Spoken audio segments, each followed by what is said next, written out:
out for 3 nights. My eyes are bloodshot red. Damn, I wanna see the sunshine. It's getting to my head. One look in the mirror, don't like what I find. I know that somewhere in there there's a good guy, but he runs away at midnight. I'm sorry that I stole your car. Ain't got those tattoos on my arms that don't mean shit to me. Maybe you should pull the alarm, so I don't take it way too far. Die before I'm 23. I'm sorry, Mom. I'm sorry, Mom. I'm sorry, Mom.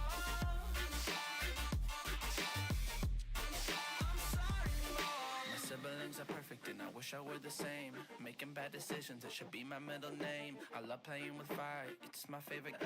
Watch me burn my whole house down, not feel a thing. One look in the mirror, don't like what I find.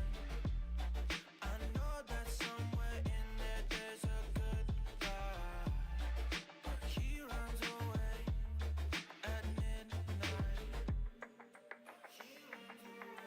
I'm sorry that I stole your car. Ain't got those tattoos on my arms that don't mean shit to me. Maybe you should pull the alarm, so I don't take it way too far. Die before I'm 23. I'm sorry, Mom. I'm sorry, Mom. I'm sorry, Mom. I'm sorry, Mom.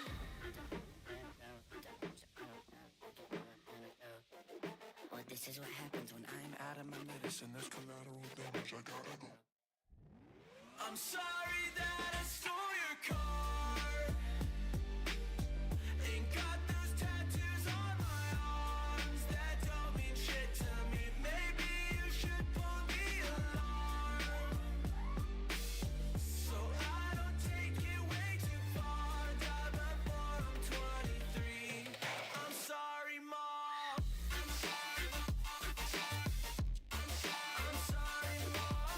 I'm sorry, Mom.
Hello, welcome to the stream of British Championships. Apologies for being a little late, but you join us very early in the first game between Manchester Bees and Leamington Spartans. So these two teams face off in the penultimate round of the English Super League, and Manchester Bees actually came out on top by a set in that game.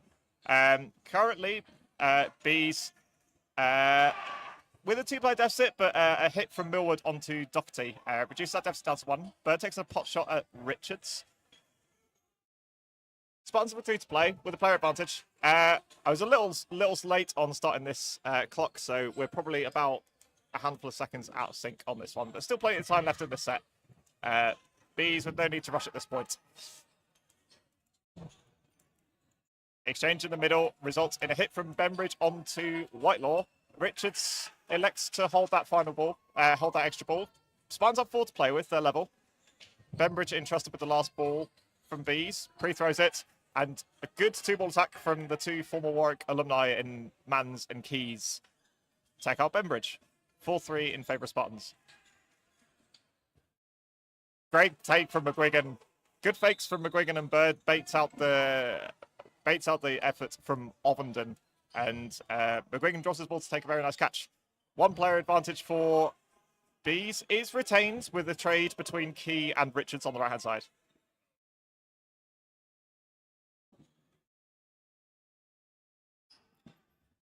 Keys and man left in. 2 very canny operators. Both plenty capable of making hits or taking catches to the set around. Bees with a slow, methodical approach. McGuigan throws one safe and valid. Double counter onto Millward is blocked out. And Bird elects to hold that for the 4th ball. Pressure from Mans. That's the end of the set. I was a little further out with my time than I expected. But Bees take that first set 2-0.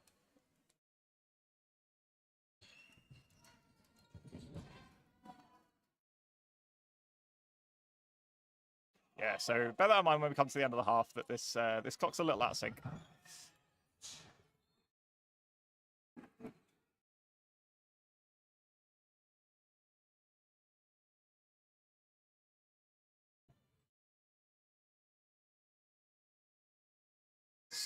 Single effort from Bird looking for Keys. And Richards takes a pot shot as Bees are trying to ship that extra ball out to the right wing, and Bird's gone. Spartans take the lead again in this set. Bembridge there to punish against Whitelaw again. Good dodger from McGuigan to get out of that way of that counter from Whitelaw, but Bembridge ensures his stay on court short-lived once more. Dodging from Cousins, and Bembridge is there to punish Doherty again. Bees with 3 to play with now. They now boast a player advantage. 2 balls looking for Richards. Richards gets out of the way. And Bembridge takes a number of bites at it, but does take that catch on Mans. And Millward's there to punish Keys as he goes for the covering effort. Bees firing on all cylinders already. 6-2 now, and 4 balls in hand. They could further this advantage even further. Ovenden pre-throw, and 3-ball attack from Cousins, Key, and McGuigan does make the mark on Ovenden. Bees with 4 to play with once more. Richards left on his own with 1 ball. Single from Bembridge is safe and valid.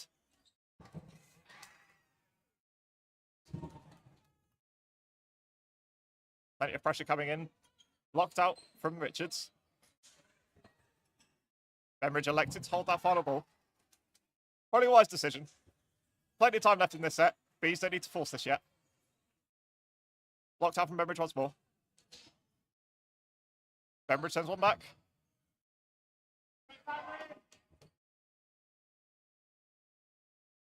Good dodging from McGuigan. Richards having to go in a few more aggressive areas now.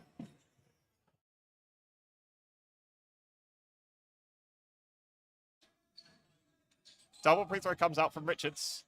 Bembridge sends one back, but Bees have 4 to play with. Richards once again commanding a lot of territory. Bird sends one high. And good honesty there from Richards as the covering throws from Cousins and Mill will do the damage.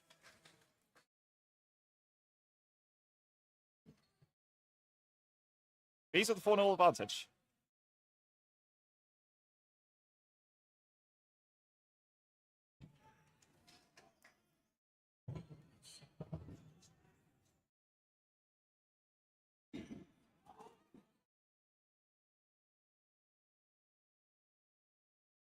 He's winning that middle ball once more.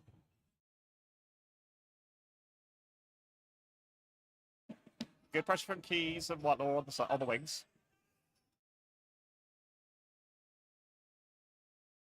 Good dodging from Millwood. Gets out the way of the shot from Wilkie.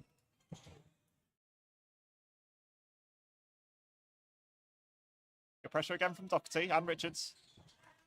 And Millwood sends one at Whitelaw, and he's unable to hold on to it. Struggled to get in this game so far. And a great catch from Millwood onto Richards. 2 from 2 so far this set. Bees really feeling their mojo today. Locked out from Doherty. Key sends one at McGuigan as Bembridge sends one at Doherty. Spartans with 3.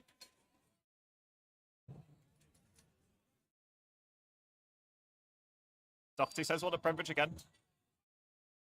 And a trade there between Mans and Bembridge and Doherty means they all exit the court. A 2-for-1 trade benefiting B, certainly the team in the ascendancy. Keys and Wilkie left together. 2 balls in hand.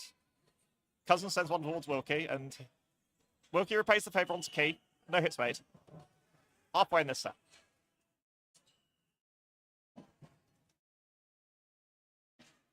One thing to draw your attention to, actually, which is a slight quirk of the setup we have here. Spartans with a back wall to their back means that there's the off chance quite a lot of the time that any balls that bees throw do come back to them. Means that bees are more likely to end up monopolising possession a bit more in this first half. Spartans with this extra disadvantage that their ball retrievers need to deal with.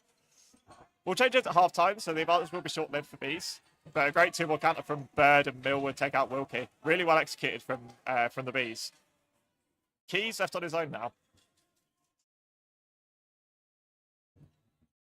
Locked out from Millwood. And left alone by McGuigan.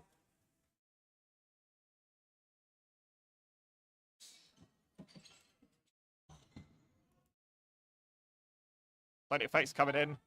Millwood sends one high, and Keys looks for a catch but leaves it alone. Sends one back at Bird. Counting opportunity. And a catch from Keys at short range. Brilliant work. Springs back in Whitelaw. A block down from Key. Blocked out from McGuigan. Not too long left in this. And that's why Spartans are going hell for leather on this. Probably got to be a catch here for Spartans. And Key's unable to make it. And that's the whistle. Another set in favour of bees. And a timeout taken by Spartans. And probably well due, to be honest. Bees really building up a proper head of steam with this setup. And probably worth saying, without their natural left winger in Matt Wheel is still on the suspension for the here and now. So plenty more firepower left for Bees at this early stage.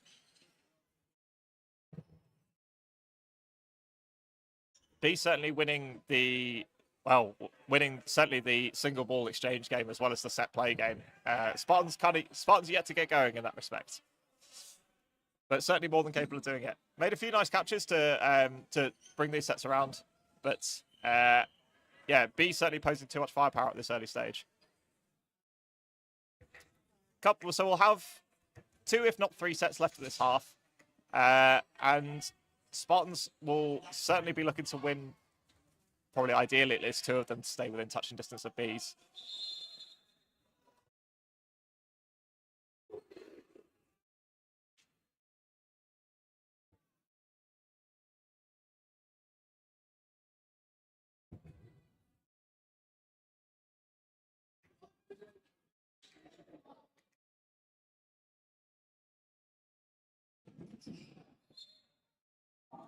Here we go again. Spartans fresh off a timeout. Bees winning that middle ball once more, and Wilkie entrusted with the wing this time. Locked up from Whitelaw. Plenty of pressure and blocked down from Millwood from the attack from Wilkie.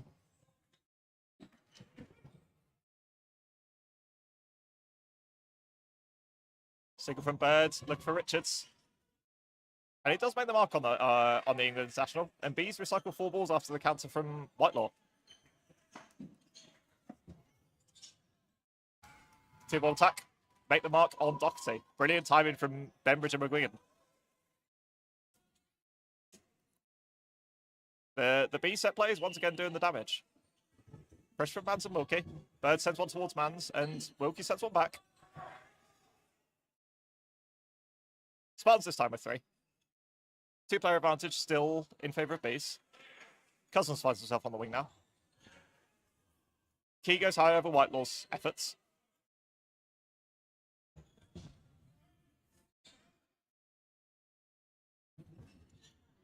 Lockout from Mans from the attack from Cousins, but not from the attack from McGuigan, and Keys is unable to punish. Spartans do get 4 balls off that attack, but Mans has gone in the process. Switch of wings from the one remaining ball holder. Millwood now has it.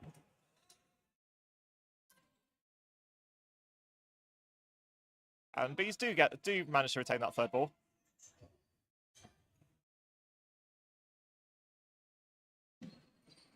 Slow and methodical efforts from Bees once more. Not in Bees' interests necessarily to rush this, with the advantage that they have as it stands.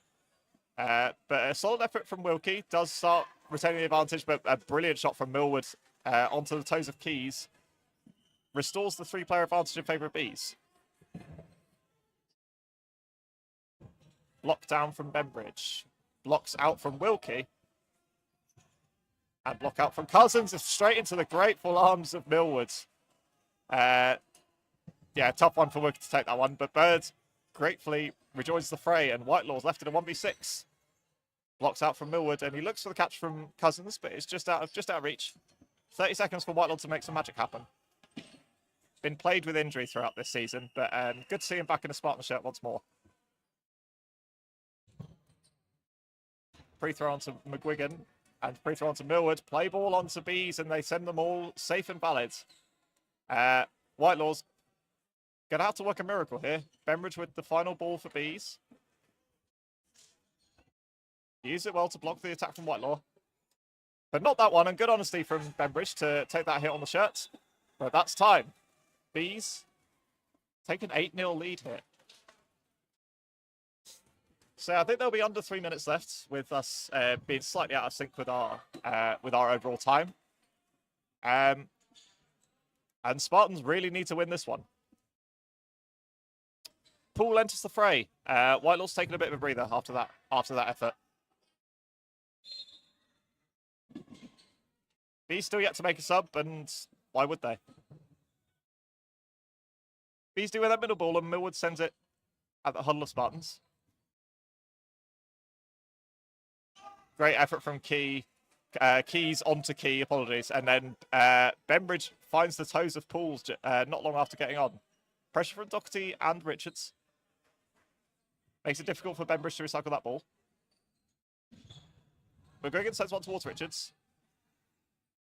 Blocks out all round from Doherty and Bird. 5-on-5.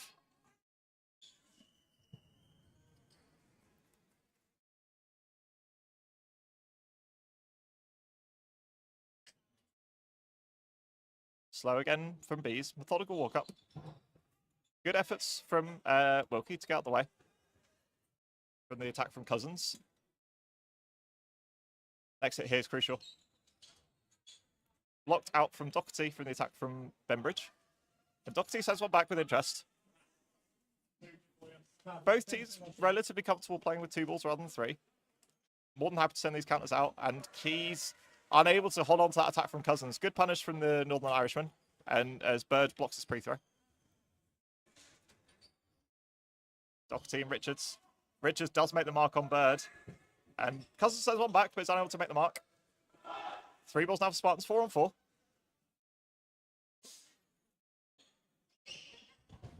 Bembridge gets out the way of 2 from Richards and Doherty. Spartans do get one back. They have two to play with here. Plenty of fakes coming out. Lockout from Doherty from McGuigan. Spartans do retain that 3rd. Will they let's throw 2 here again? They do. Blocked out from Millwood. Doherty makes himself a target and does well to survive that counting opportunity from Bembridge and Millward. Not going to be long left here. I think that was 15 from the refs. 2 balls at McGuigan. Gets good lateral scout the way. And Bees will gladly take 4 here.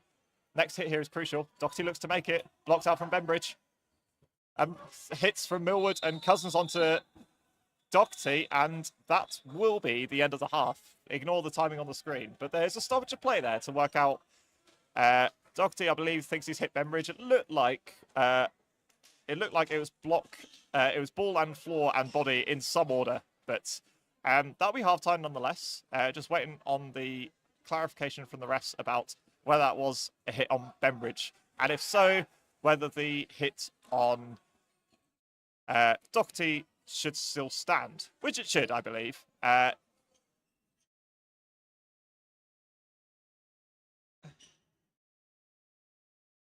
Sorry, just trying to eavesdrop on what the refs are doing with the scoreboard. But I believe that's been given as a draw after all that. So I think that was a hit on Bembridge and a hit on Doherty to mean it was a 1-1 draw in that one. So Bees winning the half 9-1. Yeah, a very strong showing from Bees so far.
We're back, and an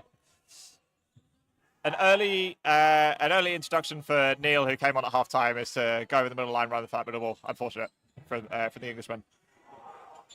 Substitute made on the B side as well. Badley enters the fray in place of Key.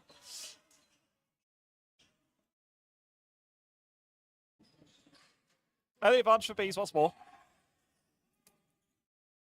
Early pressure from Badley, looking for Richards. And unfortunate for Whitelaw. Doherty gets out of the way from the attack from Bembridge, and it's too hard to handle for Whitelaw. Blocked out from Poole, and Bembridge looking for that ricochet catch. Poole does well to cover his own block attack, and Bembridge is unable to hold on to it. Spartans with 4 once more, and they send 3 of them at Bird and make the mark, I think, with all 3 of them. Very good group shooting from the Spartans lads. Bees with 3, 4 on 4. Not for long, though. Doherty with a catch on McGuigan. Spartans with the 2-player advantage now. And that's an effort from Cousins and good honesty from Poole to take that clip. Good shot from the Northern Irishman onto Poole. Spartans still with the player up. Looking for Doherty, and it's a hit on Cousins from the 2-ball attack. Wilkie applying a lot of pressure with that last ball for Spartans. Badley and Millwood left alone. Blocked from Millwood, and good dodging from Wilkie to get out of the way of that retaliation shot. Spartans with 3. Have a choice about how they play this. With the game scenario, Spartans is probably in their interest to try and eliminate Bees as quickly as they can, but they don't need to rush just yet. There's still a lot of time left in this half. Spartans just need to start winning sets. Single from Millwood, looking for Richards. Two single counters at Badley and Millwood from Richards and Neil.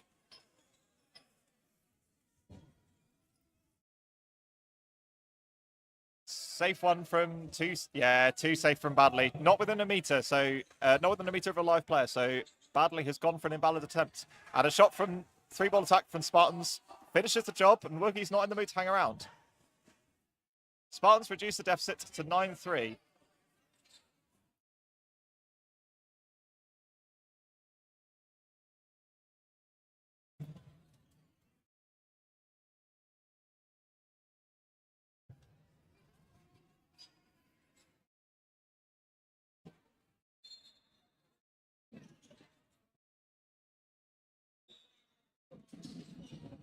Spartans once again winning that middle ball. And Whitelaw sends one just outside the body of McGuigan.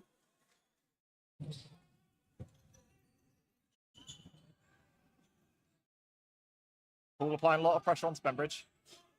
Dodging from Wilkie and Neil out the shot from Millwood. Single once again from Whitelaw. And Spartans do get that extra ball back from the back wall.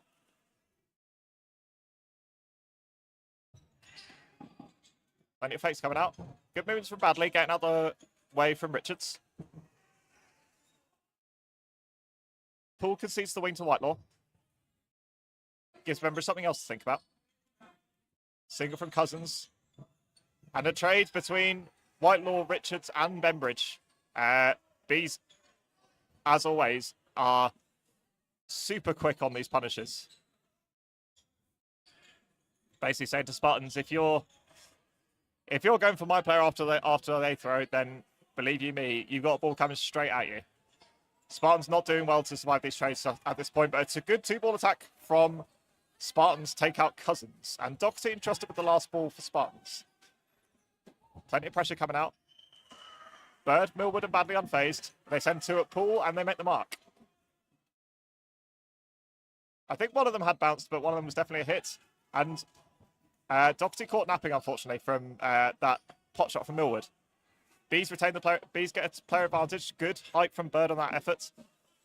2-ball attack from Neil and Wilkie, unable to make the mark on the former Bulls of Steel man. Single from Neil, looking for Neil, and that effort from Badley does hit Neil and nearly ricochets up for a catch for Wilkie, but just out of reach. Bees with majority. It's a 1-catch game here for Wilkie. He hasn't got too long to hang around. Free throw, looking for Badley, and Millwood sends one safe.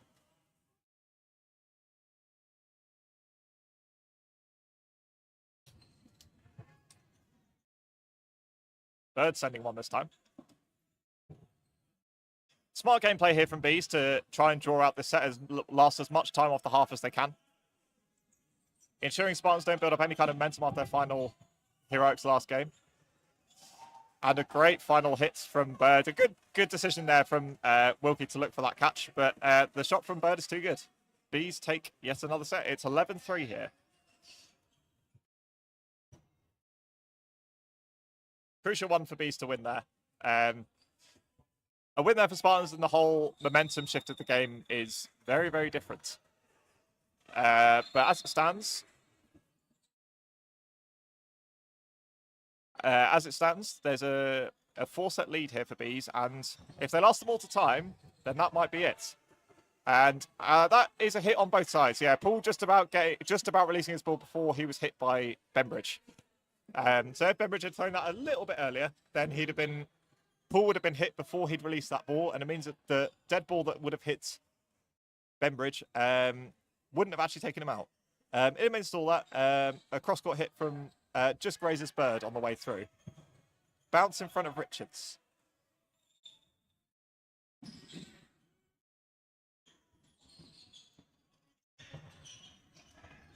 Moves again from McGuigan, gets out the way. And Spartans do recycle that extra ball off the back wall, despite the best efforts of the Bees ball retrievers.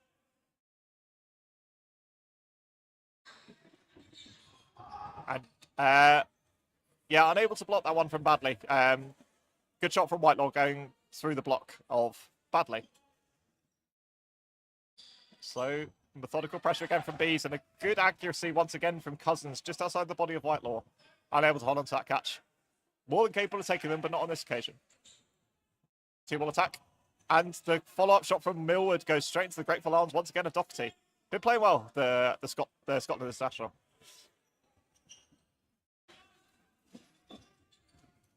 Block out from Richards. Block out from Cousins. Pressure from Neil. Makes the mark on the Northern Irishman.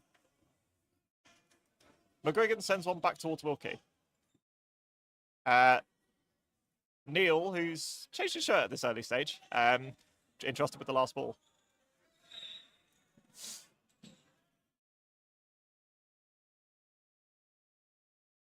McGuigan left with 3. And he's been called play 1 at this stage. Locked out from Neil. And Richards makes the mark. No messing around. Spartans put another one on the board. 11-5. There's got to be a few more like that. Still no subs for Bees at this stage. And Spartans, rightfully so, getting the balls back into the middle as early as they can.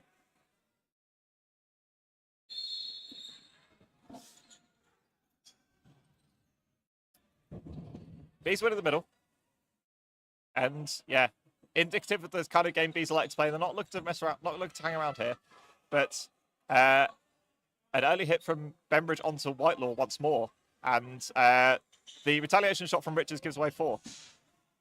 Doherty applying a lot of pressure. 2-ball attack. Look for Richards. Bounce. Signal by just about everyone. Refs and players included. And Cousins throws through the block of Doherty. Good shooting once more. Bees with the 2-player advantage.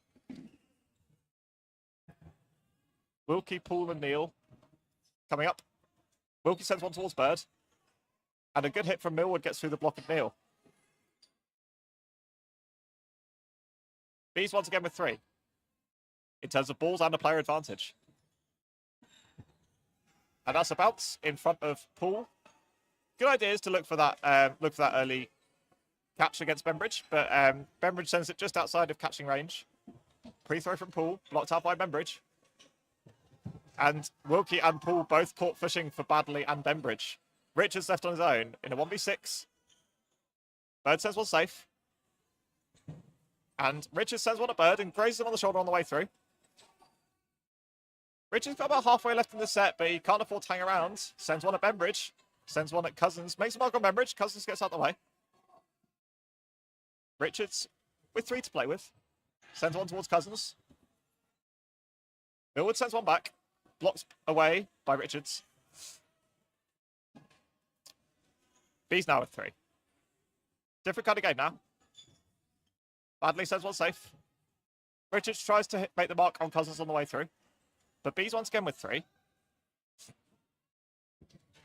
And a catch from Richards onto Millward. Just exactly what he'd been dying for all this time. 2 balls looking for Cousins from Whitelaw and Richards. One more catch will return a player advantage here for Spartans.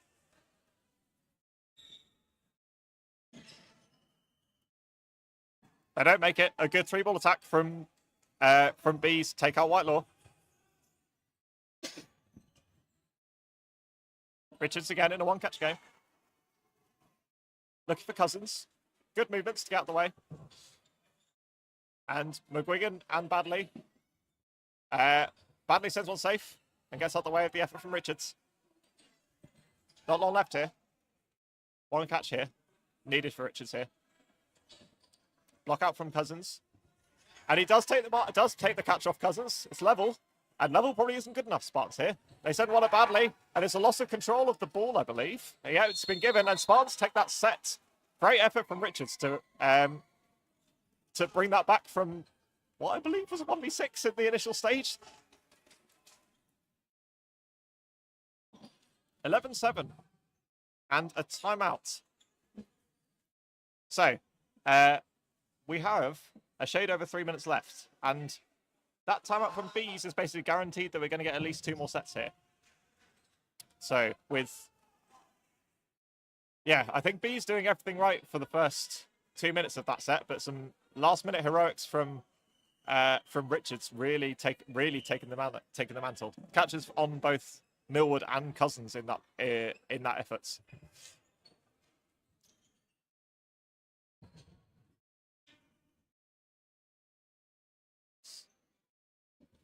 Unfortunately, struggling to see many of the scoreboards around the place, so I'm not really able to provide you too much intel about what else is going on. But games elsewhere, Derby against Kapow was in favour of Derby at half-time, and the games on the other side are Rhondda against Ballyhackamore, as well as Meteors against London Storm. Yes, unfortunately, can't see any of the scoreboards from this angle.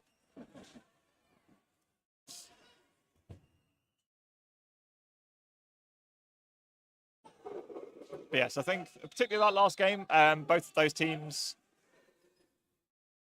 Oh, sorry, they're in the different group. Apologies. Derby and Kapow will be watching this game with real intent. So here we go.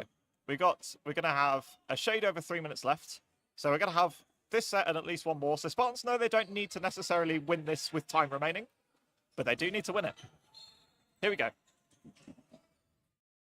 Neil once again winning that middle ball ahead of Millwood.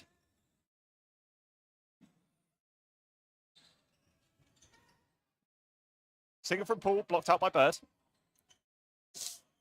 Rich is actually off for this set, with Keys coming on to replace him after that effort.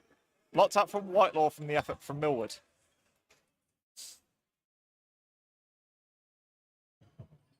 And Wheel has actually come on at this stage. Catch from Poole on Cousins. Spartans with all the momentum now. Yes, Wheel having come on for Benbridge at this point. And Millwood's taken out by the attack from Spartans. Plenty of fakes coming out. And a catch from Doherty on Wheels at this early stage. Spartans really playing with the shackles off. And it's working in their favour. They take a 3-player advantage. Blocked out from Bird. And a delayed shot from Wilkie is unable to make the mark. And a great hit from Bird onto the knee pad of Whitelaw. Had to get really low to get under his block. Spartans with 2. Balls and plays in hand. And a single from Badley is high of Neil.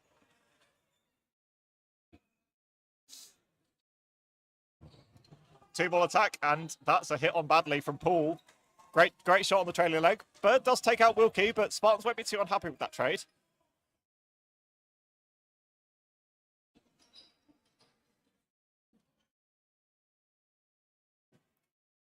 Two slightly wayward singles from McGuigan and Bird. Looking for Keys and Poole.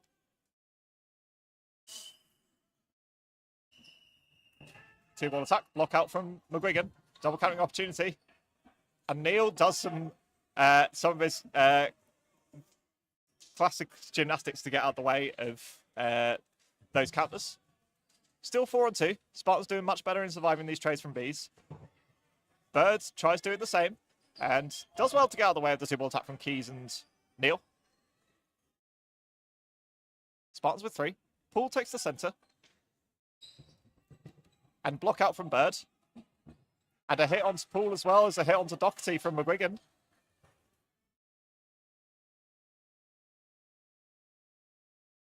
So this 2-player advantage for Spartans short-lived. 3 balls now for McGuigan and Doherty. McGuigan and Bird, apologies.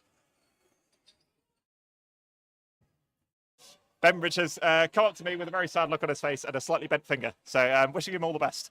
Certainly done a lot of damage for bees at this early stage of the day. Two countering efforts from Neil. Make the mark on Bird, and Keys gets out the way from McGuigan. Oh, and Neil does just slips one through the hands of McGuigan. And Spartans bring this back to within 1. It's 11-9. So it looks like we're going to have a minute set here.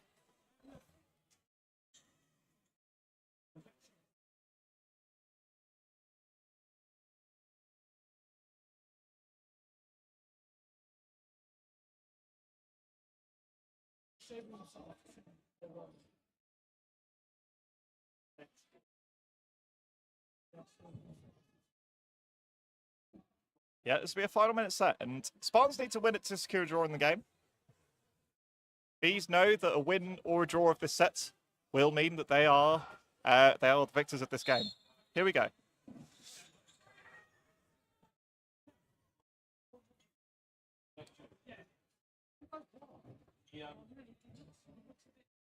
Whitelaw sends one towards Badley. And they do get that third ball back off the bounce off the wall. Spartans once again with 3. Single once again from Whitelaw. And again, Bees unable to retain that extra ball.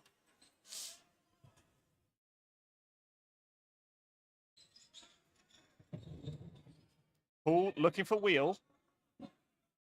And Spartans do retain that extra ball again. Spartans able to do all the attacking here. Bees surviving for their life.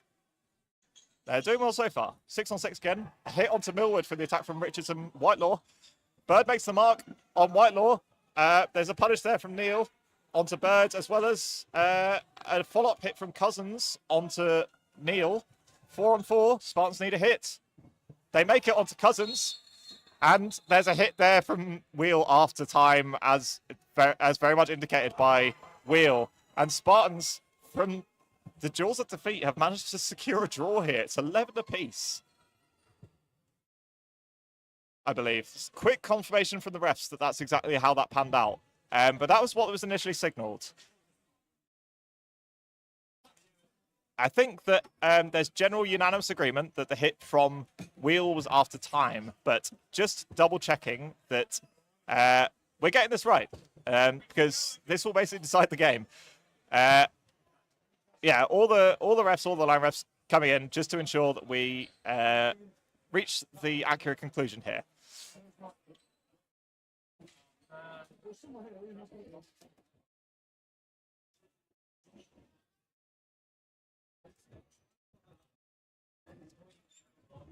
Yes, I believe that has been indicated as a set to Spartans at the end, I believe. So I believe that gives us an 11-all draw at this stage. Which I think, if you'd offered that to Bees at the start of the game, they'd have probably taken, but probably less so when they were 11-3 or 11-5 up at this game. 11-all. Bees were 11-3. That's what they don't like. I thought like 14-2 or something like that. Yeah, sure.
Hello, welcome back. This is the first game of the women's division here at the British Dodgeball British Championships 2024.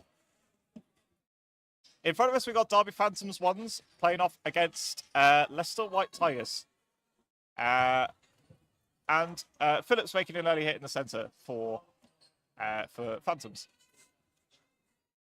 Everett from Darcy is blocked out.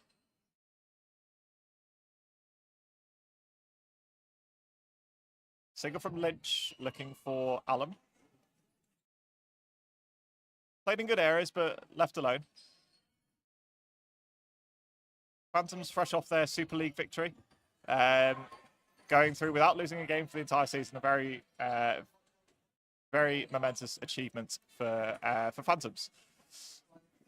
They'll certainly be fancying their chances today. Exchange, yet to make a mark so far in this set. Phantoms do recycle 4 balls off the back of that. Great 2-ball attack from Darcy and Smith makes the mark.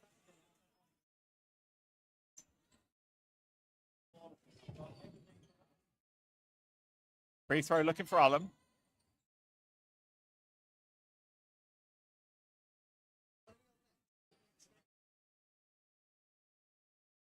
Plenty of pressure from White Tigers, making it difficult for Phantoms to play with 2 balls. Phillips sends one and it gets blocked back.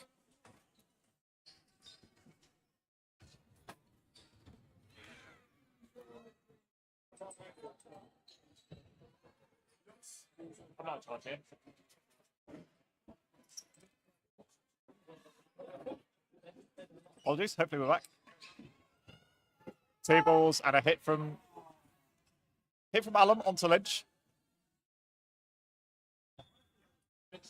Yeah, we just had your game.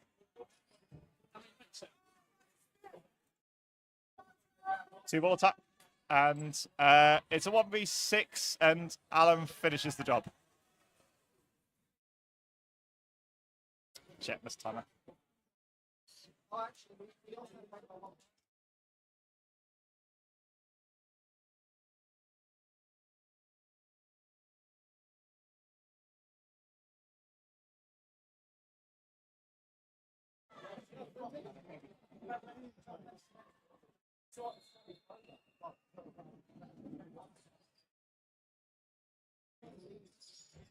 Great early start from Darcy, makes the mark.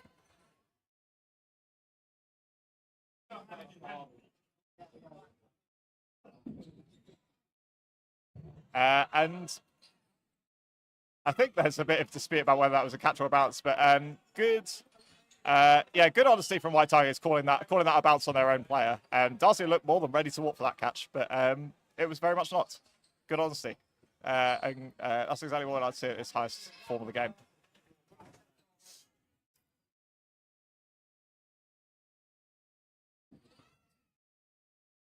Single does make the mark. Derby with a fairly significant player advantage now after that exchange. And that's an extra hit from Smith onto Lynch.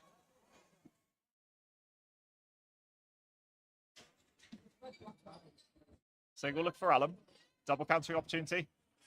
Very strong from Allen and Darcy. 1v6 once again. Derby looking pretty imperious at this stage.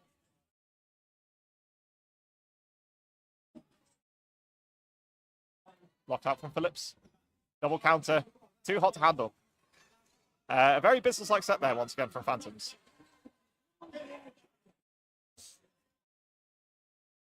Elsewhere, we have got Leamington Spartans against Coventry Silverbacks, which is currently 2-2, but Spartans up ahead in that set.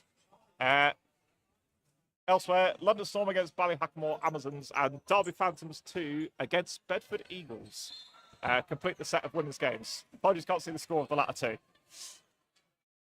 Derby winning that middle ball once again, and Darcy sends one, but blocked out. Probably worth mentioning that this White Tigers team probably fairly understrength compared to the teams they've been putting out in league. Missing the fairly domineering presences of Hems, Rose, Bacon and Koenig today. So a lot of pressure put particularly on their two wingers, which Lynch takes with the plum, taking the catch from Dalcom Tito. Which I believe might be the one of the first outs that Tigers have got so far this game. Lynch looking for Phillips, but still a one-player advantage here for Tigers.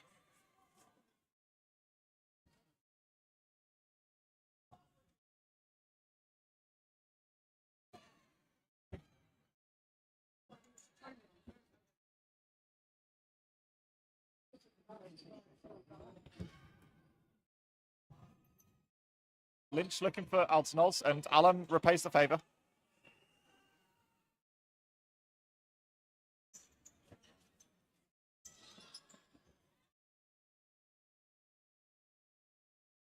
Phillips looking for a counter, but gets blocked out in the middle. But there is a line fault on the left-hand side for Tigers. Tigers are 3 and a lot of pressure by Darcy and Dalcom Tito.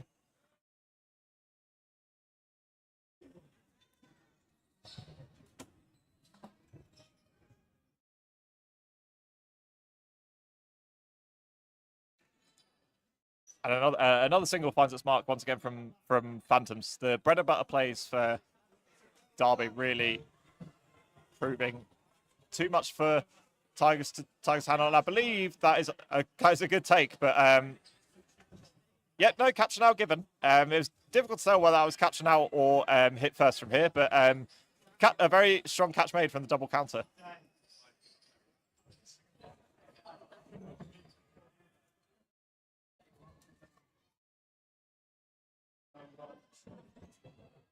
Tigers up against it once again. Smith and Altonoz. And Smith bites on that final effort and does make the mark ahead of the running counter.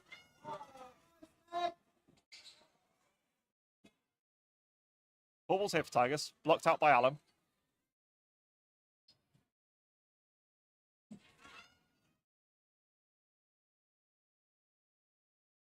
Blocked out once again by Allen.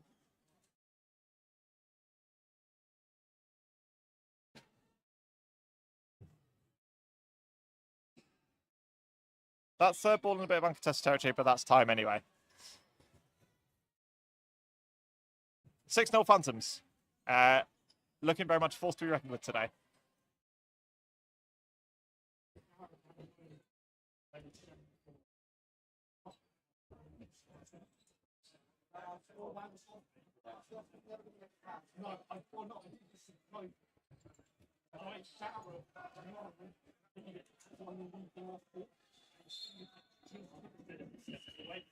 Substitutions for Phantoms, wholesale changes, in fact, with Phillips, Smith, and Allen all coming off, replaced by Sharp, Van Merk, and Tranter.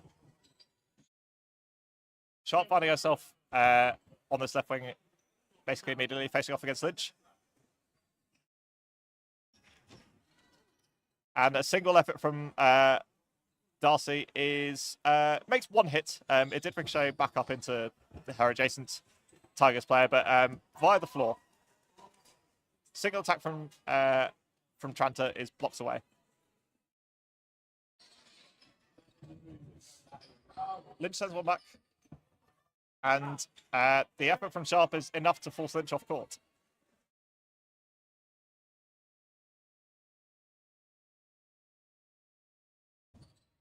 Two-ball attack from Tigers, looking for Darcy, but not making the mark. And a great shot from Dalcom Tito.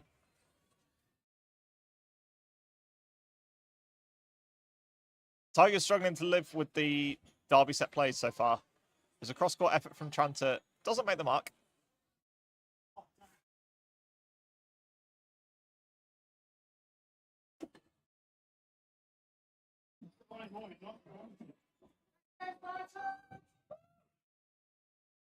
Likewise, couple of exchanges with no hits made. Derby still sitting on this 3-player advantage, looking good.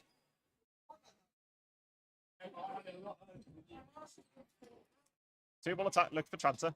Double countering opportunity.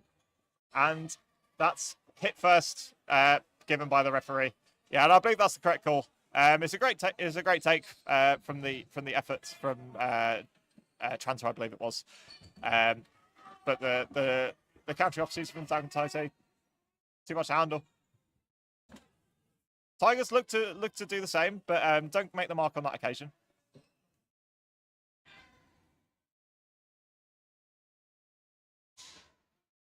Looking for that catch, but just outside the body. Double catching opportunity.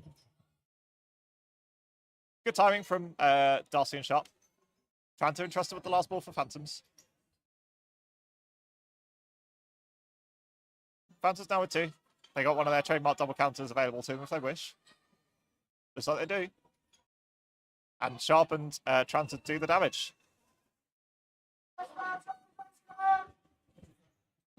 Ain't no Phantoms here.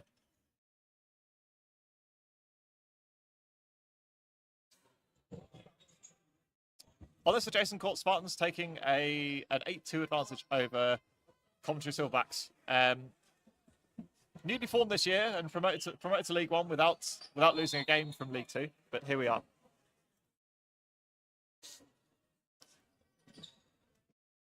Phantoms again winning that middle ball and putting it straight to use with the hit from Darcy.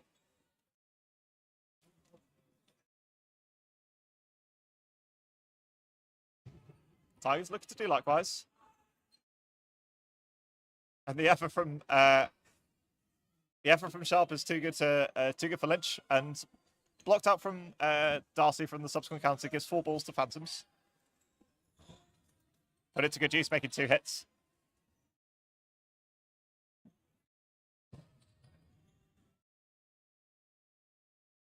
Phantoms playing with some real intensity today. 2-ball attack is a little wayward thanks to the pre-throw from Tranter. 2 wayward, in fact, giving us an invalid attempt, I believe.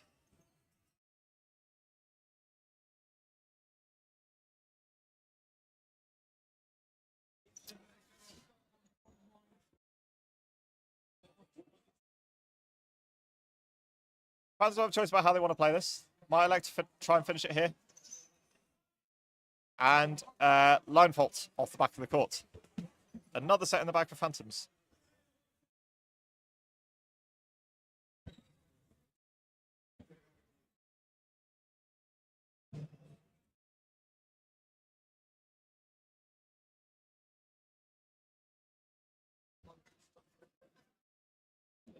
I think this will be a short set. I think I missed the first. I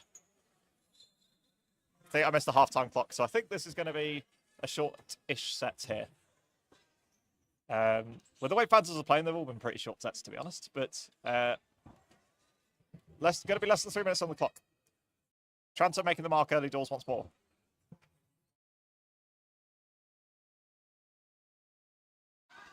And I'm not sure she knew much about that, but it is a catch nonetheless from Darcy. Takes her out once more. Player advantage here for White Tigers after that catch. Plenty of fakes coming out. Block out from Tranter. And a trade there between Tranter and Lynch. Tigers still the preferred side with the player advantage, 2 balls in hand.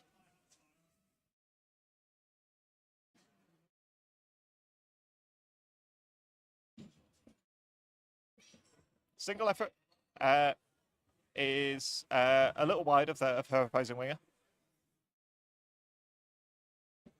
Pressure from Van Murick and Sharp on the wings, and that's an invalid attempt from the from Tigers. Levels the set here, 4 apiece. And a hit onto Van Murick there from the 2-ball attack from Spartans, and the final one does make the mark on Sharp. Two cheap hits there for Tigers, but they do lose a player in the process, I think, for a line infringement. Singer from Duncan Taito's just wide of the central Tigers player. Plenty of pressure here. Play 2 called, and I believe that might be another invalid attempt from Tigers. 2 apiece. Phantoms do well to put Tigers onto play ball. Force a mistake. 2-ball attack. They got a countering opportunity if they want it. Look for Altonos. Doesn't make the mark. Was a hit on the 2-ball attack. And Phantoms drag that set out of nowhere.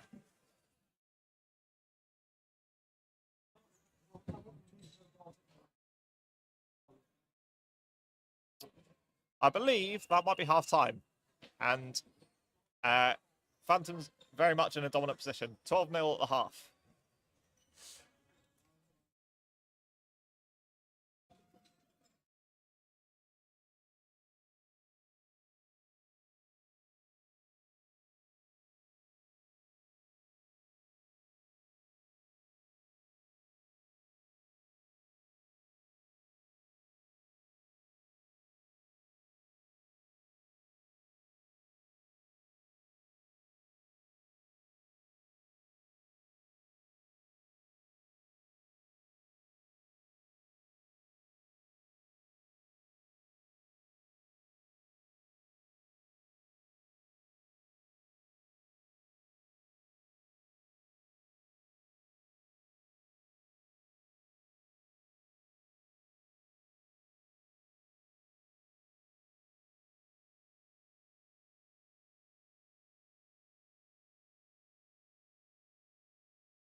All right, we're back.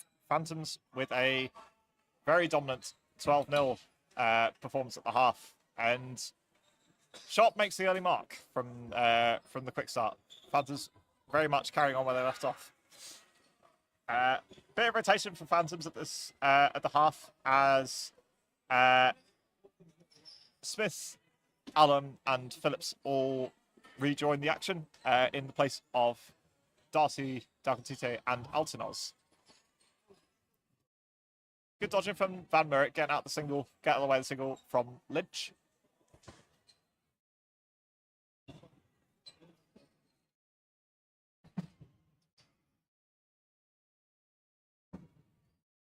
Single looking for Tranter as Phillips takes a pot shot and finds the mark.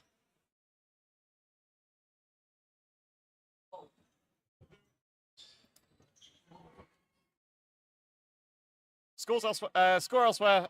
It was Spartans 10, Coventry Silverbacks 2 at half. It's now 12-2 in favour of Spartans. 2-ball attack. Make the mark on Allen. Good shooting from Tigers. Phantoms have 4 to play with, though. Can afford to, yeah, make the deficit a little wider and sharpen Van Murray do the damage.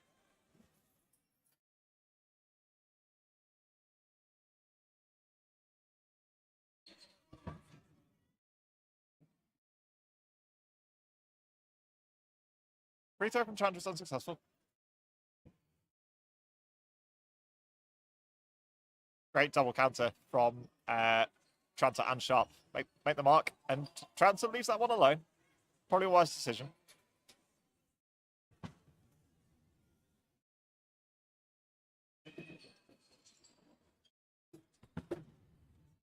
Phillips send one. Slightly out of catching range. Good accurate throwing. Free throw onto Van Murray. 2-ball attack, and hits from Tranter at the end. Another set in favour of Phantoms.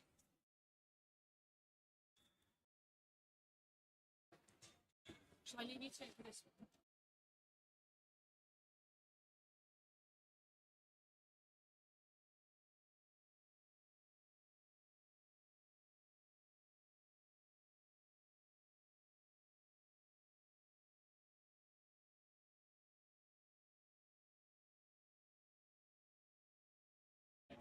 Phantoms with a bit of war once again, and a good pre-throw there from White Tigers does the damage, and oh no, sorry, apologies, no hit on Allen. Single effort from Tranter is blocked away, blocked away via the foot from Tigers. 2-ball attack, blocked away once again. Phantoms do well to retain 2 balls off the back of that.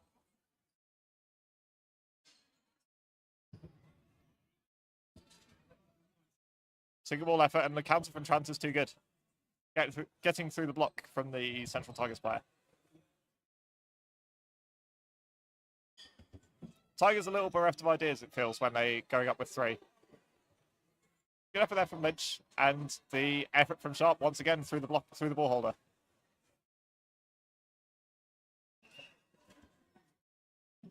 Single ball effort looking for Sharp, but that's a great catch off the effort from Phillips.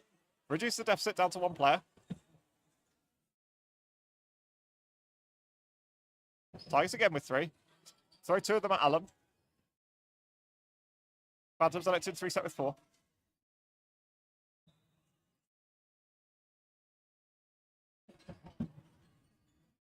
Some fairly sporadic throwing there from Phantoms, but they do retain 2 balls off the back of it. Good pre-throw there to disrupt the 3-ball attack. Pre-throw from Tranter is a little early. Tigers have the opportunity to reset with 4, but they're on play ball here. They send a lot of them at Van Murray, and she takes one and gets out the way of 2. Great effort from the Hungarian international.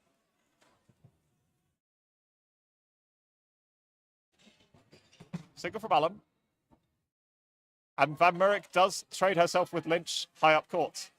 As an extra effort comes in at Tranter, and Phantoms now have 4 balls to play with. Not looking to rush things at this point. Had a great catch, and now Phillips out being caught for the 2nd time this set.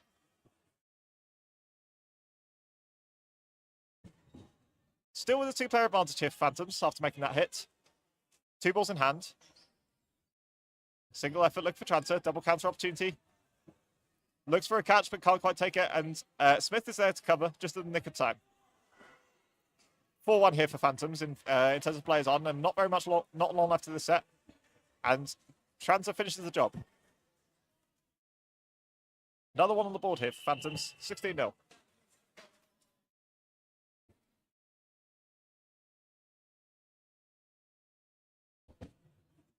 Spartans putting in an equally impressive showing, taking a 16-2 lead over Coventry Silverbacks on the adjacent court.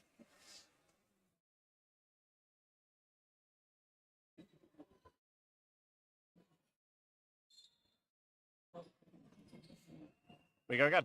Phantom's winning that middle ball once more. And Alan does make the hit, but is punished in the process. 1-for-1 trade to kick things off. Single ball effort is too hot to handle for the block of Van Murk, and Tranter gets away with murder there with her ball ricocheting up, but cover from Sharp is good enough to put her off the catch. 5 balls here, though, for Tigers, and a good group throw takes out Smith.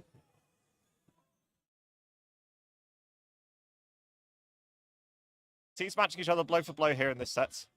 Single from Phillips, bounces in front of the Tigers centre.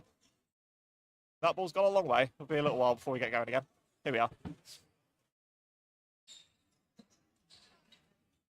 2 stagger singles looking for Sharp, and Sharp does take the mark on Lynch. Tranter looks to do likewise, but Tigers come out on top on that duel. 1-for-1 trade there. Still with a player advantage here for Tigers. 2 balls nicely dodged by Tigers, and they have 2 to play with now. Can look for a double counter opportunity here, should they wish, and should they survive the initial attack. Sharp and Phillips. Slightly cagey opportunity here. And a great catch and block, I believe, from Tigers. That's a brilliant play, taking the catch from Sharp and blocking the ball from Phillips. And Tigers finish the job on the effort from Phillips. 5-0 on the board. 16-2.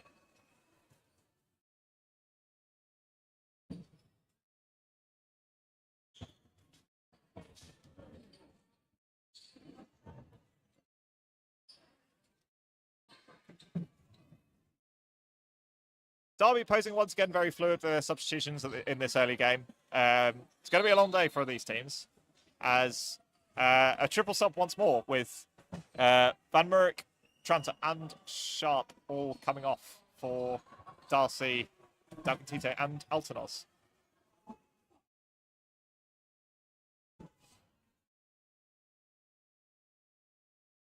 Bounces for 3 to kick things off. And the effort from Duncan Tite is does come back off the back wall.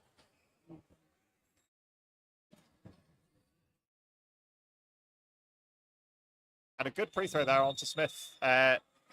Darcy a little wayward with her punishing efforts, and 4 balls once again for Tigers to play with. Alam entrusted with the final ball for Phantoms. Gets out the way of 2 efforts. Phantoms with 3. Still a player down on this set.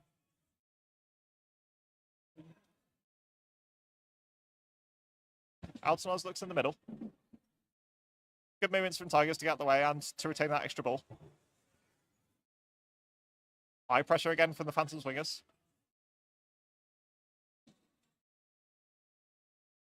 Oh, unfortunate. Nearly stuck.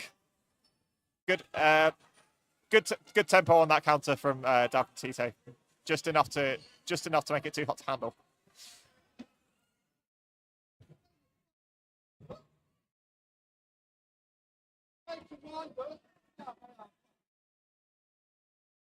Single effort blocked out by Alam. Goes back to Tigers. Phantoms without a counting opportunity at this stage.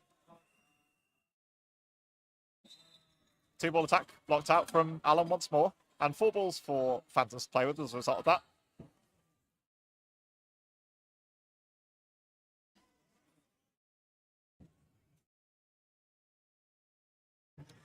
Good dodging from Tigers in the middle to get out of the way of the 4-ball attack. Phantoms do get 1 ball back off the wall.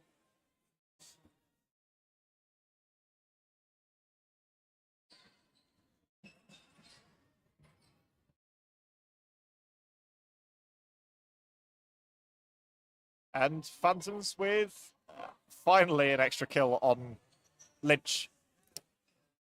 Yeah, plenty of exchanges coming out, and Phantoms lucky to retain 3. Tigers lucky to retain 3 balls after that exchange, but Lynch has gone in the process.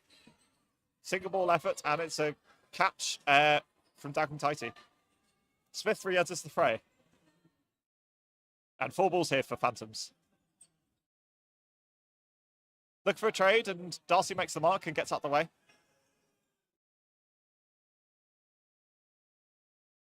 And a nice effort from Doug and Tighty just to finish things off. Phantoms with another one on the board.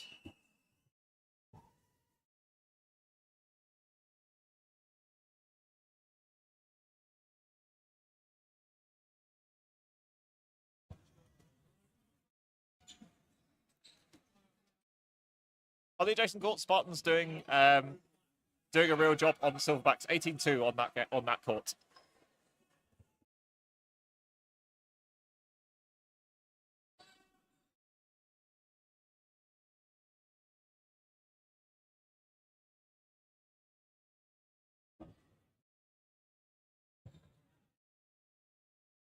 Apologies, it's like we're taking a timeout, so I think I've let the clock run a little too far. But I think we'll have at least 2 more sets here.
Apologies if you've got the same screen that I have of movie recordings been stopped automatically, but I'll do my best to describe this to you, and we'll try and get the stream back up and running between these games. As it stands, Phantoms winning that middle ball, and don't make the mark, as there's a trade on the far side between with Sharp exiting the court. 5-on-5.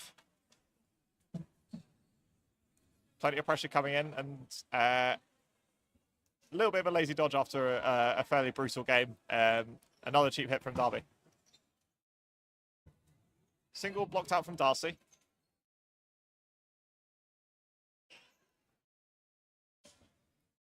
Goes back to White Tigers. They have 3 to play with once more. Looking for Altanos this time. And both players getting out of the way of that trade. No hits either side.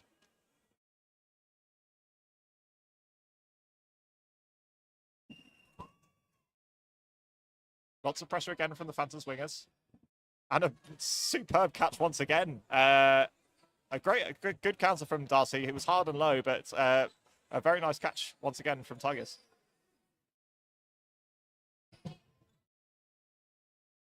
And Lynch does likewise. Tigers been struggling to hit Phantoms all day, but they found their catching mojo at this late stage. Free throw from Transers a little early once more. Phantoms can set with 3. They send 2 onto Altanos, and they do make the mark. Nearly a double into Van Murk, but she gets away with it.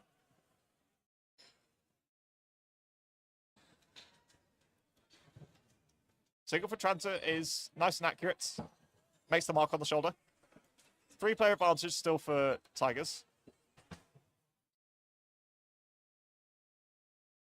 Single effort from Lynch. Left alone by Van Murk. Double counter is blocked out. Phantoms thrown down to 1 ball.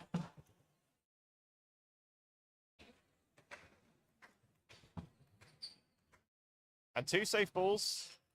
Tranter very much renowned for her catching ability, but Tigers not letting her use it at that point. Free throw once again, blocked out. And a hit onto Van Murk after the double effort from White Tigers. Tranter gets one of them back. 4-on-1. Not even a catch is going to be enough here. Tigers aren't going to give her the opportunity if she can avoid it. And that's a hit, I believe. Yes, it is indeed a hit. So that will probably give us a minute set to finish things off.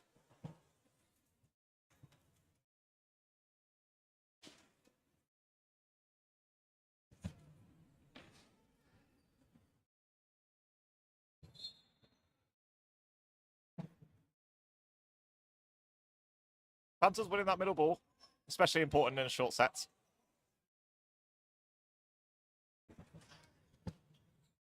Phillips sends one down the middle, but good dodging in the middle to get out of the way.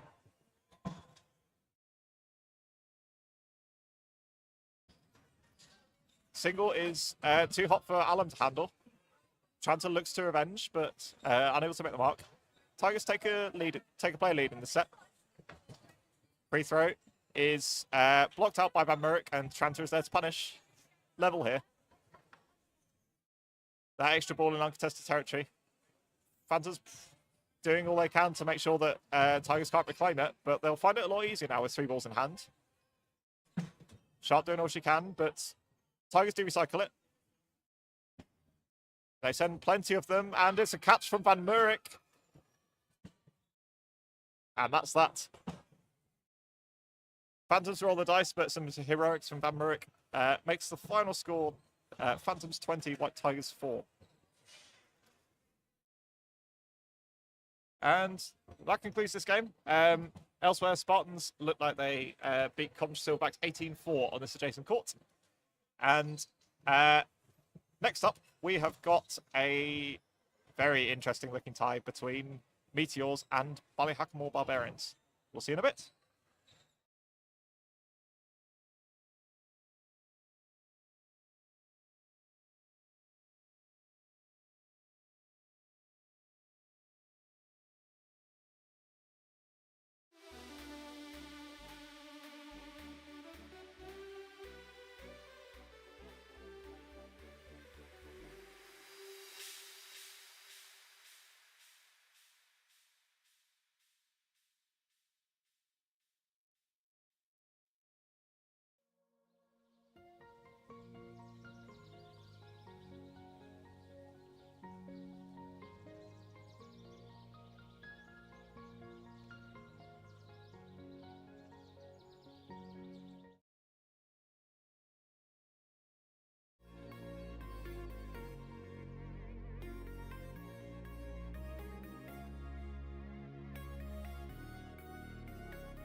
apologies, we're back, and it is we this time. I've got a friend with me, so you don't have to listen to my dulcet tones alone.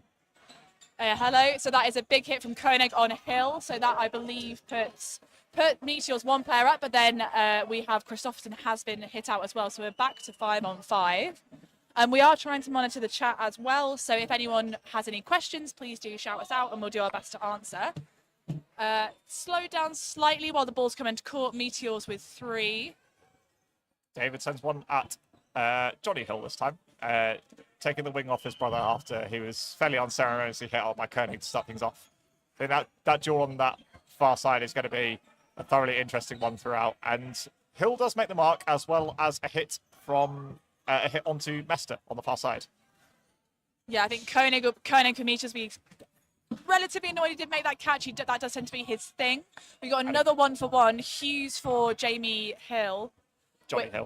Jamie Hughes for Johnny Hill. Jamie Hughes for Johnny Hill. But it's still massively in Ballyhackamores' favour. 3-ball attack. And the last one bounces before it dislodges David's ball, so he gets away with that. Yep, David and Jones left in on their own. Ballyhackamore now just taking up that space, looking to make some movements. Oh, and a great take there. Catch on the effort from Jones. Brings back in Adam Hill. Not a bad player to have in at this stage. Yeah. Signal from Hill is high and safe out of David's catching zone.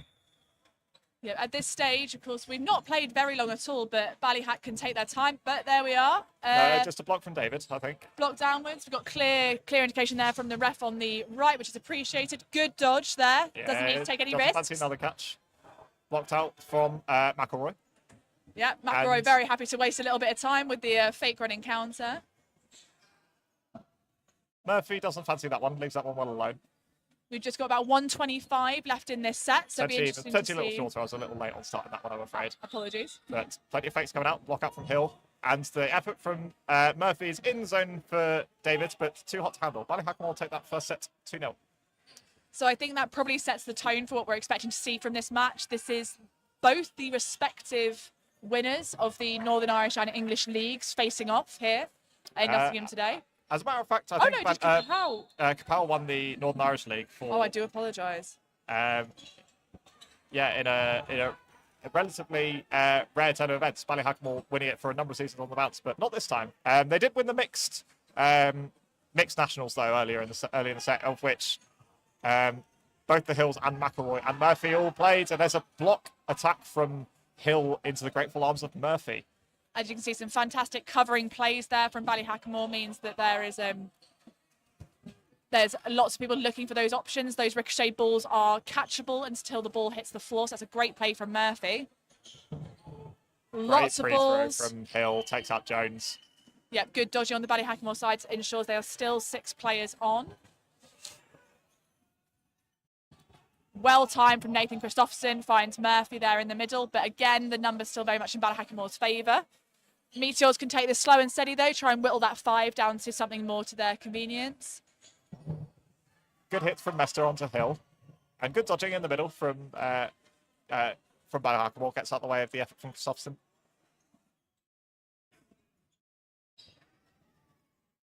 Block out from the effort from Johnny Hill.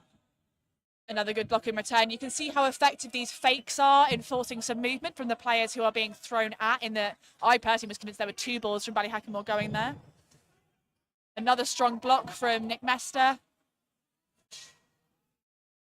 Hill called off that effort from plenty of Ballyhackamore players, realising they had 2 to play with. And he does eventually bite on that effort from Mester. That extra ball in a bit of uncontested territory after that hit, and Ballyhackamore will recycle it very happily. They have 4 to play with here, and they can look to eliminate Christopherson. Good dodging. You can see how excellent the accuracy is of the Ballyhackamore players. Their ball's very close together, but it does mean that a big dodge is sufficient to get Christopherson out of the way. Excellent movement on the wing there from Johnny Hill. 2-ball attack from Christopherson is not far away from Hill, but he does well to move laterally out of the way of the initial slower effort. ball did nearly get him. Block out once more, and 2 safe singles from Ballyhack. You can see Josh McElroy on our right-hand side so happy to take up that space and just keep reminding the Meteors players that they cannot switch off even for a second. excellent control on the ball. That's that. Another set on the board for Ballyhack.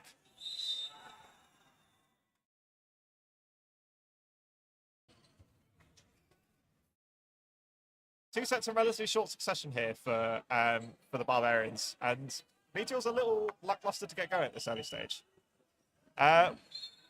Worth mentioning that Meteor's without, as far as I can see at least, their primary right winger in Dan Evans. Christopherson, a more than able deputy on that right hand side, but Evans' arm might be sorely missed here today. David looking for Adam Hill this time. 3 balls to Ballyhackamore again as they come forward together.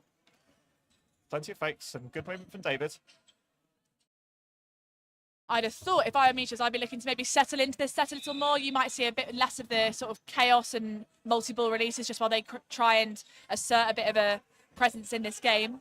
Good movement on the wings on both sides. Having a block and a bounce into the floor in front of Jones there. Yeah, Murphy looks a little bemused as to what actually happened there. And Meteors once again focusing a lot of fire on Hill at this early stage. And a block out from Hill. 3 balls to play with for Ballyhack. And now I'll make that 4. Yep, they have play ball called. And they do very well with it, with making 3 hits. 2 hits, apologies, onto Mester and David. I think you're seeing a real key proponent of the Ballyhackamore game here, which is that this is an incredibly well-gelled team and they have a very clear vision of how they like playing together, which is not to say that Meteors don't. Oh, a huge double hit there from Hughes. Potentially a little lucky, but complete confidence to throw straight into the middle player and then deflected off into Murphy. Good movement there from Ballyhackamore, keeping that focus. Now we are even on 4 players each. Yeah, Meteors with 4 balls to play with once again after the bounces off from the back wall. Looking again, but not making the mark. And Ballyhackamore now with 3. 2 ball attack onto Koenig. Koenig might look for Hill. But there is a hit from Christopherson onto McElroy.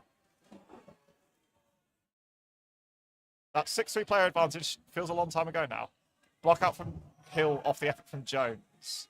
Yeah, and you can see it never count Meteors out. They are comeback kings. So now I think they're looking to just ease themselves into the motion of this game. They've got the hang of how Ballyhackamore wants to play. And there you go, 2 outs off 2 releases. Again, Koenig unlucky with the catch. Gesturing for his teammates to take up that court position and make sure they capitalise on those balls. So they have 3 in hand and 1 marooned up on the Ballyhackamore near to the neutral zone side of court.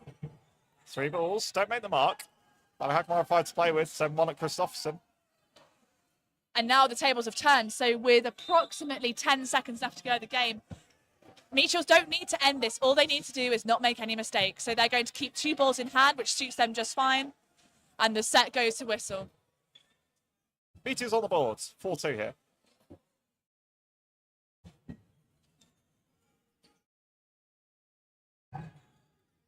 Yeah, you said it. That was much more like it from Meteors. Doing well to recover from that fairly chaotic 2-ball exchange and following up with a double hit of their own, doing a lot of damage in that set. There'll be 3 balls to Ballyhackamore off the start, but again, you see they're very happy to keep the pace how they want it. They're not rushing, they're not releasing balls when they don't want to. Excellent hit from McElroy there. I think caught David slightly off centre. He thought he wanted the catch, but couldn't turn into it at last minute from a low dodging position. Yeah, McElroy owes a lot of credit to both the Hills there for taking up a lot of David's attention. He was very much in the catching set, and having to throw the long distance is of a real risk. But I think that might have been a line infringement from Johnny Hill, looking for the effort from Koenig.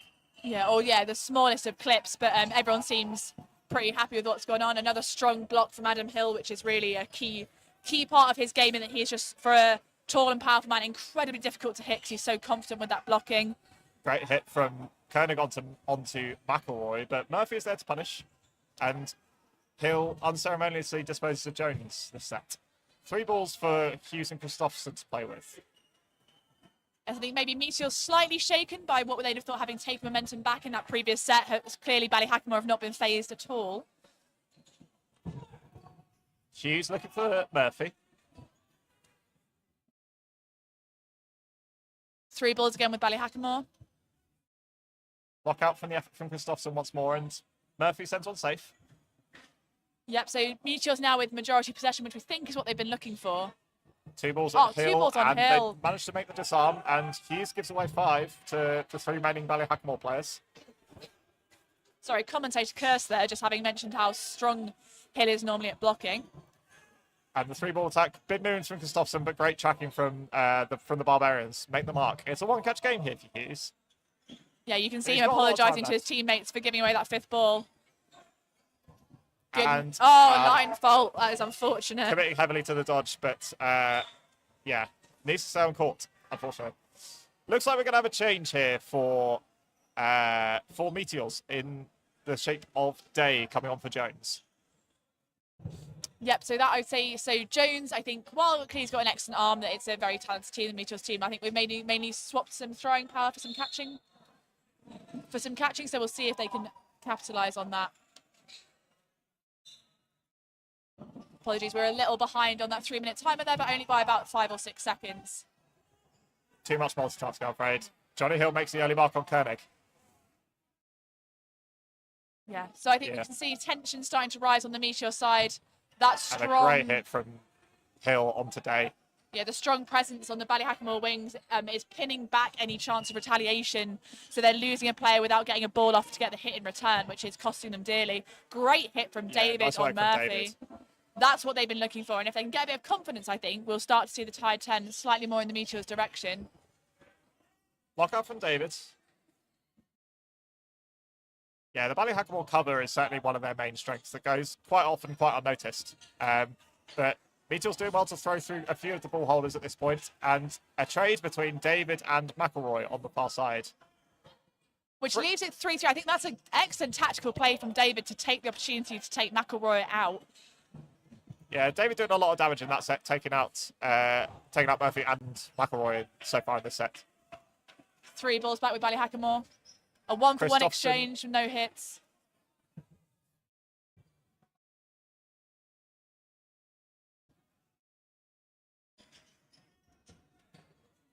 Tempting block up from Hughes.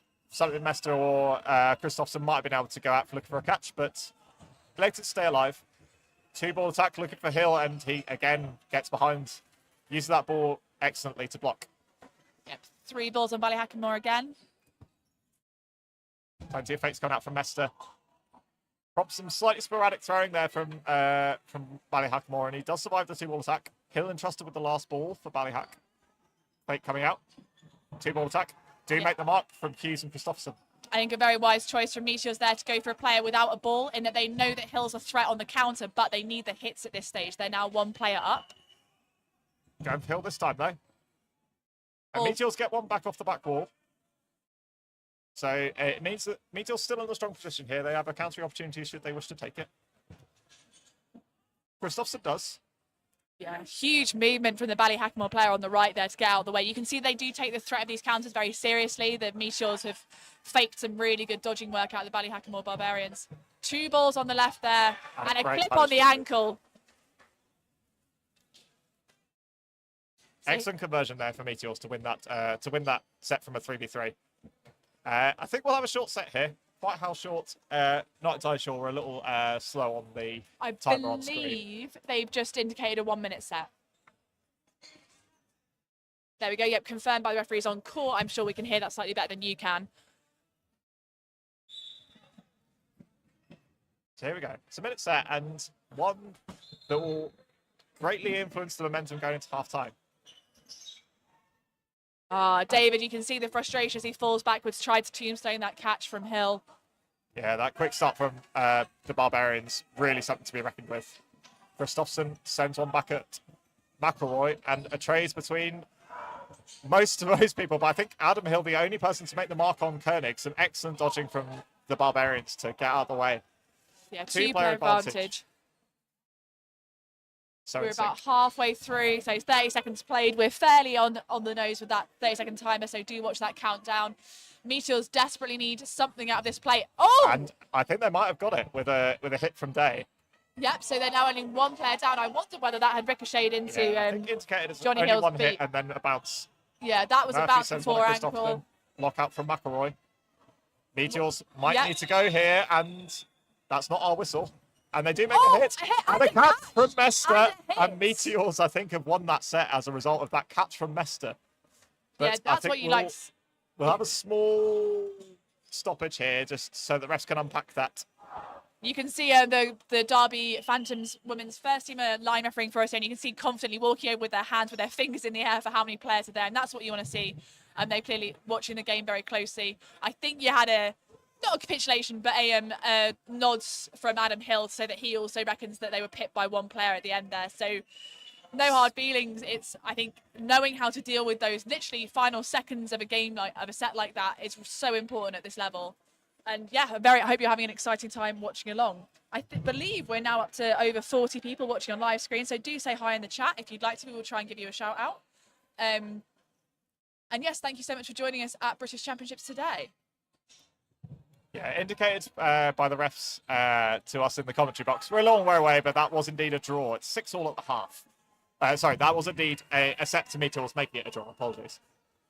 So Meteors, Ballyhackamore were looking pretty good in that minute set, and I think they will rue the chances that they missed on that one occasion. It's, I think, unlike what we're used to seeing at the Englishies, Meteors may be looking a little less confident than we have seen them previously, and I think you'd have thought that. I thought that after that first set they won, I think the fact that Ballyhackamore came back and kept up with them in the next set has shaken them slightly, but certainly towards the end of that half they do look like they have rallied.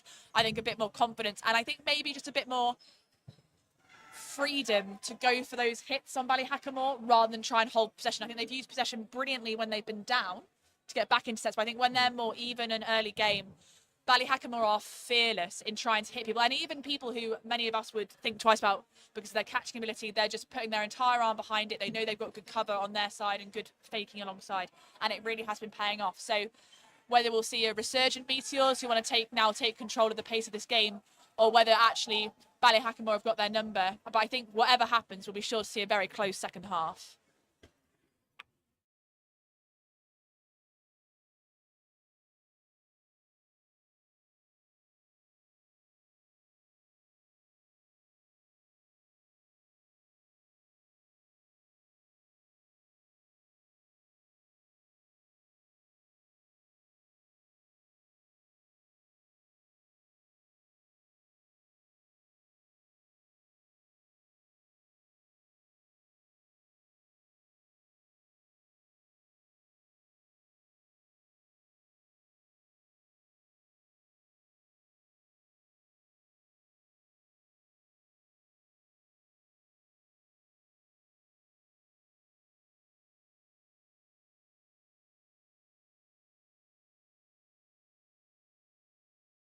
Welcome back to the second half. The whistle's gone. Sam has hit the timer, so we're all squared away here in the commentary box. 6-all, literally everything to play for. We're still in the group stages of the round here, so a loss at this stage isn't necessarily terminal, but both these teams will be eyeing up the medals later on today. Good honesty from Hill. Got some ball behind that effort from Koenig, but clips his arm on the way through. And I think he was half expecting Aaron Murphy to pick the ball up next to him, which is hence that look to the left. But unfortunately on this time, I think Murphy was too busy making sure he didn't get picked off by another Meteors ball. Good movements from Kristoffersson getting out of the way of the multiple attack from the Barbarians. Meteors ball retriever pipped to the post there by the ball just moving over the middle line. So the ref has given that to the Ballyhackamore Barbarians. Low block by McElroy. You can see motion by Kristoffersson, never in doubt. You can see a lot of communication across court in terms of just clarifying bits and pieces. And all players on this court have a huge amount of respect for each other. There's a number of international players here, many of whom played together on GB and against each other as NI, England or Wales. So no short of respect, and all the players here just want to showcase really the highest level of men's sport we have in dodgeball here in the UK. 3 balls to Meteor again. Just a singular Meteor. Hughes does send one at and does make the mark. Good honesty again from Ballyhackamore, flipping him on the way through. Yeah. 4 balls here for Meteors once again, and the effort from Koenig does clip Hill on the way through. Yes, unfortunate there. I think that huge dodge from Jamie Hughes made him look slightly like he regrets his choice, but it was an excellent survival. 2 players and 4 balls, I believe, for Ballyhackamore. Good hit there from Koenig. Leaves it a 1v6 for Murphy to deal with. However, if there was one player in this game that you think might be able to turn it An around. incredibly tricky player to play against. One of the best gifted catchers in the game, and his throw isn't bad either. Yep. Two balls from Mester and Koenig. A little too high for Murphy. And Oh! that's one way to do it. Popped up from Mester into the grateful arms of Hughes, and Meteors take the lead for the first time. Yeah, you 8-6. see the power that Murphy got behind that release in that it just completely slipped through and it's like going to Jones's knees. But Hughes was just there in time to grab that pop-up. So great plays from both players. So we're 8-6 post half-time going to the second set. 3 balls to Ballyhackamore, although the third ball goes off court, so it'll be a slow start in their first phase. Yeah, McElroy on both hills, posing a real throwing threat at this stage. Yeah, I'm looking for the knees of Day on Meteors, but didn't find them this time. This duel between Hill and Koenig rages on. I think there are a number of really fascinating player-on-player matchups, aren't there? We've got left Very much wing, so. right wing, a couple of scores settle in the middle. Oh, excellent foot movement from Watts right at the end there. Just get out of the way of Simon Jones. Who is back on this set for... not entirely sure who's come off, actually. For a different Ballyhackamore player.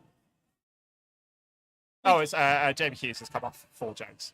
Oh, yes, sorry, on the Meteor side. We do apologise for being slightly more fluent with some players' names than others. It's quite difficult to see shirt names from this distance, but we're doing our best.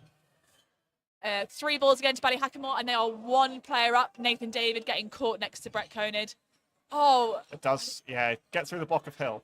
Yeah, I think... 4 balls here from Ballyhackamore. Look to avenge, and they do make the mark on Tim Day. Yes, Slightly out of time throwing from McElroy and Bruce, but... Yeah, Watts looking for that hit on Koenig. Both Koenig and Murphy onto Christopherson. Retains the player advantage here for Ballyhackamore. Oh gosh, well spotted. There's so much going on here. It's quite difficult to catch hold of what's going on with all the plays. Bounce in front of Jones from the effort from McElroy. So Ballyhackamore is still a player up here. So again, you see that like confident, relatively slow walk up court. They want to take control of the pace in this game. Plenty of fakes and a great effort from Hill. What a beautiful shot. I think. Nice work good effort from Mester for getting his catching zone behind the ball, but just too much sauce on it from slightly from too much rotation there. Ballyhackamore elect to not take that double catching opportunity onto Koenig and elect to set with 4 instead. I think I understand that. We know that Koenig really has come into his own these last few sets. 2 ball attack from Ballyhackamore was too good. Koenig left in a 1v4, 3 balls in hand. You can see Hill taking that aggressive damage. position on the right wing. 2 balls looking for McElroy. Oh, yeah, sorry, that is McElroy. 30 seconds here. Gonna have to be soon for Koenig. And a great shot from Hill. I have to say, Johnny Hill's accuracy has been impeccable this entire game. Very much so, yeah. Popped up nicely off Koenig's foot and looked like he might have been able to reach it in time, but the covering throws from Ballyhackamore just too good. Ballyhackamore win their first set for a little while, make it 8 apiece here. Yes, because do remember that the ball is not dead until it hits the floor or a wall. Wall's relatively hard to come by in this venue, so if Koenig had been hitting the foot and managed to regain control of that ball by running forward, that would have been a catch, so that was why he was charging forward at the end there. So we're back to all square, 8-8 on centre court here at British Champs. Fascinating display. I think if we talk about the Adam Hill-Brett Koenig matchup, I think Adam Hill won the first half, but Brett Koenig has been resurgent in the second half, so it'll be interesting to see how that develops moving further on. Very much so, and that's catch and out from... not entirely sure what's... maybe potentially a line fault before catch. Not entirely sure here. But very quickly indicated by the referees, it's fair to say. But a bit of general questioning about what's going on here. But a magnificent catch from Hill and amongst all that to take the after throw from Christopherson. I'd like to add, arguably unnecessary, but absolute finesse. I think you can see Hill's confidence has just grown through this game as he's really found his rhythm. He's got and stood himself in the middle with his hands behind his head. I think he looks very much at home at this game, and just too hot to handle there from Day. Bruce unable to get his arms around that one. Yeah. Day looking for Hill this time. Play ball on Ballyhackamore. They send a lot of them at Jones, and there's a trade there between Jones and McElroy on the far side. Yep, but again, numbers there working out in favour. Hill, I think, maybe caught that ball a little late, but did get his knee over Day's attempt. 3 balls to Ballyhackamore. Yeah. And too much to handle, and there'll be a small intermission while I try and fix the camera. Yes, assuming you can still hear us. There was a block attempt, we believe. Yep, picture is now back. So Day did get the ball to that block, then unfortunately ricocheted back into his shoulder, which is why he then saw him try and jump off court backwards. So all the interest here on centre court. We are now 10-8 to Ballyhackamore. They have, again, a slow third ball, making excellent use of that ball retriever in the grey shirt on the right-hand side. High pressure from Meteors. Definitely want to show they aren't being pushed back. They still want to remain a confident presence in this game, because we've seen what will happen if they give Ballymore any quarter. Big release from Mester finds Watts on Ballyhackamore. So Meteors now 1 player up with 2 balls.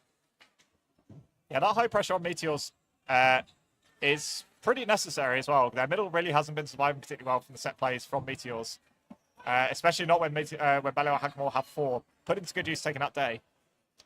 There's been some, I think you'd agree, Sam, some really excellent smart ball control here. We've seen a number of times players sprint up court with a ball looking incredibly dangerous, but then choose not to throw because they know they have a ball, an advantage of possession behind them, which shows how much attention all the players are playing to the general situation. Single counter from Mester directed by Koenig onto Hill, who blocks again. Yeah, the speed at which these players read the game is absolutely astounding. I think with the speed at which the counters and everything go, there's some really strong heads-up opportunities taken by both sets of players. Not more so there by Adam Hill, realising that Koenig pre-throws his brother, and followed up with a catch from Bruce from Hughes. Really settles the tide in favour of Ballyhackamore. 3 players up now. I think well read in terms of movement by Hughes, but ball just came straight into the centre, Bruce's centre of gravity, and he did well to hold on there while it was in the air. Good free throw from Christopherson, takes out Johnny Hill. Oh, yep, sorry, I missed that one. I was going to say, I think David, a little frustrated not to have found contact with that ball, but it was a good release. Low release from McElroy there, very smart. Release. Yeah, Christopherson dying for a catch, and Ballyhackamore aren't going to give him the opportunity if so. Got 2 releases on separate targets, blocked and dodged respectively. Breakdown there between David and Mester, and a hand of apology there from the former Winchester man. 3-ball attack. Oh, and they do find Christopherson. It is so hard, I think, when you're sort of embattered on those corners when you're playing wing, trying to fashion an opportunity. But as you can see, the quality of the releases from both sides make it so difficult to force an error. But Nick Messer's absolutely huge play there. Not Murphy's best effort there, unfortunately. I think there was a call for a safe single, but safe it very much wasn't. Mester doing well to fashion that catching opportunity, and he follows up with a hit on... no, apologies. McElroy coming out on top on that trade. And a hand of apology there from... I see. So we've had a bounce called by one of the line referees. So McElroy thought he was gone and put his hands up, and then was motioned to be actually safe, a safe player by the referees. So obviously he's allowed to stay on court because that's what our referees are for ultimately. But a little bit of confusion there. Plenty of releases coming out from Day and David. They can't afford to hang around here. Oh, and that you can see David on the floor with the effort there. He ever so nearly found the player at the back of court there, number 27 for Ballyhackamore, but Watts just got his legs out of the way just in time. Timeout taking Meteors. Ballyhackamore with a 2-set advantage and will have at least 2 sets left. Yes, we will try and motion to the referees to get an accurate sense of time, but we believe we've got just over 4 minutes. Yeah.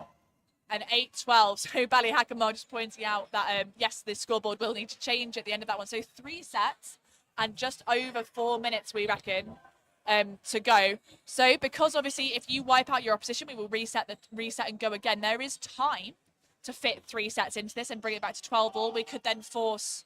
I suppose we won't be forcing overtime at this stage, will we, Sam? No, because indeed. We're still in the group very stage. Much a possibility at this stage. We saw one earlier today between Spartans and Bees, and... I think Meteors would probably snap your hand off for a draw at this stage. Ballyhackamore kind of one result away from victory.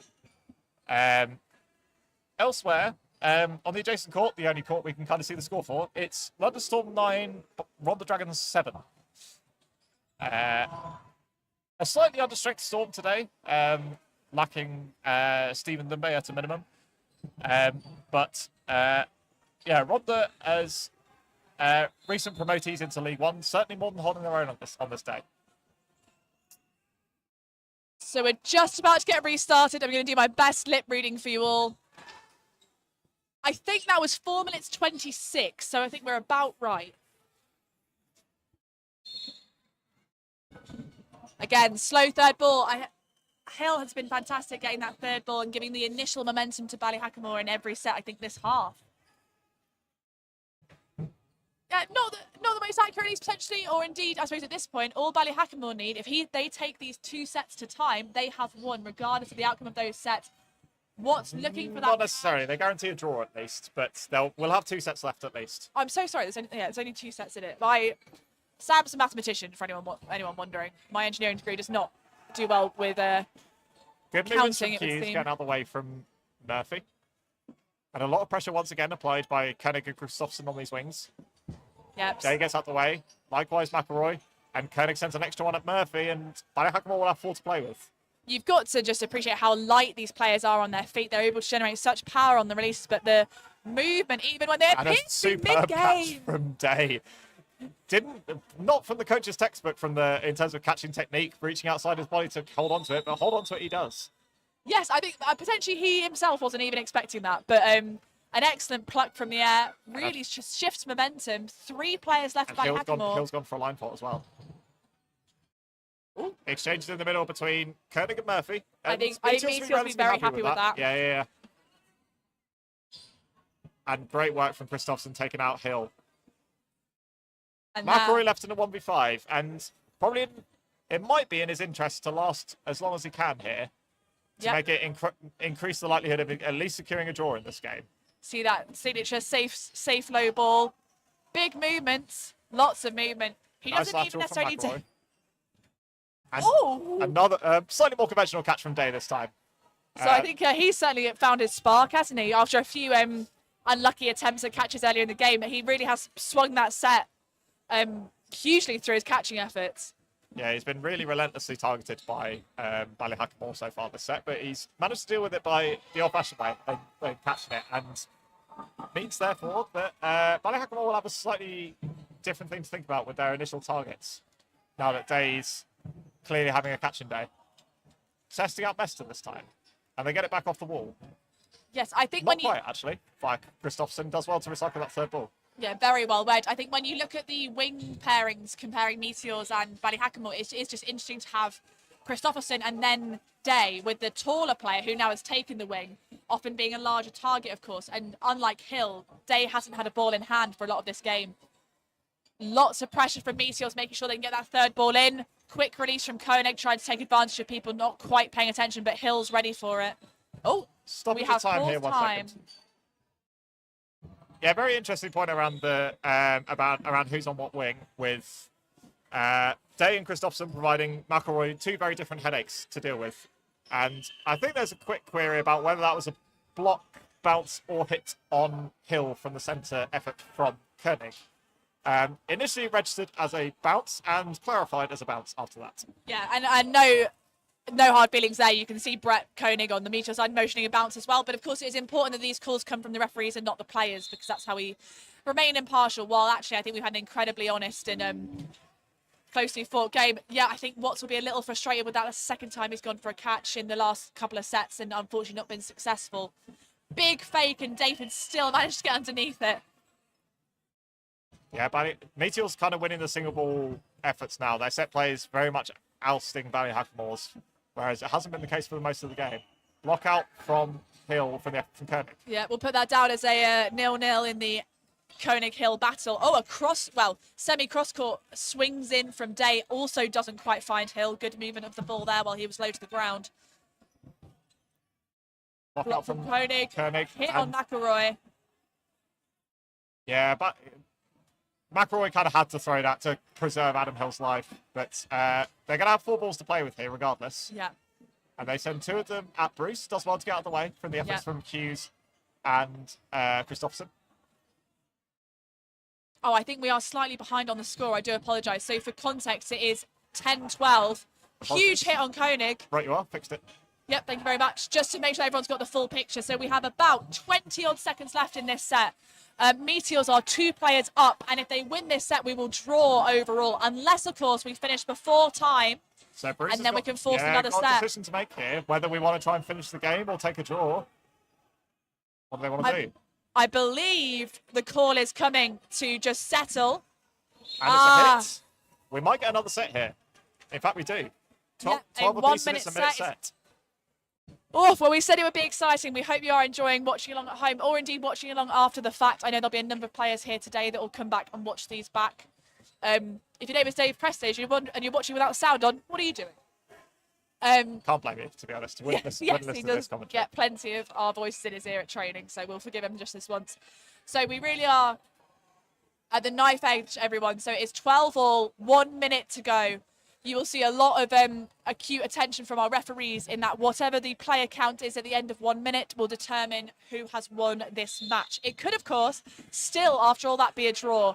And remember that balls go dead on the whistle, so anything that is in the air, we complete the plays before the whistle went, but a catch after the whistle, for example, does not count. So you may well see a flurry of releases later on in this game. 3 balls to Ballyhackamore. Great dodging in the middle from everybody concerned. Yes. From Bruce, from Watts initially, followed by Christopherson and then Hill. And Murphy coming getting out out on the top. end. Yep, another Christopherson low coming release. under plenty of pressure here. I think he has been. He has been excellent for Meteors the second half, especially. A Block out big from block from McElroy. McElroy. Gives 3 balls. Oh, no, they managed to retain it. That's really useful for Ballyhackamore with about 17 seconds to go. Yeah, one hit. Next hit here is absolutely crucial. Block from Hill. From Hill. Hill does make the mark on Koenig. Sorry, I But there apologise. is a catch from Day once again on, and some carnage happening in the middle. Hill exits the game, and that's that. Meteors take that set and the game. Yes, I think we've had Sam Robinson in the chat. Thank you for letting me know we're not alone, Sam. So good close match. Bally seems to be a better team, but Meteors had some fortunate catches at big moments. I think to be honest, I can't argue with a lot of that assessment. I think Ballyhackamore played the much more consistent game. I think There that's have fair been to say. those, I think, in those clutch moments, and especially, to be fair, all credit to Tim Day. 3 catches in the last 3 sets that really turned the tide of those points. So, but I hope you found that as exciting as we have. I apologise if anyone's dogs have gone off while I've got slightly overexcited and the pitch register's gone up. But what an excellent match to be showcasing here today. I'm sure we'll be seeing both these teams later on in the day. As I said, we are in a group format at the minute. Yes, indeed. Both of these teams actually won their first game, so I think Meteors are now favourites to top this group. Ballyhackamore with a final game against, I believe, Ronda Dragons to secure a qualification spot. Talking of Ronda Dragons, they're currently 1 set down against Storm. It's 11-9, and Storm look like they might be about to finish things here. Yep. Thank you as well to Ross on the chat. Yep, Tim Day with the clutch. Absolutely. We'll be sure to heckle him later. But some excellent plays there. I can't quite see the score, I'm afraid, in the Spartans Derby game. But this set particularly looks to be going in Derby's favour marginally. I think they're 3-5. Leave it with us. We'll figure it out. Oh, no, 3-3. We'll look up the scores on the break, and we'll let you know when we come back on air.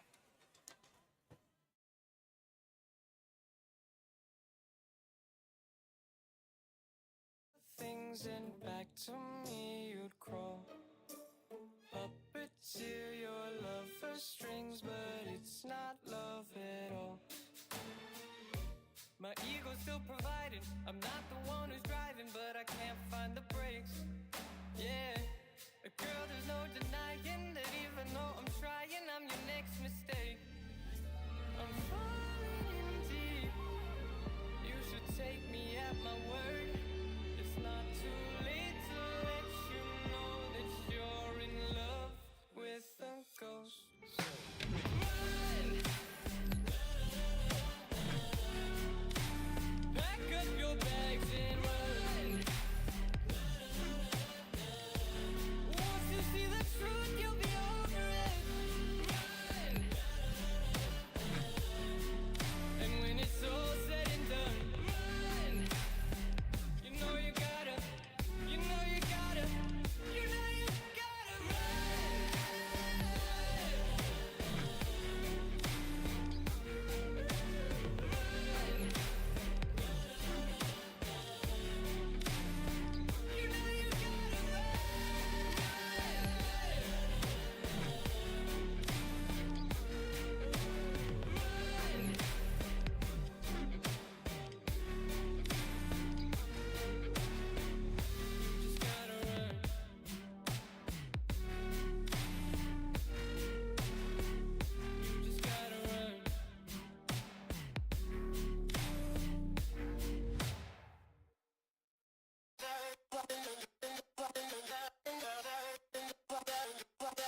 To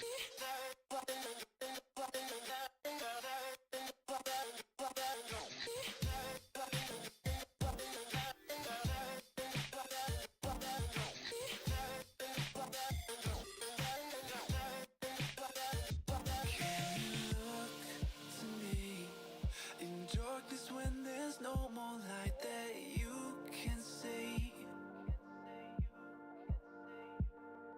I'll take us back to times when lives were similar and times that all seemed easier. Don't be afraid, I'll be the one to guide you through this endless maze. Don't look so sad, your crying eyes won't dry. You gotta drive with both headlights so we can see the world and we'll run away together like you.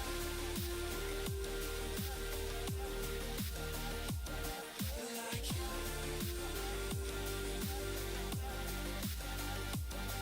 Like you.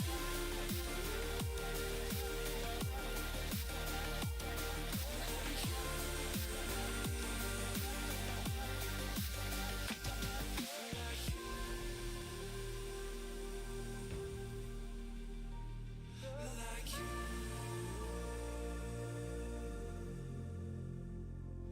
Like you.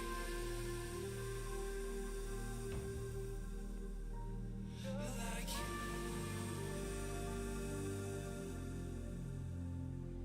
Come close to me, I'll whisper in your ear the things that we could be. I'll drown us in the purple drapes that you were clothed in. We could live like royalty. I'll sing to you like a radio that's held beneath your window. Don't look so sad, your crying eyes won't dry. You gotta drive with both headlights so we can see the world and we'll run away together like you.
Try to push through my past, but I don't even know if I ever fall.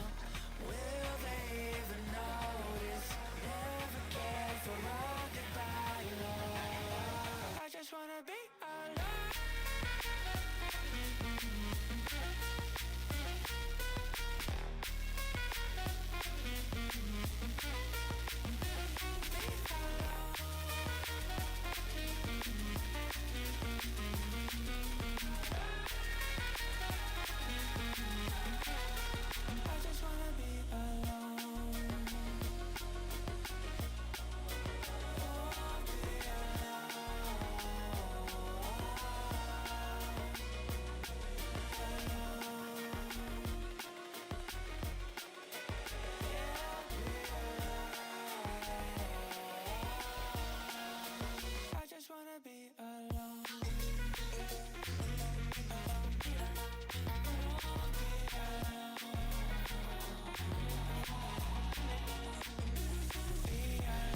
loves that I'm a goat.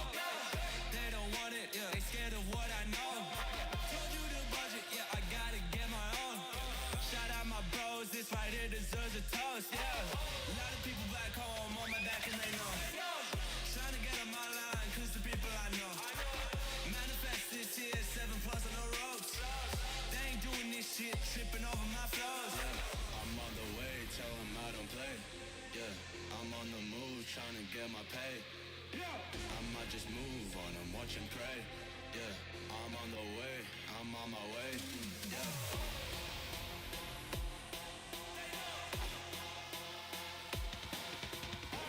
Manifest this year, 7 plus on the ropes. They ain't doing this shit, tripping over my flows. Yeah.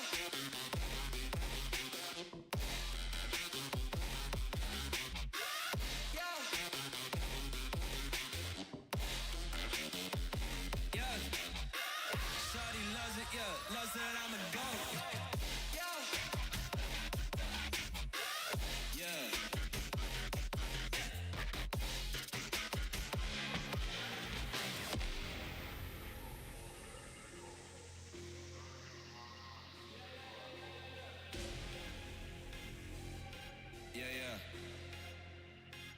Yeah. Shawty loves it, yeah, loves that I'm a goat.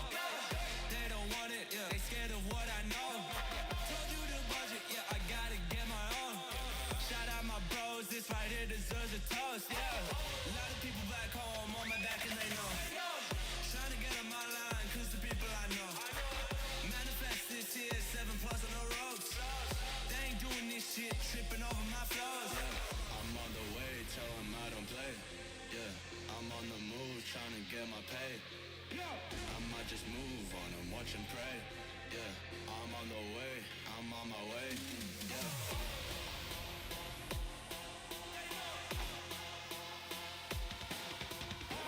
Manifest this year, 7 plus on the ropes. They ain't doing this shit, tripping over my flows. Yeah.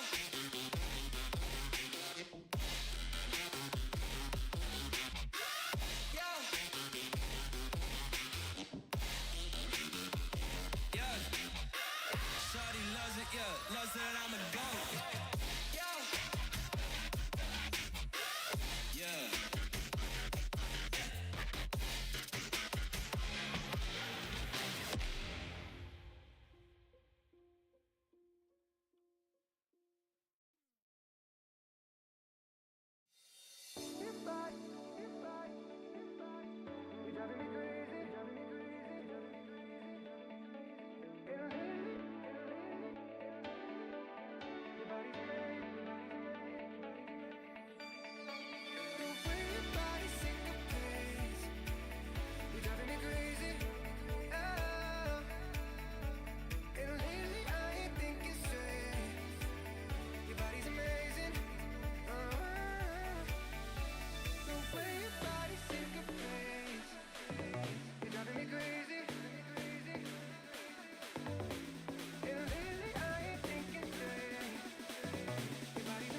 to be told.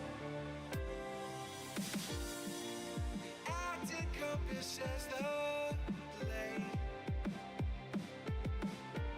We watch the scenes we live unfold.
It's in the stories that we say,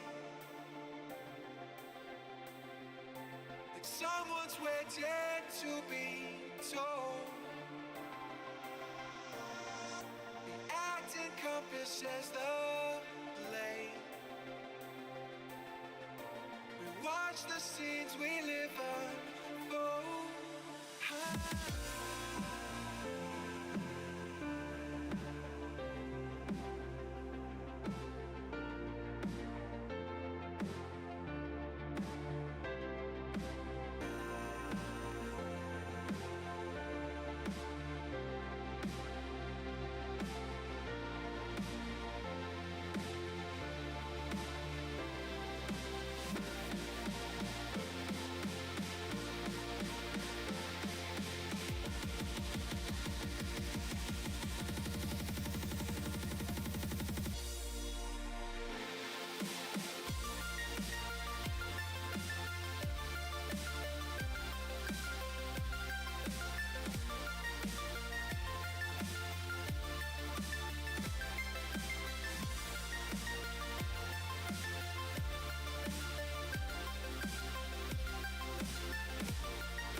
Lights they flicker and the candles glitter like you're in a thriller. Heart goes pum pum pum.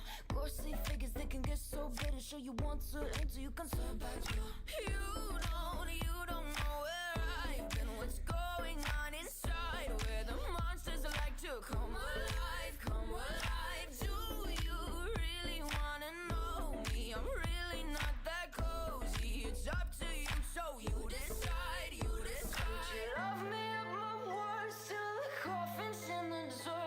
Try to break me like a curse. You know that will never work. I'm a little bit absurd. I like dancing on the verge. Anyone can love a pretty little mansion, but could you love a haunted, haunted house? Or could you love me now? A haunted, haunted. I'm a haunted house. A haunted, haunted house. If you'll just let it out. A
welcome back everyone to British Championships. We've just blown the whistle on our women's match where we have Bedfordshire Mighty Eagles playing off against Ballyhackamore Amazonians, excuse me.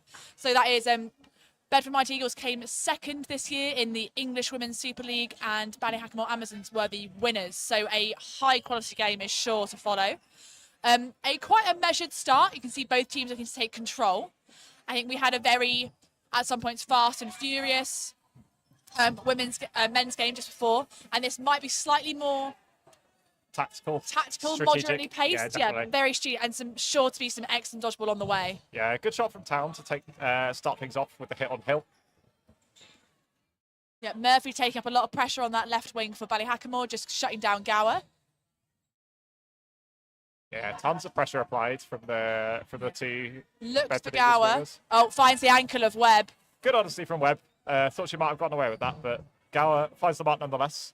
Bonsignori this time applying a lot of pressure once again. Yep. Single from McCloskey, looking for Town. Yep. And finds Murphy and finds Murphy out from Catterall. there and Catterall. Yep, you can see. Very efficient use of ball possession there from Bedford Eagles. Oh. Balls make the mark on McCloskey. Yeah, very confident catcher, McCloskey, so keep an eye out for number 91 in purple. But not on this first time of asking. So we have Whelan, number 29, facing off against 6 of the Bedford Mighty Eagles. Double counter, make the mark. Yeah. Very business-like start from Bedford Eagles. 2-0 lead. Devastatingly effective, those double running counters, and I think we can expect to see many more of them in this style of game than we have potentially in the men's game previously, and I wasn't, of course, here for the first women's game. But Bedford Eagles, especially on the English circuit, renowned for the timing on that pincer play, which is incredibly difficult to deal with.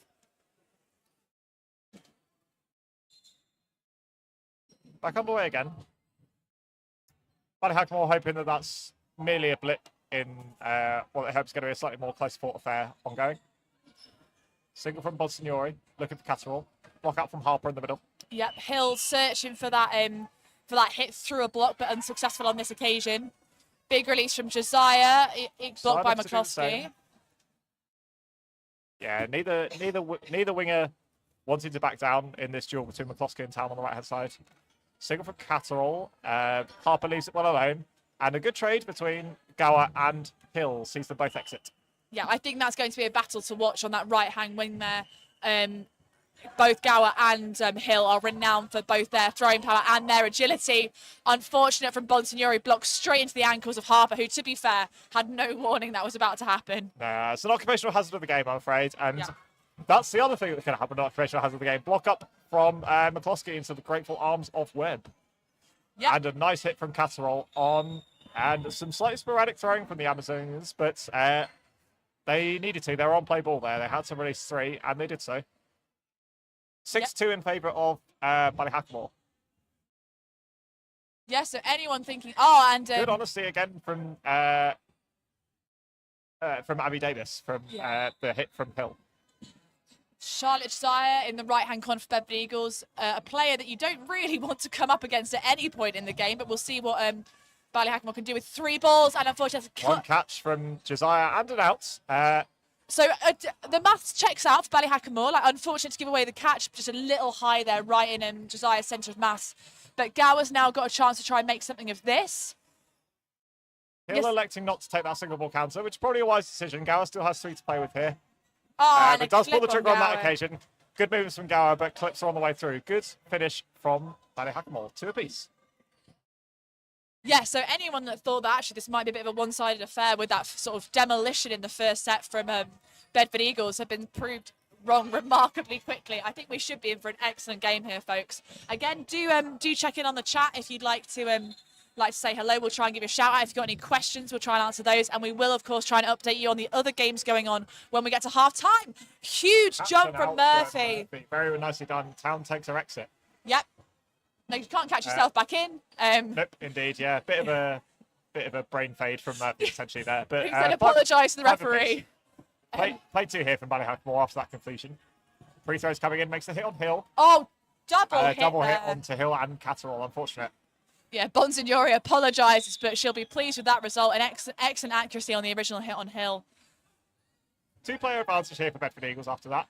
And with both teams doing very well to secure their, basically retain their advantage ahead of the efforts from the other team. Remains to be seen if either team can get back into it. But Bosniori doing well to trade herself on the far side, retains a 2-player advantage there for Bedford Eagles. Yeah, Gower had done excellent work there on the left-hand side of court for Eagles, holding on court position to then retrieve another ball. Good double counter for Webb is unsuccessful. McCloskey looks at the cover for Davis. Yep, Davis did well to step out of the way there, and then did not release at McCloskey, which I think, to be honest, was a good decision. Bedford Eagles, of course, with the player advantage. Eagles puts them in a very advantageous position. Double pre-throw onto McCloskey is blocked away. Good movements from the Northern Irish international. Gower's back there taking up space, letting the Northern Irish girls know they cannot take their eyes off her.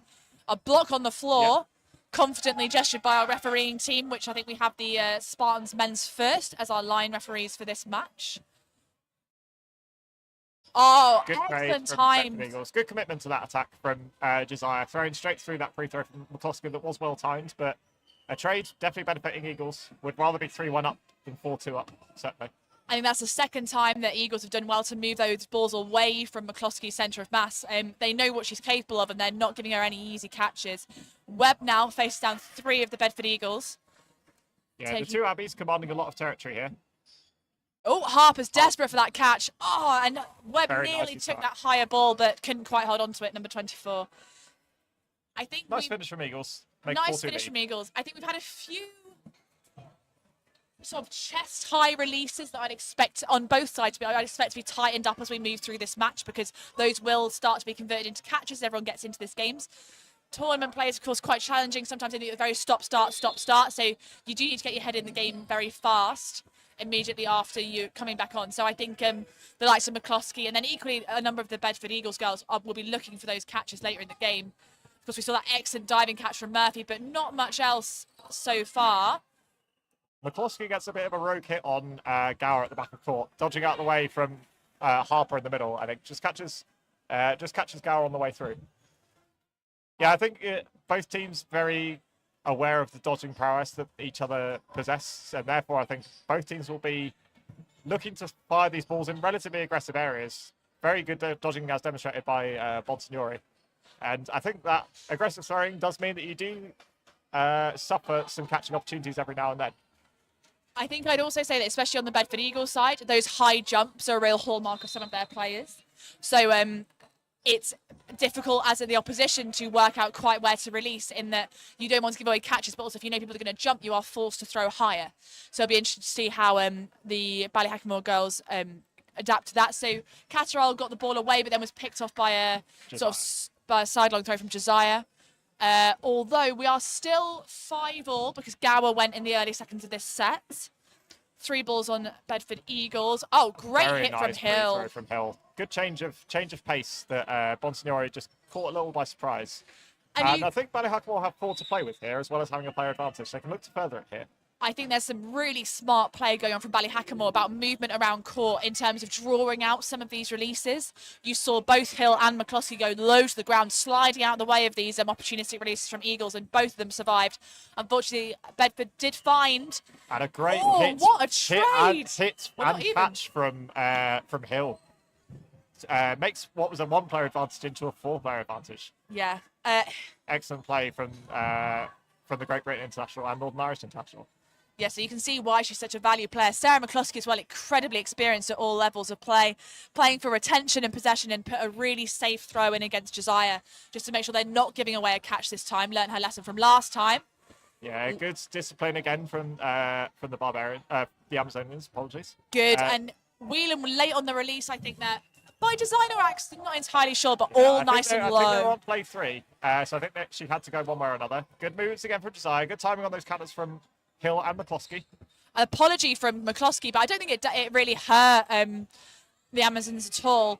You can see they don't need possession here. Catterall doesn't need to take that catch, sidestep smartly out of the way, and they can play down the time. We think we've got about 15 seconds left on this set.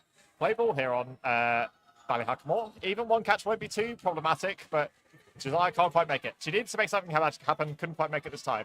We're level here, 4 apiece. Thank you so much for your question, Sam Hine, on the chat. What were the scores in the earlier matches? If you bear with us, we'll try and do you a comprehensive recap of that at half. I think would probably be best thing to do. That's a good idea. Yeah. Stay tuned for half time. But we will get that for you. Sam usually flick to the other tab, but I think we might struggle to do both at once. So bear with us and we'll make sure we get that to you at half time. Yeah, let's enjoy the rest of this first half, first of all. But yes, we'll give you a comprehensive recap of what that means for each of the groups at half time. Oh, you see Murphy stay close to the floor. I think she was a little at risk from the deflected ball that Hill managed to block, but it hasn't found her, so she lives to fight another day. Gower, ever present on that right wing for Bedford Eagles, goes low, trying to get under the block of Hill, but unfortunately bounces just before it finds the feet. Swapped out for Bonsignori. Good single from Catterall. And Town elects to go back up McCloskey. They do get the extra ball back off the wall, so Ballyhackamore will have 4 to play with here. Yep. They send and there she goes. Excellent catch from Abby Gower. She's such a threat. You often think, oh, should we just try and get Abby Gower while she doesn't have a ball in hand? But she does do that. She does make those catches. Really a fully complete player for this Bedford Eagles side. Yeah. And nice heads-up play from Town with a pre-throw on a slightly unsuspecting McCloskey. Okay, I think so. There was method in the madness there. So Ballyhackamore are now 2 players down, and they've decided they want the 2 balls, not the 3. So 2 less convincing singles back at the Bedford Eagles players. They will now hold for 4. Murphy giving Catterall some fairly clear instructions, but again, Catterall doing well to face down Gower, make sure that it's not haven't got all their own way. And she does it again. Catterall's gone. And I think Gower having a field day out there. Yeah, she's having a great time. I think what you're seeing there, which we've had some other players have had a bit of bad luck, Gower managing to read those balls and slide into them. So even though they're not directly at her centre of mass, she's managing to take them while she's moving and really let them sit in the breadbasket, as a lot of us coaches call it. But we're now 2 players to 6. Yeah, Town doing a lot of unsung heroic work on this near side with 2 excellent shots on McCloskey and Whelan. And Murphy unable to take that catch from Josiah. Does well to give herself a bit of time with the pre-throw onto Bonsignori, but we are left in a 1v6. Bedford Eagles have 4 balls. Looks to finish it here. Some good movements. Yeah. From Excellent the one movements. remaining Ballyhackamore player. Yeah, we do apologise. We haven't managed to grab number Can't see her name, but 98's movement's so good name. she ends up going off court. Unfortunate, but Occupational Bedford Eagles hazard. putting another set on the board. 6-4 here. Yes, so 6-4. I think it's been very interesting, and I feel it's been one of those games where the sets haven't necessarily looked massively close, but the match is very close overall. And I think one of the teams has managed to take momentum fairly early doors. I don't know if you'd agree with that. Yeah, whenever one team has the upper hand, they're very reticent Clinical. to let it go. They're very clinical in terms of ensuring that when they get a lead in players, they convert it into the full 2 points. Big movement from everyone there. So Harper got pre-thrown, but Bedford Eagles also throwing 2, managed to get both away. But 6-on-6 still, 3 balls for Ballyhackamore. Means the first hit is ever so important. And McCloskey and Town both looking for it, but neither able to come up top this time around. This will be a slightly shorter set. We've played more than 12 minutes of this half by the time this set started. So, and Gower nearly block it into Harper for a second time, and unable to make that mark on that counter from Hill. Good cover from McCloskey, but does give away 4 balls in the process. I think you can see a little groan of frustration. She did so much work to get so far up court and just missed the mark on Hill, although... Some excellent clinical use of possession there from Bedford Eagles, taking out both of the 2 Ballyhackamore wingers in McCloskey and Hill. I think one thing that you might notice watching at home, we've got a lot more rotation on these wings from the Bedford Eagles players than we do for the Ballyhackamore players. So McCloskey and Hill are definitely playing first choice wingers for Ballyhackamore the vast majority of the time, whereas we've got rotation between Bonsignori and Gower on we look at the left, and then Town and Josiah on the right for Bedford Eagles. Each method, it's completely up to the team and the players you've got, but I think in some cases it is paying off for Bedford in that they do seem to have that speed of release and awareness on these sort of marginal plays, which I think has definitely seen them come off better in this set in particular. But as we said, each set has been really interesting. There have been sets where Ballyhackamore have looked really dominant. So just to highlight, there's many ways to skin a cat. But I think that rotation and the, as you say, the clever use of covering off the wing and using your middle throwers, Bedford are using to devastating effect in this set. Yeah, worth mentioning that Bedford don't have too many... Oh, that's a lot gone on there. There's a catch from Town on Catterall. And I think, we might have a small stoppage of time here but to kind of unpackage exactly what happened there. I think Catterall made a catch on Josiah as well as Oh, did Catterall Town. catch as well? I've missed Yes. that entirely. So, yeah, tough to tell from up here, but I believe the main question here is whether Catterall was caught by Town before she made the catch on Josiah. If so, then Catterall would have been a dead player by the time that she made the catch on Josiah. And that is what the refs have called. And I think, to be honest, that was my gut instinct as well. So Catterall was caught by Town, apologies, before she made the catch on Josiah. So Josiah's still in, and there's no catch on the side of Ballyhackamore. Yeah, it is so hard to call these things, and that's why we rely on our 6-person refereeing team. We've got our 2 Sams, who are our centre refs today, and obviously doing a great job. But there's just so much to see. That's why those line refs do really come in so handy. So good to get that clarification. Everyone obviously has taken that decision, and unfortunately that means that Bedford Eagles, well, unfortunately for Ballyhackamore, means Bedford Eagles have taken that set without losing a single player when we get to full time. Yes, sorry, full time of the half, otherwise known as half time. Yes, we've got another half to look forward to here, guys. And Don't go anywhere. It's 8-4 in this game. 8-4 in this game. Right, Sam, let's get to you. As promised, this is gonna be like the classifieds on CFAX for those of you dated amongst us. So in men's group A, on the stream we saw Meteors take a 14-12 win over Ballyhackamore. Elsewhere, adjacent to that, London Storm beat Ron the Dragons 15-9. And in the earlier fixtures of the game, Meteors beat London Storm 19-7 and Ballyhackamore beat Ron the Dragons 21-7, which means Meteors currently have 2 wins. Ballyhackamore and Storm both have 1. Ron the Dragons still yet to get on the board. As it stands, it means that with the final fixtures being Rhondda against Meteors and Ballyhackamore against Storm, basically winner takes all in the game between Ballyhackamore and Storm in terms of who goes through. Group B, we saw Spartans take a draw with Manchester Bees earlier in the day, coming back from 11-3 deficit to draw 11-all. Alongside that, Derby took a very commanding 24-4 win over Kapow.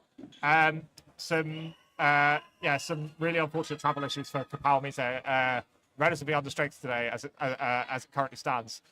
In the most recent sets of games, Derby took a 15-9 win over Spartans after coming very, very close to beating Spartans in the league twice last season. Spartans getting the upper hand. Derby getting the upper hand today. Manchester Bees followed that up with a 14-12 win over Kapow earlier today. So this group is pretty tight. Derby currently with 2 wins out of 2. Bees with a win and a draw. Spartans with just a draw, and Kapow with 2 losses. Means that Manchester Bees play Derby to finish things off, and means that if Bees win, then they're through. If Derby get a draw, then they're through. If Bees lose and Spartans beat Kapow, then it comes down to set difference between Spartans and Manchester Bees for that second spot in the league, and Derby will top it. So I hope you got all that. There will be a quiz later. If we move on to the women's group A, so White Tigers have already faced down Derby, with Derby coming away with a 24 win. Spartans have also already faced Coventry, and Spartans came out victorious with 18-4.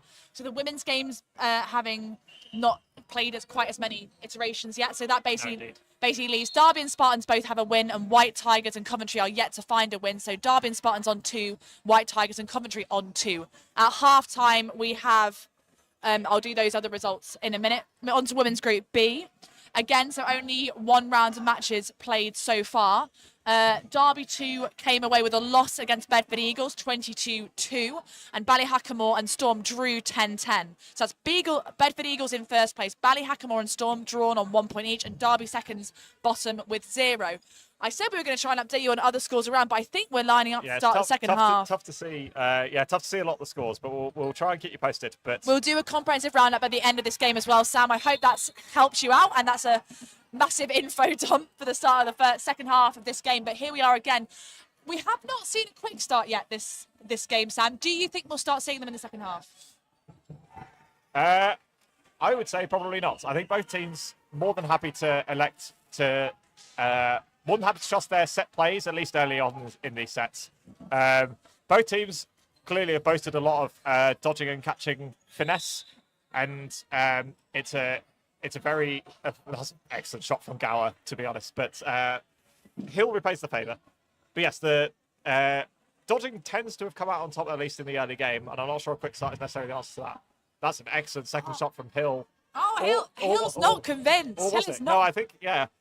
My first thought was that was plumb on the foot, but excellent sportsmanship Yeah, from it's Sarah just Town. sportsmanship all round. I think that's, at this point, it's exactly what we want to see at this point of the game. 2-ball attack takes out Murphy, but Davis is taken out in the process. It just goes to show that I think one thing that we cannot emphasize enough, and I know that sometimes there are some calls which seem to make little sense on the stream, but make a lot more sense in person. Sight lines are everything in this game. So even Sarah, Hill,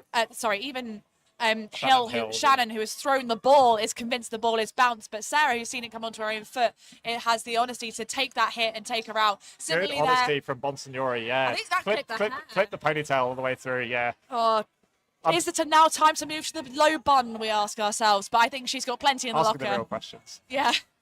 Josiah and Harper fast up court. Brilliant work from Hill. It was going all in for that trade on Harper, and Harper not able to make the hit, so Hill gets away scot-free. Yep. Sam, you are more than welcome for those updates on scores. We hope you're enjoying the stream. And anyone else, please do get in touch with us. We're enjoying interacting with you guys, as well as trying to keep up with this frantic pace. There we go. Never leaves Josiah in the corner. Taking out Hill there. Yeah, nice pre-throw. I think Hill not entirely sure whether that bounced. It was definitely body and floor in some order, but Ballyhackamore have a bit of a conundrum to solve here. Do they elect to play safe for another 40 seconds? Do they trust their dodging away from Josiah's throws? Do they trust Josiah not to form a catching opportunity?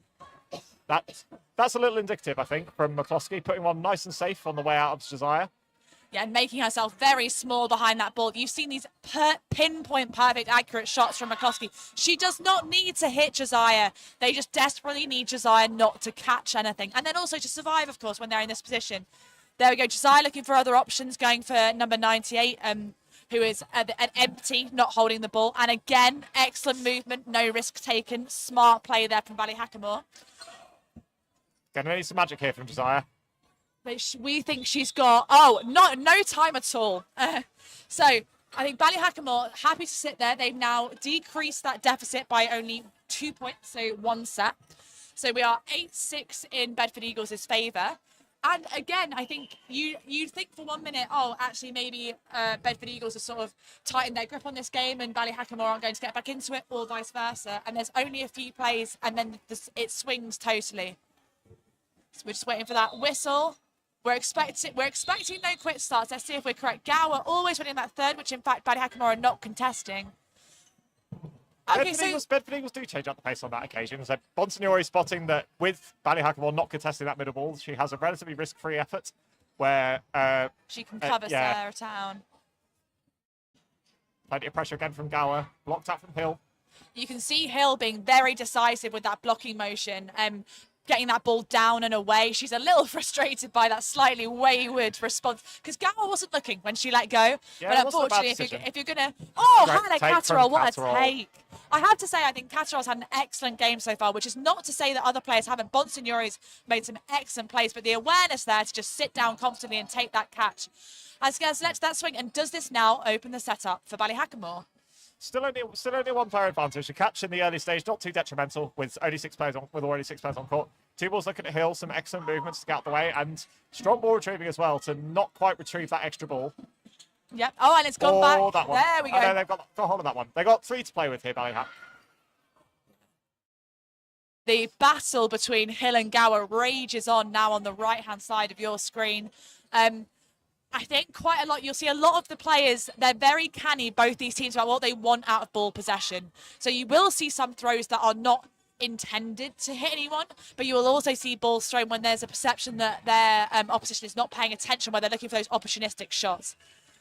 I really thought Town had that. Quite something from Town. Nicely timed counter-attack from McCloskey. And it had to be. It was something Town nearly got her arms around, but not quite on this occasion. 2 balls looking for Josiah. Double countering opportunity looking for Hill. Gower makes the mark on Hill, and Josiah goes a little rogue and makes the mark in the middle. Yeah, so I think... One player advantage, very short-lived. I think that was Whelan who was the victim of Charlotte Josiah there. And when it works, you're never sure whether these essentially double running but double target counters are planned or accidental. But when they work like that, you can't fault them.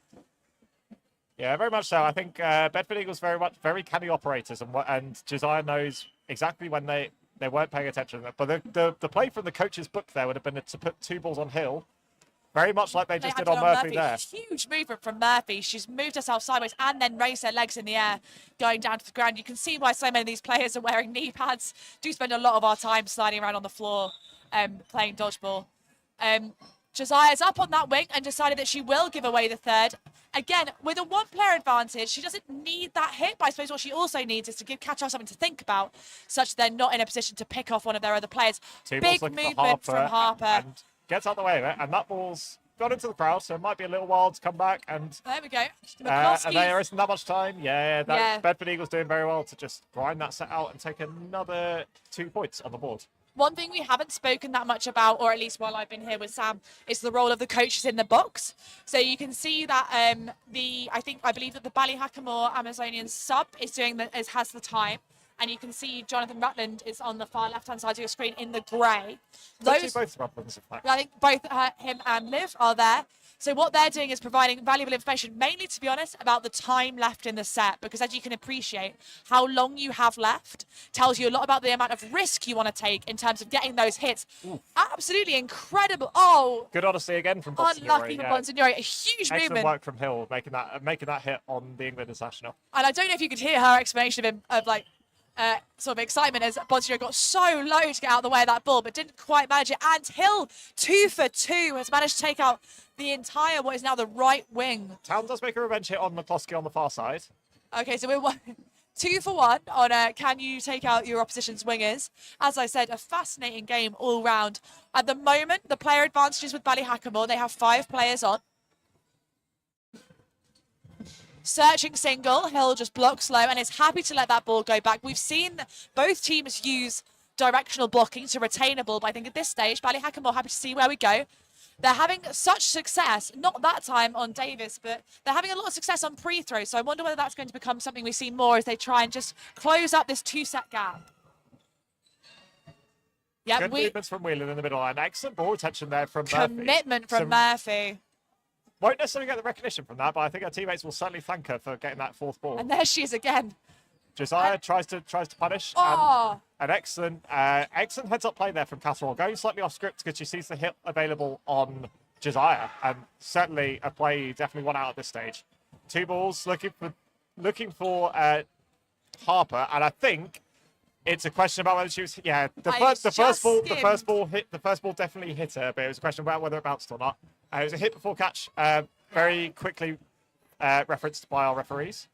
Yeah, and more big movement. And you can see Ballyhackamore arguably at a disadvantage this half. They have the wall behind them, which means that you can bounce balls back as the aggressive player towards their team. But Murphy's doing huge amounts of work trying to retain those balls. Doing all the damage, taking out Davis.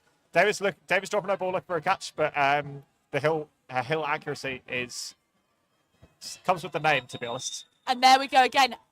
Absolutely stunning use of ball possession. Hill blocks Town back towards herself to keep the throwing on her. And an excellent catch from Town has been drawn into that play. Town, you can see, pull her ball slightly past Cattrall to force a 3-ball possession onto Ballyhackamore, and then she's taken that catch. Now only 1 player advantage for Ballyhackamore. Another huge movement from number 98 has done so well. And Murphy drawn in.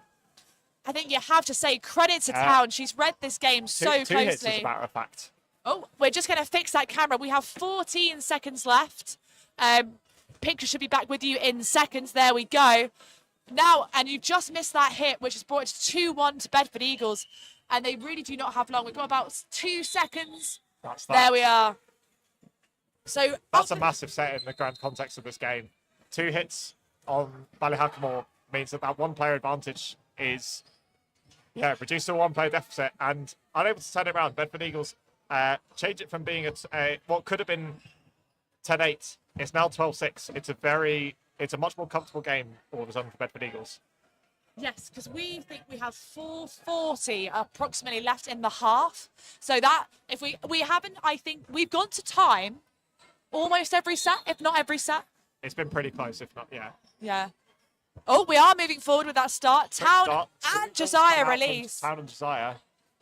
Potentially a little bit of communication breakdown, but 2 balls sent to Ballyhackamore nonetheless. Bonsignori makes himself a target. A nice block on the attack from Hill.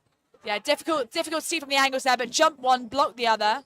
Nice work there. So now, do Bedford Eagles want to play with a bit more freedom? They feel like they've got quite a big set buffer. You might see them taking a few more risks. Or do they just shut down this game, get the win in the bag, and look forward to progressing through to the knockout stages? Knowing them, I think they're probably going to park the bus. Frustration from Harper, who would really just like a catch. And in fact, actually, McCloskey, I believe, has just taken advantage of that frustration. Although we have 1-for-1, the hit on Harper, looking for a catch, is immediately repaid by a hit on Whelan. Yeah, Bedford Eagles will be happy to take this to time, I think. If they take it to time, I think that basically guarantees the game. Brilliant from McCloskey, what a shift in Gets this the hit set. on Davis and then takes the follow-up catch from Town. Takes a couple of bites at it, but holds on to it nonetheless. I think, again, McCloskey's just done so well. We talked about when players are choosing to set up. She's taken 2 opportunistic hits, and they've absolutely found them out. You saw both Bedford Eagles players nearly got their hands on those balls, but just the lack of time to prepare and clock that ball coming towards you is so key. But Josiah has found the shins of McCloskey, who got low to avoid Bonsignori. So now we are only 2 players ahead for Ballyhackamore, but I think a huge set for McCloskey. Should be really proud of ourselves. Movement behind the ball from Hill means that it's 4 balls to Ballyhackamore Amazonians. Bedford Eagles doing very well to control the tempo of this game when they have possession, which is very much in their interest to do so. And that 3-ball attack does make its way past Gower's block. Very nice group throwing from Ballyhackamore. And I think we saw a slight stutter there in that the Yes. balls didn't all arrive at the exactly the same time, which actually is incredibly advantageous because we're talking half a second, much less. So it means it's very difficult to go to, if they arrive in slightly different positions, very difficult to react to each ball individually. And that's how they've got the better of Gower there. Big releases, and Bonsignor is maybe slightly lower than expected, and Josiah's blocked away by Hill. Now, Ballyhackamore can take possession of this set, I think.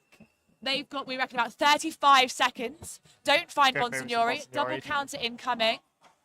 Again, it's 2 separate targets. I think Josiah with a little hand-waving apology. I think Josiah's of the opinion that if they can get Murphy maybe looking for that catch, they can start to whittle down this player disadvantage. But I think potentially they need to take it a bit more slow and steady. I think 2 balls at Whelan. And is that? That's not an out. I think Oh, no, it was Ryan. difficult to tell whether that was the ball Fair that was enough. dislodged from the hands of Whelan, or whether it was the live ball from Bonsignori. But she's gone regardless. Block out Yeah, from we Hill. had clear indication from the referees there, so don't listen to me. They've got the best view. Yeah, so held out by 1 player. Good control there from Ballyhackamore. However, Bedford Eagles losing that set, but probably losing that battle, but probably winning the war in the grand scheme of things. I think that's taking that set to time, even though they lost it, means that the likelihood of a comeback is borderline impossible, especially if this goes beneath a minute before we start.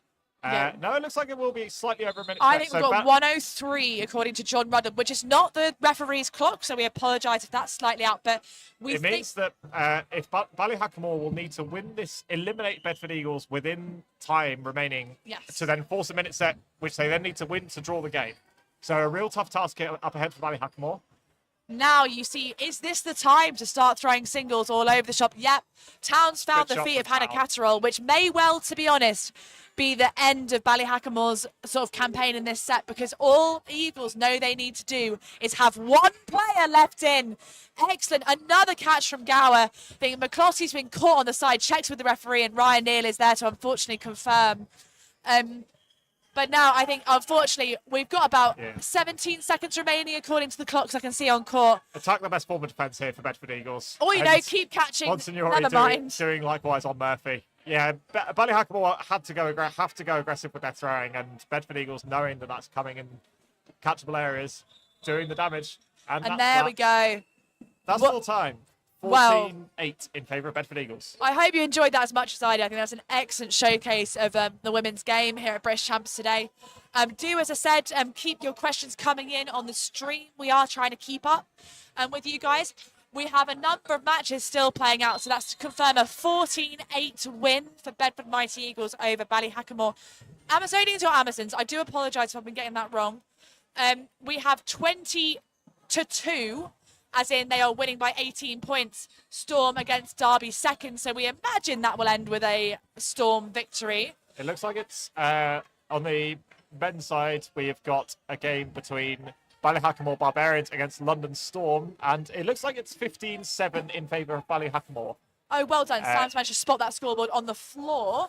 Let's have a look over here for you. We're craning our necks to try and see what the other scores are. But the Again, games that are happening are Derby versus Manchester Bees in the men's. which I think might, don't quote me, might be currently a Bees win, as I can see a 6 on the Derby side and like two numbers. Yeah, it might be 14-6. It's tough to tell from here. We'll try and confirm that as soon as we can. But I can confirm, I think it is 19-1 in favour of Spartans first playing White Tigers. So that will be a fairly definitive victory over there. I suggest, because I can see that people are interested in having the overall time, so when we come back...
whatever.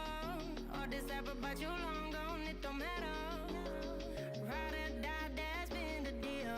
The light of your back, I disappear.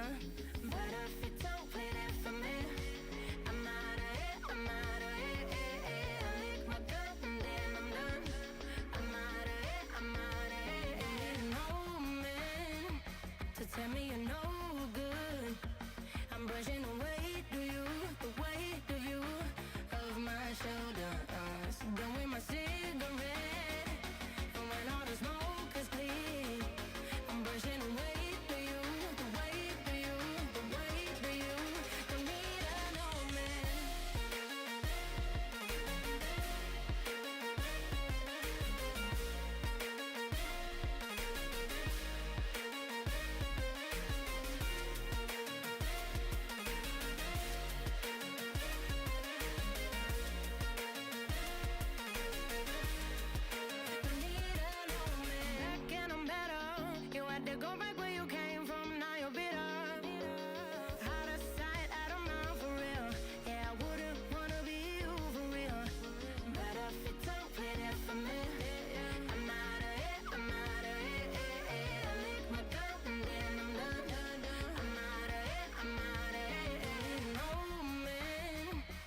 Tell me you're no good. I'm brushing away to you, the weight of you, of my shoulders. Done with my cigarette, and when all the smoke is clear, I'm brushing away to you, the weight of you, the weight of you. Don't need a no man.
need to tell you that it's over.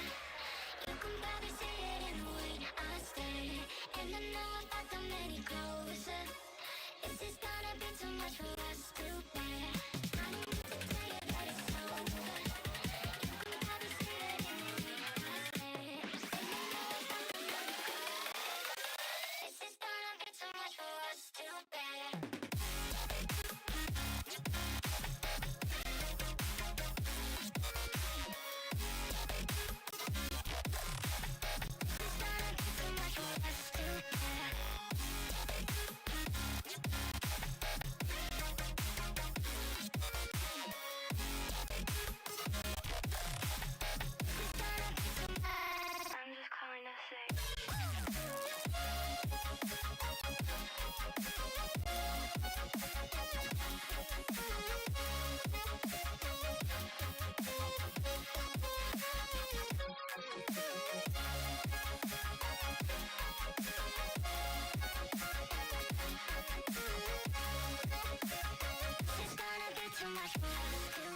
that it's over.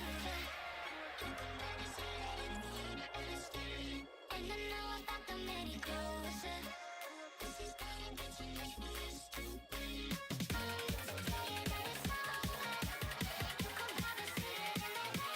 I'm just calling to say.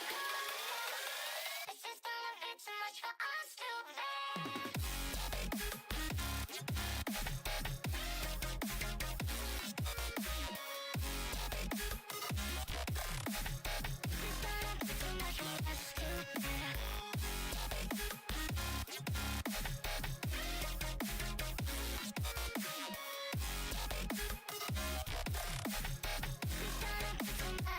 I'm just calling to say.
keeping myself so busy, pushing out the misery, trying to find the peace in me.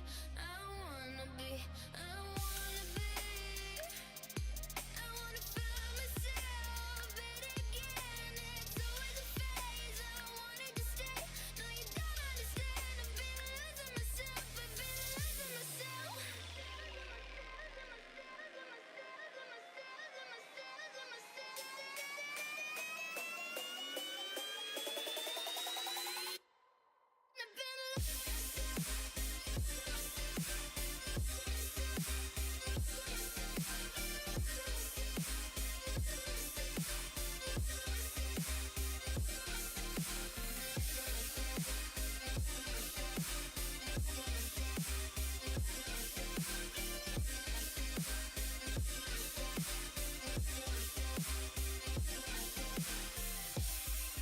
I've been keeping myself so busy, pushing out the misery, trying to find the peace in me. I wanna be, I wanna be, I wanna find myself, but again, it's always a phase. I wanted to stay, no you don't understand. I've been losing myself, I've been losing myself.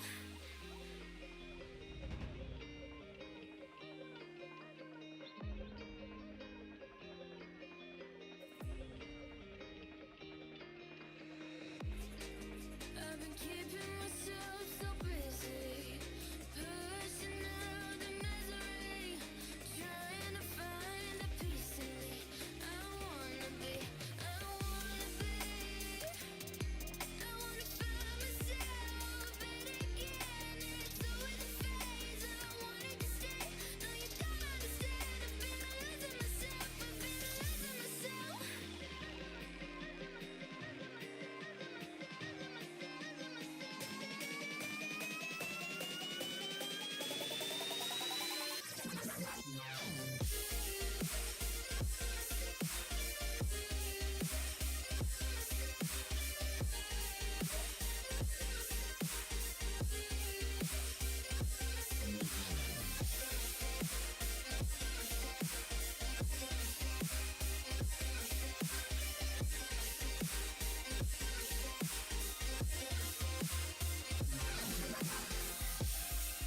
I've been keeping myself so busy, pushing out the misery, trying to find the peace in me. I wanna be, I wanna be, I wanna find myself, but again, it's always a phase. I wanted to stay, no you don't understand. I've been losing myself, I've been losing myself. So purely, I'm pushing myself to the edge, not wanna go away. Been testing myself by the worst. I've been pushing my mind to the most. I've been loving the people around me, but I'm so paranoid, I'm so paranoid, yeah.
Nothing could have prepared me for the high stakes heartbreak that surrounds me.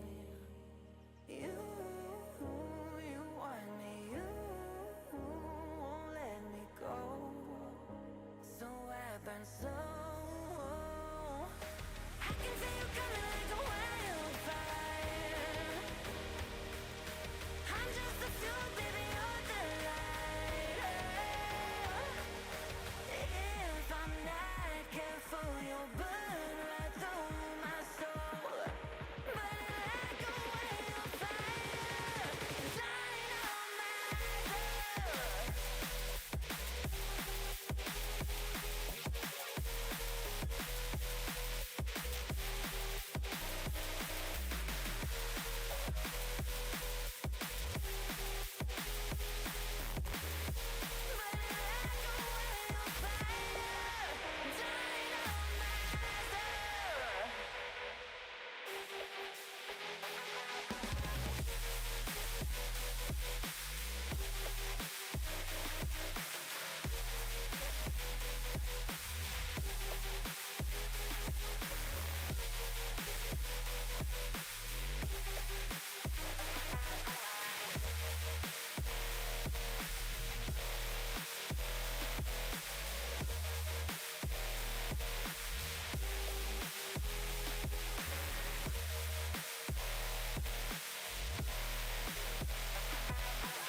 How will I know if I'm ready?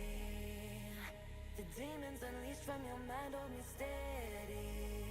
Yeah. 'Cause you want me, you won't let me go. So I burn slow. I can see you coming like a wildfire. I'm just a fuel, baby, you're the light. If I'm not careful, you'll burn right through my soul. Burning like a wildfire.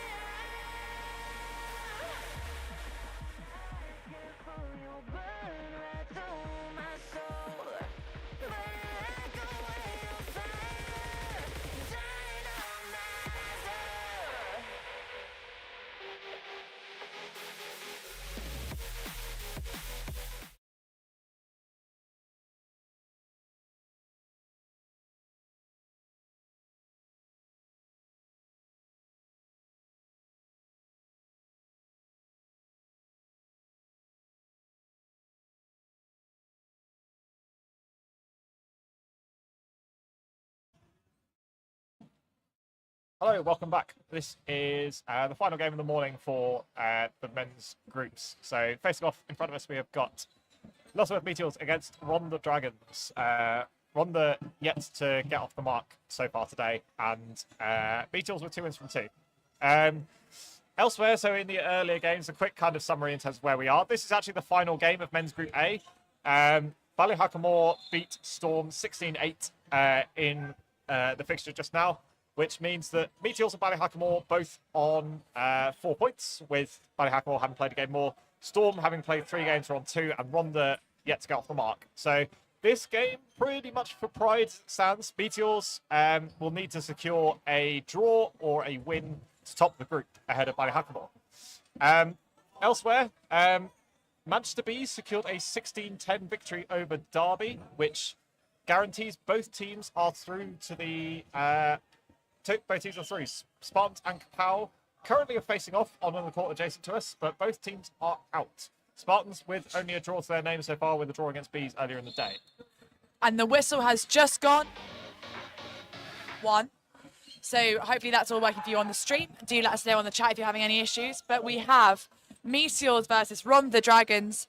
As we say, so this is Meteors' chance to secure top in the group. Indeed, yes. Day looking for Esnuff to start things off. And Day finds the has mark on found Howl. Making, paying his life for not paying too much attention to the back of court. Day looking for Galvin this time. Where did we lose Cy Jones to? I think maybe a fault on the start, because we are 5 apiece on court 1 here. Low ball, hopped over. David looking for the far corner with Carlton and Galvin. 3 balls to Ronda, who come up court with control. Big release from Good shot from Carlton. Makes a mark on Hughes. Cover there from Galvin, and Nola's staying quite far up court to try and keep that player advantage. Yeah, Ronda kind of aware of the chaotic exchange plays that Meteors tend to favour. Not on that occasion, with Esnuff making the mark on Mester, and then a follow-up catch from Nola on David. We are 6-2 here in favour of Ronda Dragons. A very good start from the Welsh side. 2 balls for Day, and another catch from Nola on Lech. Confidence is soaring for Ronda Dragons right now. So we've got Day, who's already proven that if you're napping, he will get you. Blocked by Nola, blocked again. Commanding a lot of territory on this wing. Random blue ball is going to go back onto another court for us. We have 3 balls in the hands of Ronda Dragons. 3 ball attack. Day gets out of the way. Running counter. Yeah, well left. Howell leaves that one well alone. Good decision making. Balls with Day, which it's, again, a toss-up here, whether if you were Dragons right now, how many 2 balls do you want? Galvin. Yeah, well Galvin held. deciding against that single counter. Probably a wise decision. Day proving his catching prowess earlier on in the stream. Single ball from Day. Just looking to take the sting out of the game a little bit. Kind of while away as much time as he can. Yeah, it's gone relatively quickly. We've got still, we reckon, 50 seconds left, that or thereabout. So Day, I think, doesn't want to give Ronda that momentum to wipe him out quickly, but it's now given away the 4th ball, so he has 1 ball to defend himself. Ronda definitely the third side here. Oh! The catch from Day on the effort from Carlton. Yep, I think he has missed Nola. Doesn't find the mark, but Jones is back in. 2 attacks. Can Day do it does again? The mark on Not that Esnuff, time. but Nola does finally take him out. That's a real settler for Ronda. Meteors are starting to build some momentum here. Yep, and now, of course, with about 13 seconds. Countering efforts, and makes the mark on Jones. Okay. Very strong start there for Ronda. They take the first set. I was going to say, potentially a little unexpected there. So Ronda have just... So they have been playing in National League 1 in the English League system this year, because unfortunately we do not have a Welsh League this season. And they have finished... third? 4th, I believe. 4th, whereas this is, as we've mentioned previously, the Super League winners. So Meteors will be looking to really capitalise in these next few sets, assert a bit of dominance, really, on the proceedings. Sam is just sorting that scoreboard out for you. We are even. Tim Day taking a lot of space on that wing, a lot of territory, making sure Ronda don't discount him as a threat. Nola with a searching ball, ducked quite easily by Hughes and Jones. maybe slight. We've got a smaller Hughes. We've got Josh Hughes ball retrieving in the red, passing the ball into court there. Again, searching ball from Tom Carlton, hasn't found anyone. Not too difficult for Hughes and Jones to just move their torsos out the way of. 3 balls to Meteors. Good Austin from Nolly. Hughes does make the mark on the shoulder. Yeah, nearly. I think a big lateral movement is a phrase you'll often hear bandied around Dodgeball. I think, to be fair, the twist almost worked, but I think Knowledge needs to get his full body as far away from that ball as possible. Day tries a cross-court whip onto Howell on the Ronda right wing. 3 balls with Ron there. Big release from Esnaf. Ducked under. Oh, and we have just clipped Tim Day. So a good opportunistic hit there from Tom Carlton. I think what you're seeing here, and will probably be a theme of this game, is that people are not afraid to go release for release for release. We've got a hit there on Galvin. Hold on the half of Ronda. 1 player down. It's quite an interesting dynamic, with Ronda being more than happy to play with 3 balls. And for good reason. Esnaf making another single ball hit on Hughes. Meteor's tending to prefer to play with 2, more as a general habit, but Ronda more than happy to take 3. Proves quite an interesting dynamic for this game. Ronda very slow and methodical in terms of their approach. There you see. A nice hit from Jones and a follow-up hit from Howell. Avengers is a fellow winger. Yep, so that is a 1-for-1, which leaves us still even Stevens. 2 balls looking for Esnaf, Lots and he of takes movement. the hit from Mester. Yeah, unfortunate there. I think got the ball to the first one, then got clipped in the hip. So Nice timing from the Meteors lads to it was make lovely, that mark. Play 2 here, I believe, on the... last ball is with Ronda Nathan lads. David. 2 Big balls movement looking for from Mester. Mester. 3 balls again with Meteors. Plenty of fakes coming out once again. 2 balls looking for Good Howell. movement from Howe. Countering opportunity onto Lech.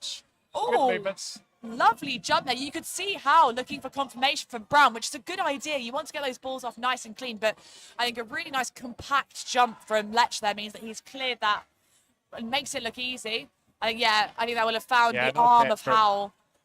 Now, Dan Brown, right, well, he had to do something and unfortunately threw it right into Nick Mester's chest, which wasn't necessarily what he was going for. But that does mean we're now all square with 2 sets all on court 1. Yeah, Brown couldn't afford to play it safe there. He didn't have time to hang around and needed hits. Puts in a dangerous area, and Mester more than happy to take that catch. Yeah. Let's see what Ronda do with this start then. We've had a rogue red ball going in, which is going to be cleared by the referees. 3 balls to Ronda. Resetting. A bit of a dance there between Steer of Ronda and Jones, and Meteors goes 1-for-1, which, no one's too mad about that. I think both trying to get that sideways dodge away, but it's difficult when you need to leave your head in place to make sure you're getting your accurate shot off. Yeah, some very early substitutions here from Ronda, bringing on Steer and Marshall for Howell and Brown. Yeah. We had a good And a nice hit from Dale yeah, to Galvin on once the more. knee pads, I think. We had a good hit previously, so Carlton found David cross-court. So we are now 4-all. Hughes been Esnaf? clipped Yeah, by Esnaf. Continuing his personal vendetta against Hughes, apologies. Yeah. And a nice follow-up hit from Day takes out Carlton. I think Day's been a real threat in this game so far. So it'll be interesting to see how they deal with him. Plenty of these Dragons part of the Welsh setup, and Day likewise after moving back to Wales from Scotland of late. Quite a lot of individual tendencies that Day is plenty clever enough to exploit. 2 blocks out from Mester on that occasion. Getting lovely and low beneath the ball. And a And nice that's a trade good trade. between Mester and Esnaf. Yeah, Mester caught the second one, but of course had already been hit, and therefore all he could actually do is replace the ball. Day is not afraid to give away possession for those searching shots, but I think Nola there has been lucky. That by rights would have been a clip on the ankles. Yeah, it would have been a slightly unforgivable mistake had he been clipped by the second effort. Yes. And a trade, but Nola does make the hit on his opposite number of Lech. Left at a 1v1 between Day and Marshall. 2 ball. Yes. Too hot to handle for Marshall. You could see what the Ronda player was trying to do. Lots of movement, making it very difficult for Day to track. But I think actually potentially sold himself out by going low at the end there, and Day just put his arm through it and found the mark, and the Ronda player was not able to hold on. Yeah, Day having all the balls meant that Marshall was definitely very much up against it on that occasion. Day's arm bailing him out of trouble, I'd say. 4-2 in favour of Meteors. And we think we have around 2 sets left in this game. Wow, quite a lot's just happened there. A lot of trading, but Marshall, Day, and Hughes all exiting the court. Ronda coming up on top on that trade, but they do give away 4 balls in the process. Yep, so we'll see what Meteors do with this. I would say shut down Nola and go for a hit on the other side of court. There we go. And they do make mark on Esnaf. I think an interesting use there of an odds call. So you can see we had Lech and Mester then release a delay shot while they shut down Nola using David. Smart play there. Oh, that's gone in the air. I was going to say Lech looking to see whether he can jump for that, but that was the correct decision. I think that would have been a broken elbows situation and probably not to make the catch. Yeah, Carlton doing a lot of damage on this near side for the Dragons. And Mester is hit out, but does take out Nola in the process. I think one thing you have to give to Ronda, they are absolutely fearless in just committing to these releases to get the trait. I think that's potentially where Meteors are finding themselves slightly unsuspecting in terms of the damage that's being done, in that once the Ronda players realise that they've been got, they will commit to taking one of the Meteors players with them. Good blocking there from David, clearly signalled by the referees. Yeah, Meteors now with a countering opportunity here. They got 2 balls in hand. Galvin throws on away. I think both teams very cognizant of the countering opportunity that both of them possess. Yep. Tell David coming over to provide a lot of cover to Jones. Bounce in front of Steer.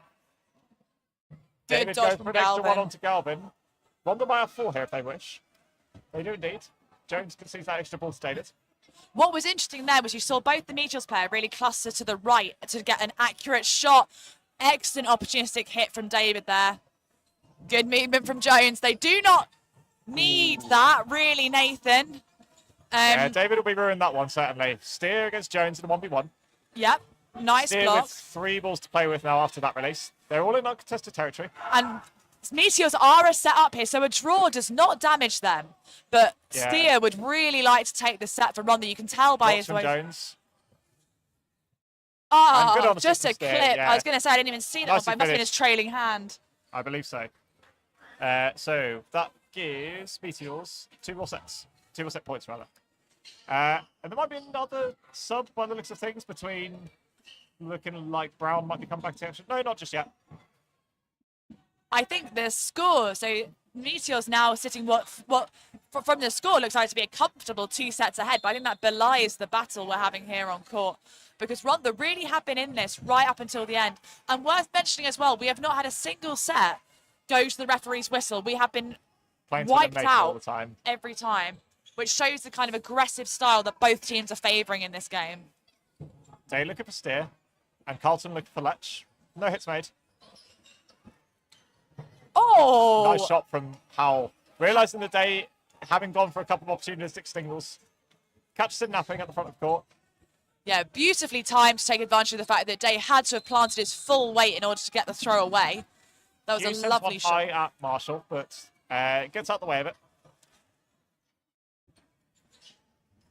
Free throw Yep. from Jones, looking for Carlton, but doesn't make the mark. Yeah, a sort of 0-0 exchange there. Nice dodging on both sides. Hughes managed to get our second ball back to Jones. Plenty of fakes coming Oh! out. And Hughes eventually gets one back on Esnaf with the catch. But we have had a trade on the far side. Howell Yeah. for David. Indeed. So David's gone and Mester's back in for the catch from Hughes. Yeah, tell from the body language that Hughes just generally relieved to have made that catch in the end, rather than necessarily celebrating, in that he had it in his lap for a couple more seconds than you'd have liked. 3 balls to Meteors, walking up court with purpose. Big fakes, low ball goes at Galvin, but I think died before it would have hit him just in front. So an accurate shot, but you probably were looking to be a little higher there. Good. Carlton says one at Hughes this time, and Jones replaced the favour. Steer, I mean, I think you can see the frustration. Apologise to the box. He timed that beautifully, and just a really nice step over that ball from Jones. 2 balls blocked up. No, not a catching opportunity. Marshall and Galvin both go. Oh, Jones replaced the favour. opportunistic And and- excellent catch on steer. Brilliant work from Jones. That is the Really Jones that we really are set used to off the pace seeing. for his team.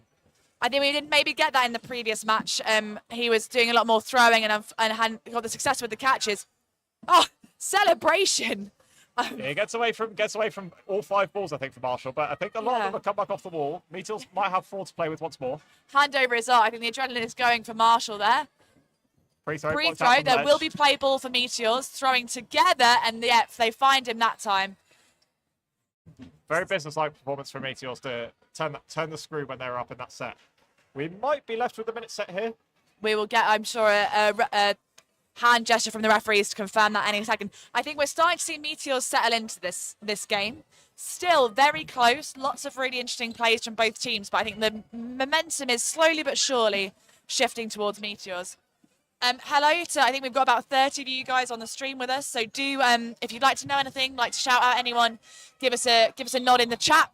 We love hearing from you, and we're very glad to have you with us. 3 balls to Meteors. Oh no, so 3 balls to Rhonda. Excuse me, eye failure. Another catch from Tim Day. And he Completely takes it. unnecessary release from Jones. Carlin had already been caught, but never mind. Yeah, you can see how quick the training game is with Jones already pulling the trigger on that release. Second ball found. Second ball, good shot from David, getting under the ball from Howell. You can see- Rhonda with a real tough task halfway through this minute set, 2 players down. Meteors with 3 balls to play with. Yes, and so these minute sets, it really is all about getting 1 or 2 hits. Oh, and we've had That's one one, back. Esnov gets through Mester. and we think we've got about 17 seconds to go. So if Rhonda can get this 1 hit and we remain 4 on 4, that will be a draw going They into got 4 balls to do it half-time. with as well. And Day. Day once again doing the damage with the catch from Steer and a subsequent hit on Brown. Day have an absolute field day today. Yeah, I think That's that. huge confidence from number 88 for Meteors, Tim Day. Really, I mean, hitting, catching, dodging, doing all the things. Yeah, we've got a few discussions we can see on the Rhonda side. I think, to be fair, they know exactly what Meteors are about. They are a very, very difficult team to play. And I don't think I think it's the fine margins, really, where Meteors are showing their experience that is costing Rhonda. So I do think with a few tweaks, it's capable. Rhonda are well capable of getting a few more sets in this second half. We currently sit 10-2, but Meteors are a team with gears. So, and they do have Brett Koenig, their captain, is currently subbed off, as is Nathan Christopherson, who we saw a lot of in the previous game against Ballyhackamore. So I don't know if I'm expecting to see much difference in the score in this second half, Sam. Whether we see a difference in personnel and a difference in approach from Rhonda is a slightly different question. Possibly, I feel like Rhonda are in it for a decent proportion of these sets. You can see that a lot of their trades tend to be going, level or sometimes even to the benefit of Rhonda. And I think Meteor seem to be just one kind of play in each set tends to be enough for Meteors to gain a player advantage. They're very reticent to give them any quarter from subsequently. Rhonda are playing well. Meteors certainly having to, they can't sleepwalk through the second half of this game. They're going to need a couple more sets to finally put the nail in the coffin of Rhonda. Rhonda, I don't think will need to necessarily rush things. I think they Slow and steady can certainly win this race for Meteors. Yeah, they certainly won their first set through their set plays. I think that the middle of Meteor seems to have sharpened up certainly of late in the last couple of sets. I think Rhonda less likely to get some relatively cheap hits in the centre. They're going to need to find a few more to get back into this game. I think we definitely had a wings v wings, Ballyhackamore versus Meteor games, and I think you're completely right. I think it's the middle players who are really allowing Meteors to capitalise on this game. We had a good, if slightly scuffy catch from Hughes, and some really good cover and opportunistic hits as well. But it's also, I think the Rhonda players have been playing really well. We know that Carlton, Nola, and Howell have been causing a lot of damage, and we saw Esnaf getting more into it towards the end of that half. So let's see what they can do now. We're just waiting on the whistle, and we'll be sorry. I was going to say the other men's game, just for reference, is Kapow against Kapow against Spartans, apologies, and Kapow currently winning that 8-4. And we had a quick start, I think, from Ronda, which got posts thrown. So Steer is actually out. And now, but we retain 4 balls on the Ronda Dragon side. And they take Many out balls on Day. Tim Day. And they get the bonus prize of taking out Jones as well. Yeah, you can tell that they've got their target man, and Day's certainly been doing a lot of damage. Definitely a worthwhile use of possession from Ronda to take out their compatriot. Yes, I think, and this may well be. Ronda will have had a tactical talk at halftime, and I think that's very wise of them. They, as Sam says, they know that Day is causing them problems, and if they can get Day out early doors, then they can have a look at what everyone else on the Meteors team is doing to them. Big Red 2. And unfortunate one for Howell. He takes a post throw at Lech, who ducks underneath it, and it falls into the grateful arms of Hughes. Much more confident catch that time. Yeah, brings back in Day as well to rub salt in the wound. Always used to be a big debate. Oh, and Day throws through the block of Nola. David.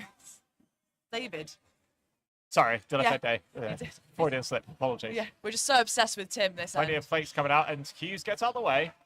Unconventional, but very effective dodge there from Hughes. Basically just fall over the ball. 2 ball sent to Carlton, blocked down. Counter opportunity if they was to take it on Mester. Gets low underneath it. The confidence, I always think of these when you know how fast these balls are moving, a number of these men will be throwing at like 65 kph, if not higher. The confidence just get to the ground and get underneath these balls, especially when it means you can't see what's coming at you, never fails to impress me. And it does make the angle of attack really difficult. So you saw Mester just ducking underneath that double running counter, which beautifully timed from Ronda, thrown through the block of Lech there. So Carlton will be happy with that. Yeah, nice little delay throw from Carlton.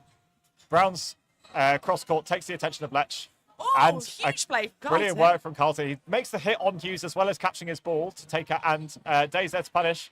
A subsequent exchange, and Brown makes the mark on Mester. Yeah, excellent use of, as we just said. Day's gone for a clip on the shoelaces as well. Nice work from Ronda, really turning the screw in this set. David's left in a 1v3. Yeah, Brown having face coming out, blocked out from Esmuth. Read that these players going low and just took that slight sidearm and really got low to get onto Mester's legs there. Now, David's incredibly about 20 seconds and very experienced. He doesn't need to win this set necessarily, but it suits Meteors for it to last as long as possible. He's only got about 10 seconds left. He's done the lion's share of lasting time. One catch opportunity here. We'll take it into a tie, and Esnuff gives him the opportunity. Brown tries one at Jones on the way through, and that's a tie, which definitely benefits Meteors. I think brutal from Brown, but a really good idea in that Cy Jones has obviously just jumped onto court, enthusiastic to obviously take his place before time runs out. And that was a good idea from Brown, but unfortunately did not find the ankles of Simon Jones. Yeah, David, apologies, doing his team absolute wonders to ensure that Ronda couldn't have any momentum to build there. I think it really is true that it's never over till it's over, is it? Like, you can get down to the final 3 seconds, especially in some of the sets we've seen today, and you should never discount what one well-placed play from what a beleaguered team can do to switch a set around. A little wide, maybe, from Howell, who I think is being given. Is it given as invalid by? I think that's gone down as a honourable mention. Oh no, they have called him. Yeah, I think that's a fair comment. I think with not passing within a meter of Day or any other live player means that Howell's out for an imbalanced attempt. Day then uses that possession to great effect with a cross-court snipe onto the long angle of Nola. 3 balls to me, just coming up court. Good movements from Galvin. Sorry, I just do find this clustering that Mitchell's doing quite interesting.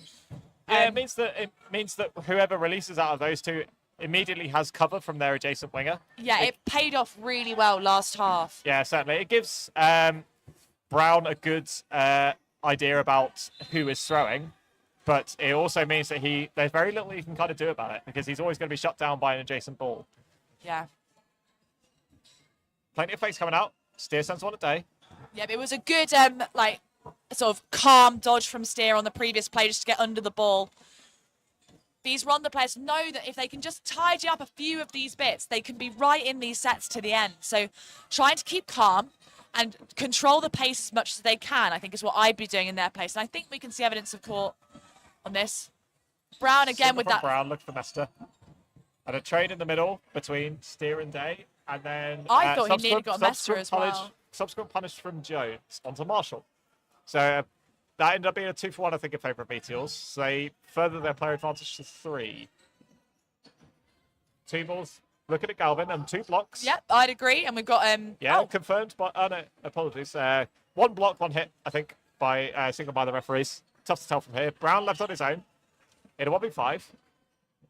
Yep, low block.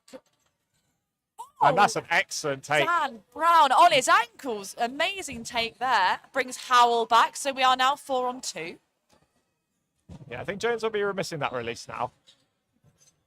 2 balls looking for Howell. He blocks out the way, stays off the back line, blocks an extra one. And a bit of... Oh, that is unfortunate. I mean, Jack Lech did not want to hit him in the head because, of course, that is unsafe and unsportsmanlike. And unfortunately has rued that decision slightly. I think maybe slamming it into his legs would have been more effective. Easier said than done, especially when you get deer in the headlights kind of moment. But really good heads-up play from the 2 new signings of Brown and Howell to Ronda this season. But a 2-ball tap takes up Brown. We're level again here. Howell and Nolla left in against Hughes and David. There we go, and there is the whistle. So a draw. Two very different types of draw, but draws nonetheless.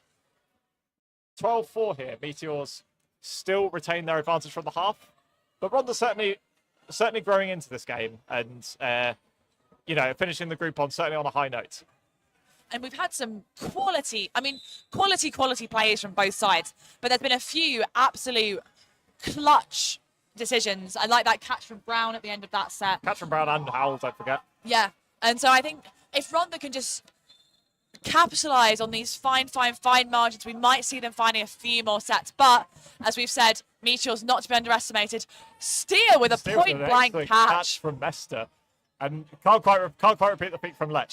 I think, unfortunately, this is one of those cases of chaos, not necessarily, to be fair, not fatal. So we had a catch, a hit, another hit, and then a miss from Ronda. So they have 4 plays, but they have taken with them from Steer's catch. One of the Meteors blocked from Carlton, then a hit from Nolla on Jones, means that we are now even at 4 apiece. Carlton and Hughes trading a few cross-court blows. Day applying tons of pressure, but Alexis set with 3. Yeah, listening to that communication from his wing. Good hit from Nolla on Jones. Ben. Good dodging to get out of the way of the response from Lech. I think one of the things that Ronda have done so well is these searching ankle shots. I think we saw quite a lot of full power, I can hit you in the chest and you can't catch me kind of plays in the Ballyhackamore Meteors game, whereas the sort of toadings and ankle clips in this game have really swung sets. Yeah, some really good accurate throwing on show from both teams.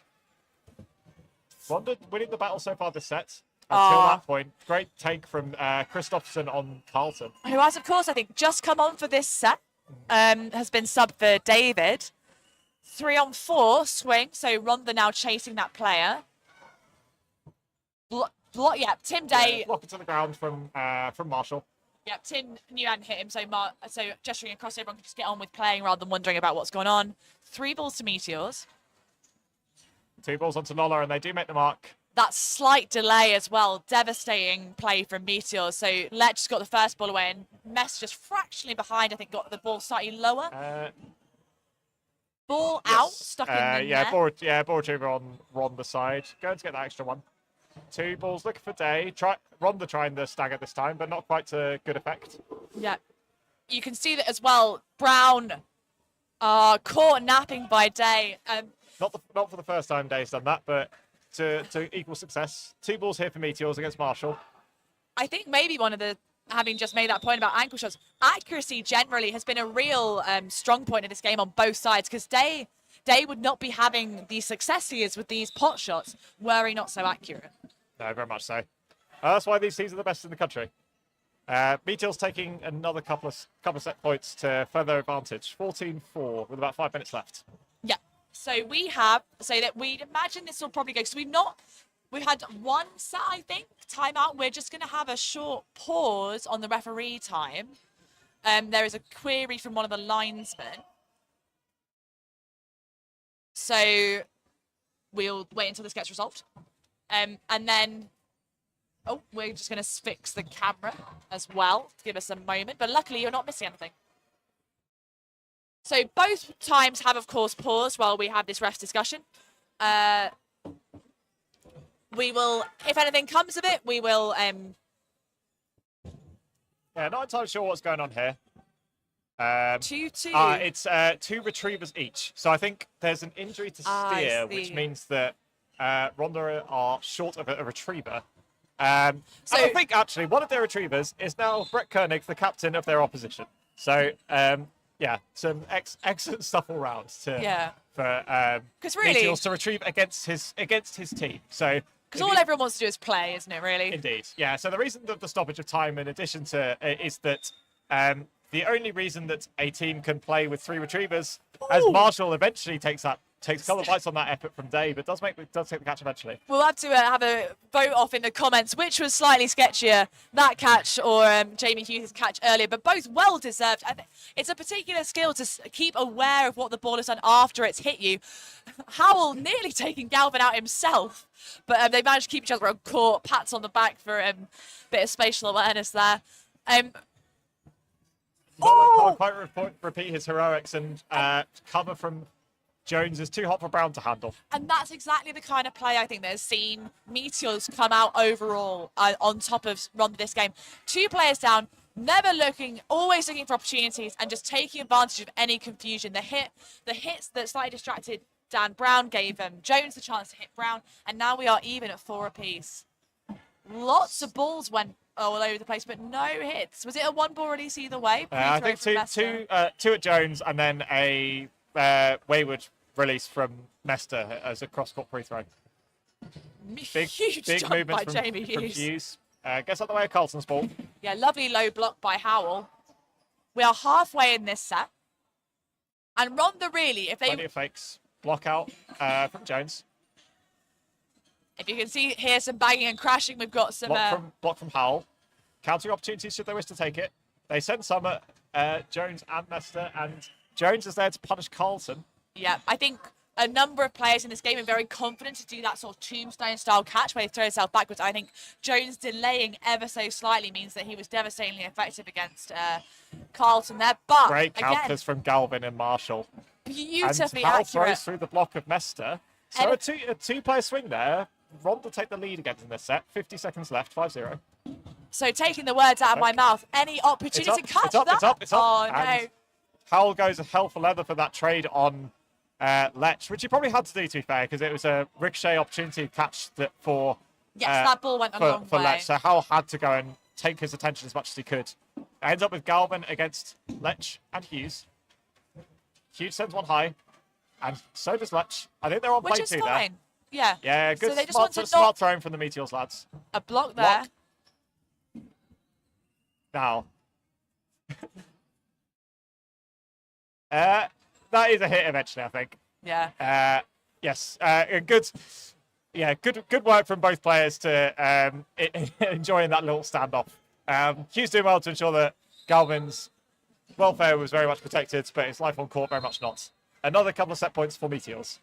Yeah, and I think worth highlighting that we do personally feel that the neutral zone, which of course we have in 5-ball cloth dodgeball, but isn't present in all forms of dodgeball, makes for some very interesting plays because you can get so close to your opposition. Not on that throw. Tim Day and Steer limboing away from those balls. So we are 1 up for Ronda, who have 2 balls in hand, capitalising on that little bit of chaos there with some excellent dodging in the middle.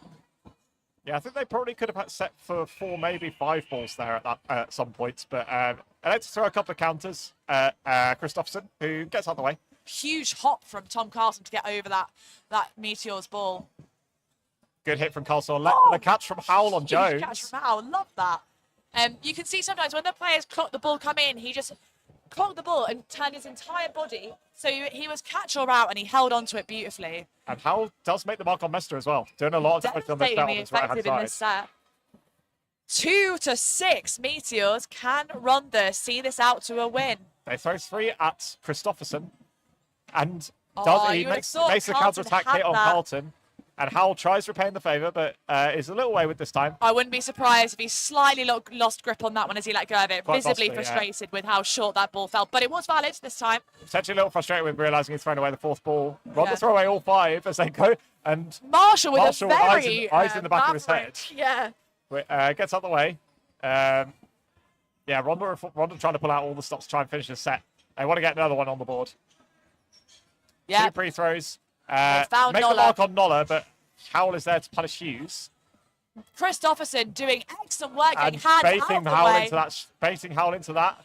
Oh! Some close quarter play again from Ronda results in a catch from Steer. He's on only got one Christopherson. working ankle, but And he's- Lewis Steer has capitalised on that close quarters play. Unlike Galvin, unfortunately.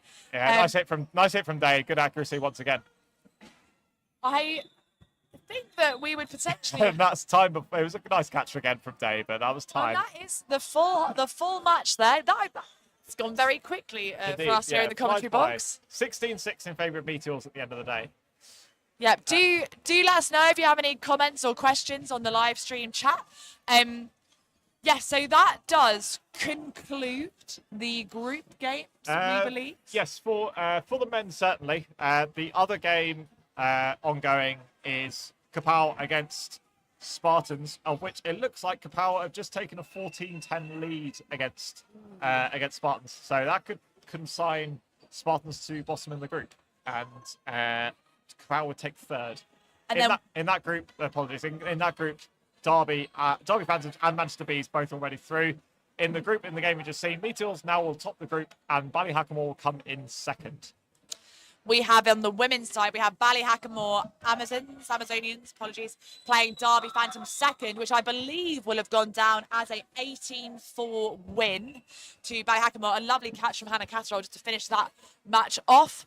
The game on the far court, which was Storm versus someone, has ended 14-6 to someone. So not very helpful there. It might have been Storm against Derby Phantoms 1, potentially. And I think judging by the mood on court... I know, apologies. That was. Yes, we'll get you a more. We'll get you a better update in due course. Yes, I'm going to go and have a quick look to see if I can see what's happening in Coventry versus White Tigers.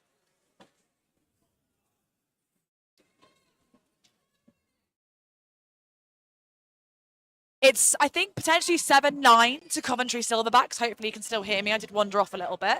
But we will, as we say, we'll get all these scores in and confirm what's going on. If Sam, I believe we have a timeout in the Spartans 1 versus Derby 1 match. In the women's. In the women's. I will just, while that concludes, if I will just go run down and see if I can pick up that score and then get back to you. In the interim, so in the court, the only other men's court that's currently still playing, Kapow are 2 sets up and a player down in a game against Spartans. And at the start of that set, they had a shade under 2 minutes remaining, I think the referee said.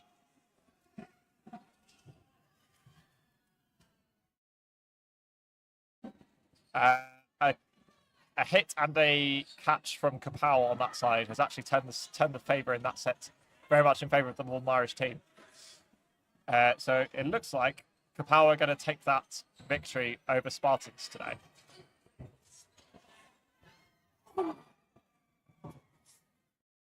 Absolutely brilliant ricochet catch there. I confirm it's 10-6 to Derby Phantoms 1 against Spartans 1 on the women's, but I think Sam was giving you a audio commentary experience of Spartans versus Kapow. Yeah, not long left of this one, but it looks like Kapow are going to take this one. Yeah, Morrison with an absolutely huge ricochet catch there. We have a hit on Elliot Webb. So 2 Spartans players left remaining, but 5 Kapow on court. That's all, folks. So that game ended up being a 16-10 victory in favour of Kapow, which means that the final standings of that group would be tested by maths. Bees ending up with that victory over Derby. Bees have ended up coming top. Derby in second, Kapow in third, and Spartans in fourth. And in Group A, Meteors in first, Ballyhackamore in second, Storm in third, and Ronda Dragons in fourth. I think we need to turn the camera off while our juniors get going, as unfortunately we are not streaming them today.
just falling over dreams.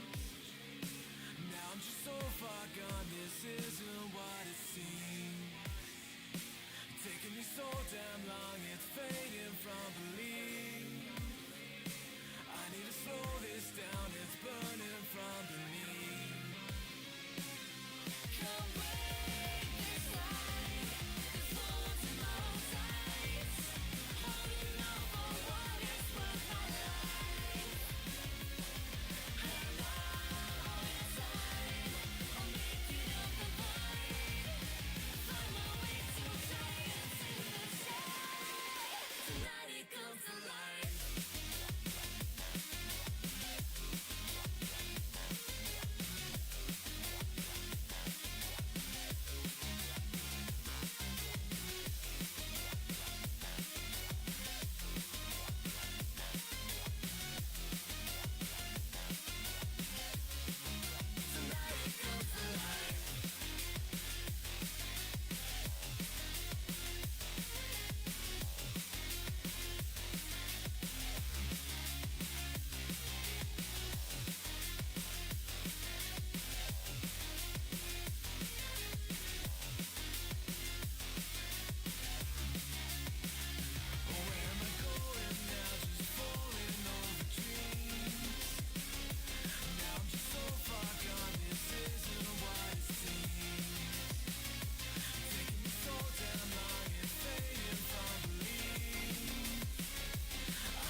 the attention, girl, I know you.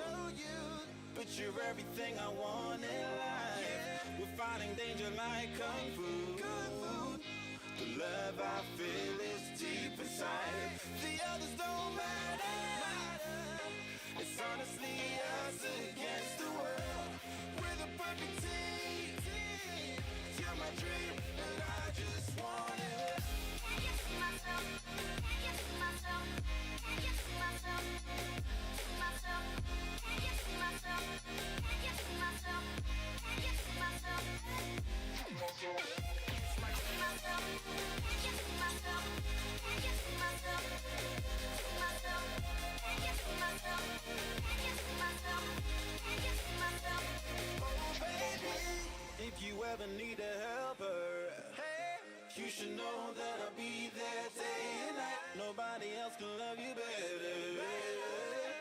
I'm here just to treat you right. You're the reason I'm alive. You're the only pain I can endure. And when you're not here, you're my dream, but I just want it. Yeah, I just wanna. You're my dream, but I just want it. Can you see myself? Can you see myself? Can you see myself? See myself? Can you see myself? Can you see myself? Can you see myself? See myself? See myself? Can you see myself? Can you see myself? See myself? Can you see myself? Can you see myself? Can you see myself? Deep inside, I knew from the start, you my bunny, I'm your Clark. From now to eternity, I give you all my heart. We are meant to be, it's clear to see. My love is bigger than I thought. I got everything I want when I hold you with my arms. Now this don't matter, my love and my pleasure, the key to my treasure. Whatever's the weather, day up and out with you till I die. How many times for you I'ma try? Want you to notice the one and I know this perfect soulmate. I wanna show it my best friend. She saved my life, my happy end in hard times.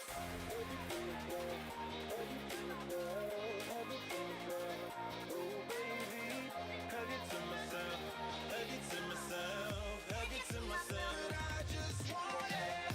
Can you see myself? Can you see myself? Can you see myself? See myself? Can you see myself? Can you see myself? Can you see myself? Okay. Can you see myself? Can you see myself? Can you see myself? See myself?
All I need is 10 more minutes, 10 more minutes with you. Let me give it a one last shot. Will I ever get through to you? Oh, am I wasting my time? Should I leave for the night? It's unclear at the moment. Can you give me the sign? I'm here trying and trying. I need 10 more minutes with you. So let me know if you give up hope. Do I leave you alone or I leave you alone? So let me know if you give up hope by now. So let me know if you give up hope. Do I leave you alone or I leave you alone? So let me know if you give up hope. I need 10 more minutes, 10 more minutes with you.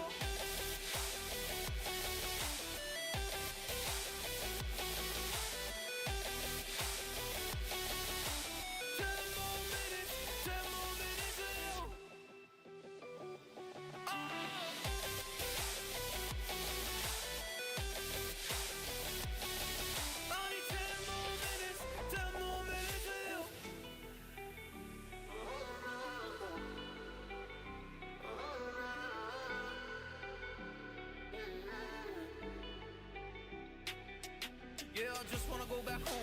Can't do this anymore. I can't get through to you, so what the fuck am I fighting for? What all those rumors do? Or were you trying to get a rise out of me? A rise out of me? Or I don't wanna make it all about me again. But I don't even know half the things you said.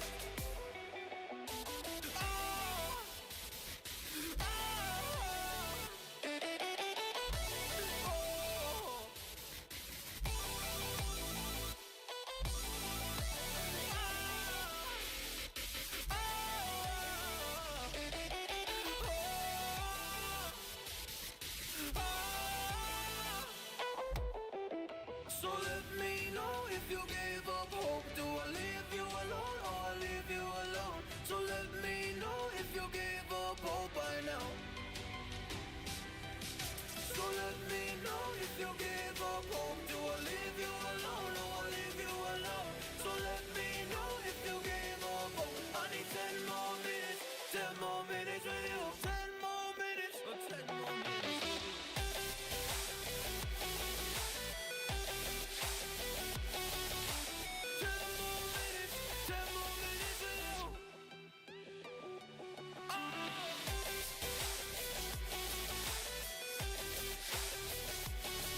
I need 10 more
see straight through my life. Oh, there's something in my chest that I can't hide. When feelings get involved, I'm terrified. 'Cause I've been here before and said goodbye. Oh,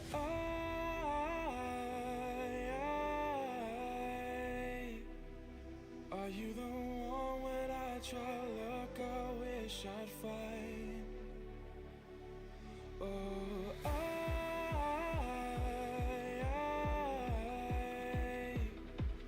how can I love when I've been hurt 100 times? For you I give it one more try.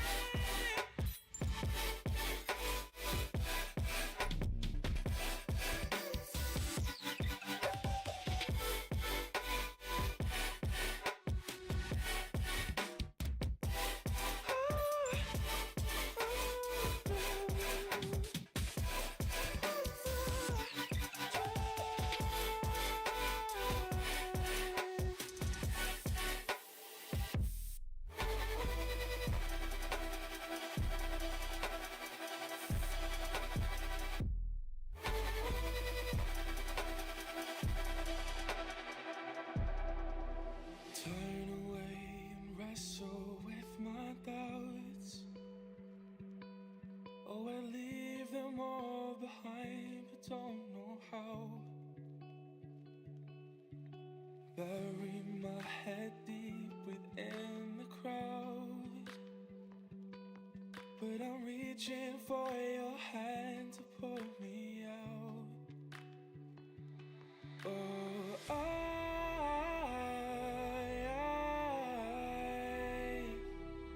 are you the one when I try look I wish I'd find? Oh,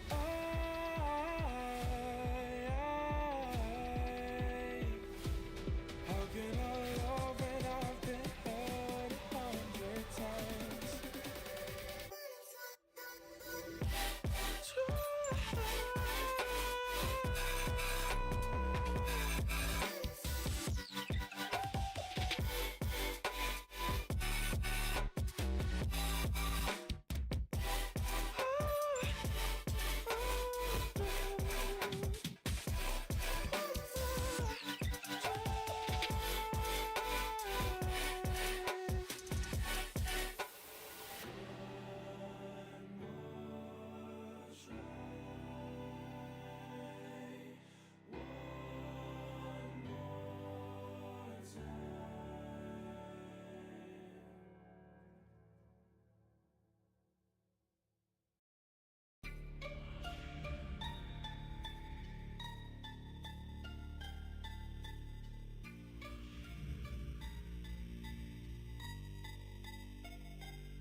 What you gonna do?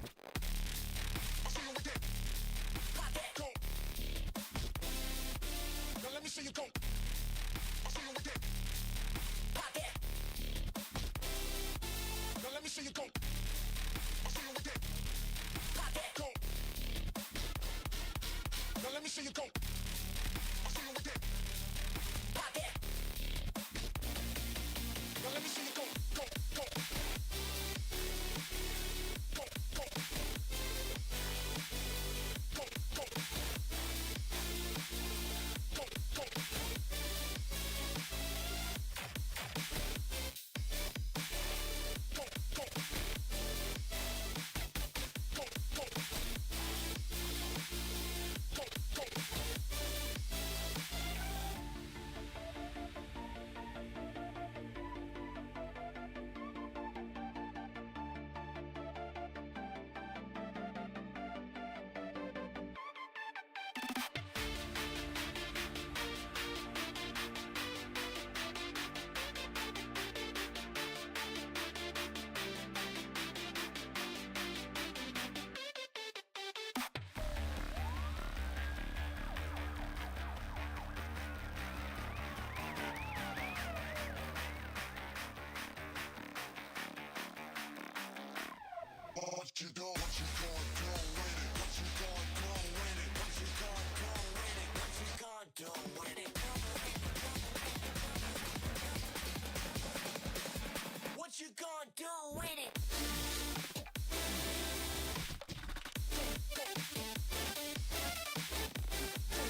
We spent our days on the coast of something beautiful. We got pulled into the tide of something real. But somehow I lost you on the way. I assumed you left me behind. Lifeless days and sleepless nights, so tired of it. I can't get you off my mind, can't forget it. Now I know what I've got to do is find my way back to you. Hey, why did it take us so long? Hey, while I was dancing on my own. Hey, and now my prayers been answered in my darkest time. 'Cause now I found you.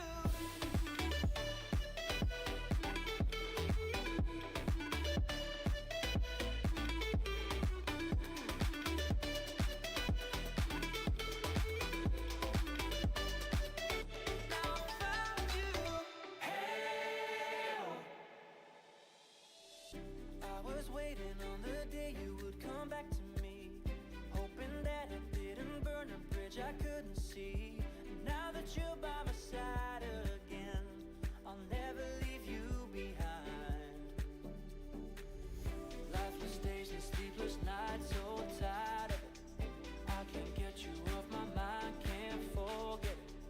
Now I know what I've got to do is find my way back to you.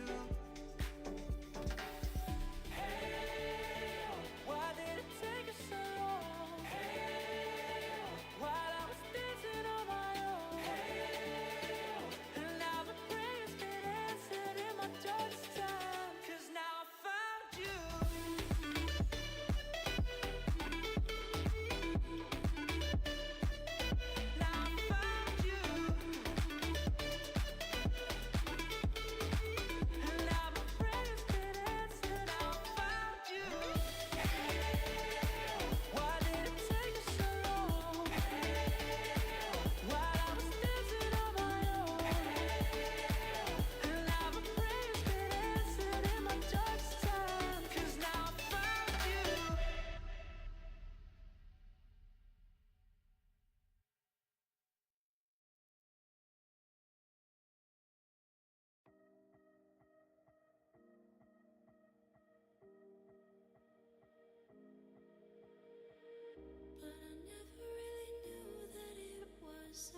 need some space while I'm trying to find my place in this world.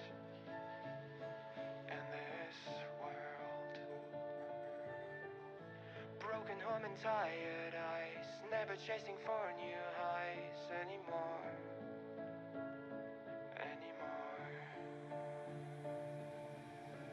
I don't think I can pave the way with only dreams of yesterday. Of yesterday. I realize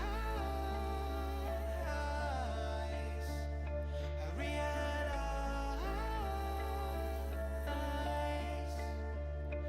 nothing more than just a memory.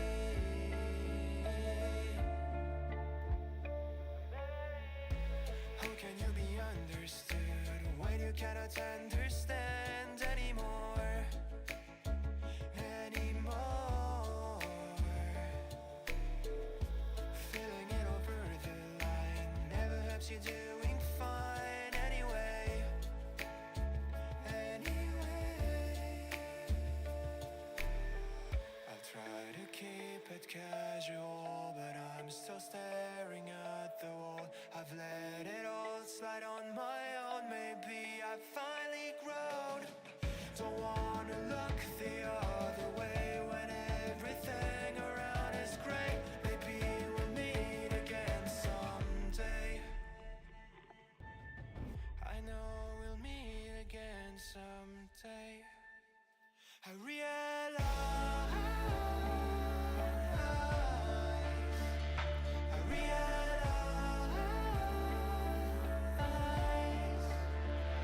we're nothing more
And I ain't stopping, no I ain't stopping, homie regardless, And I ain't stopping, no I ain't stopping, I'm just getting started, let's go.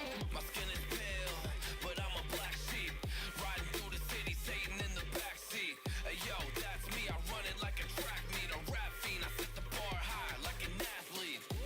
Step in the booth and Zach gon' drop that 808, cause the vibe is dope and the beat is cracking, now it's getting laced. I'm sharp as a razor blade, I can blow your mind like JFK. I do what I want, you ain't gonna box me in like David Blaine. We get it poppin', homie, day and night. Got the party jumping, about to break the ice. Stay up on my grind, that's my way of life. I got tunnel vision, I'ma chase that ray of light.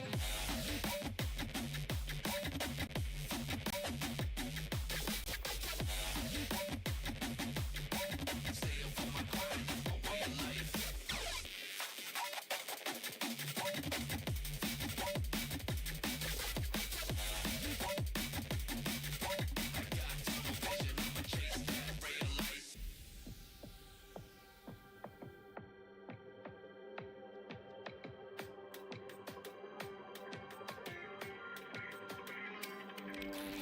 I stay fly, without a travel visa. I stay high, smoking on that gasolina. And when a Filipina tells me Malakita, I put two and two together like a ballerina. This music is more than a paycheck, no money in the bank cause I make sense. I put in work till I'm brain dead. I spit a fast zone like a break next, and the crowd goes wild. AM, mayhem. We get it poppin', homie, day and night. Got the party jumping, about to break the ice. Stay up on my grind, that's my way of life. I got tunnel vision, I'ma chase that ray of light.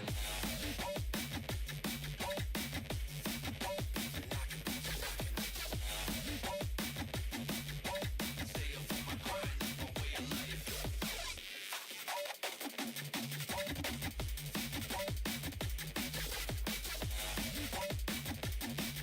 I got tunnel vision, I'ma chase that ray of light. Be the first to get it poppin'. Gotta keep the party rockin'. The vibe is dope, the beats are knockin'. We about to see some panties droppin'. Be the first to get it poppin'. Gotta keep the party rockin'. The vibe is dope, the beats are knockin'. We about to see some panties droppin'.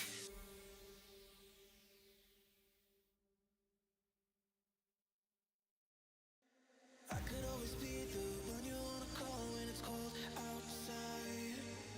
I will always be the one that's right here standing by your side.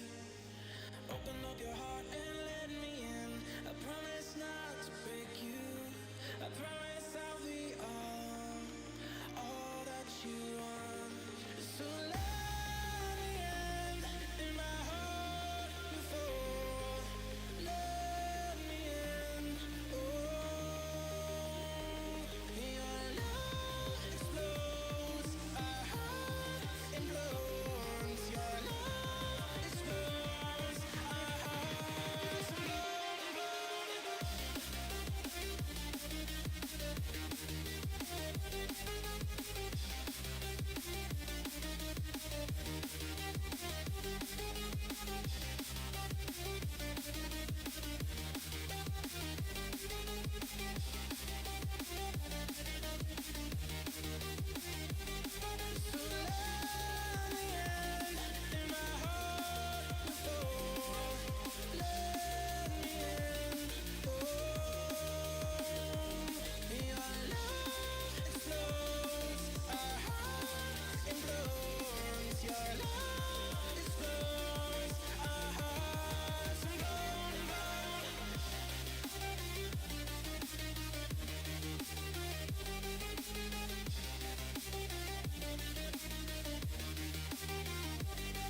Hey, so this is a little awkward.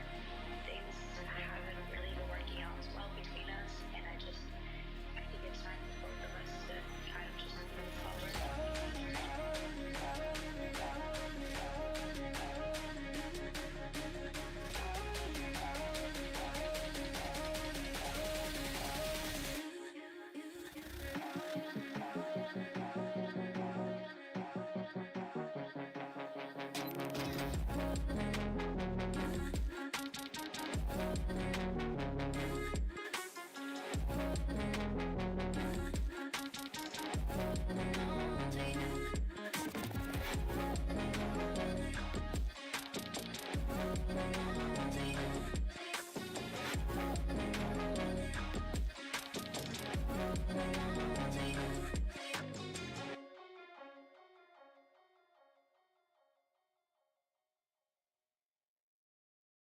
Play a song.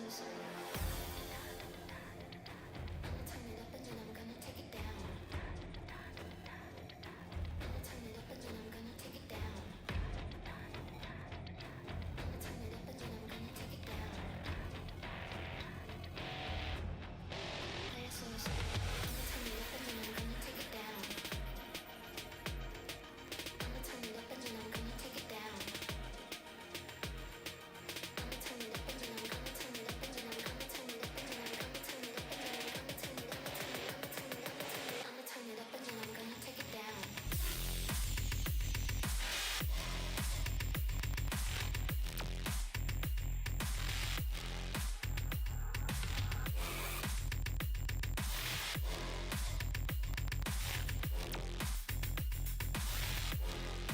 Give it to me like I'ma turn it up and then I'm gonna take it down.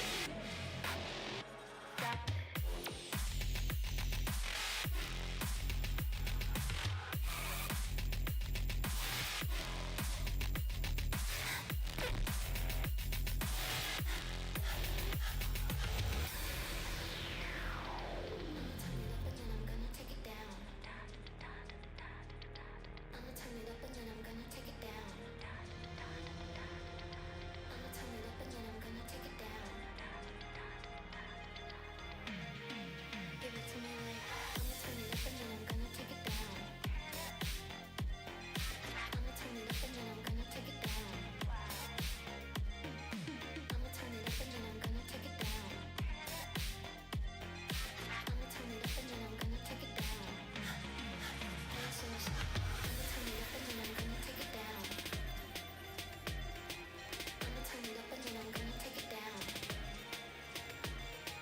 I'ma turn it up and then I'm gonna turn it up and then I'm gonna turn it up and then I'm gonna turn it up and then I'm gonna turn it up and then I'm gonna turn it up I'ma turn it up and then I'm gonna take it down.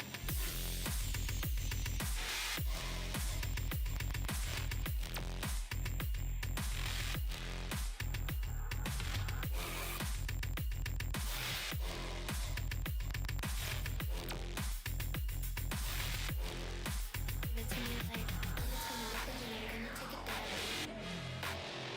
down.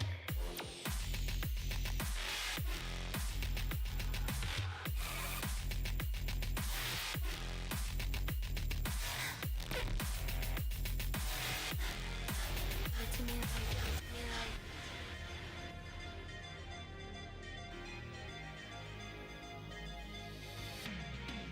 Give it to me like Give it to me like Give it to me like Give it to me like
understand you, but you fall apart.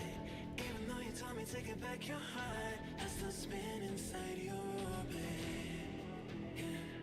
You say that I should probably start to walk away. I'm hoping that you stop and make me have to stay, 'cause I'm floating in your orbit.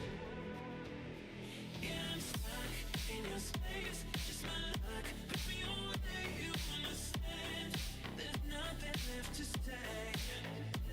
Pull me back, take my hand. Come on, name, you understand. I wanna stay, 'cause I don't wanna walk away. 'Cause I don't wanna walk away.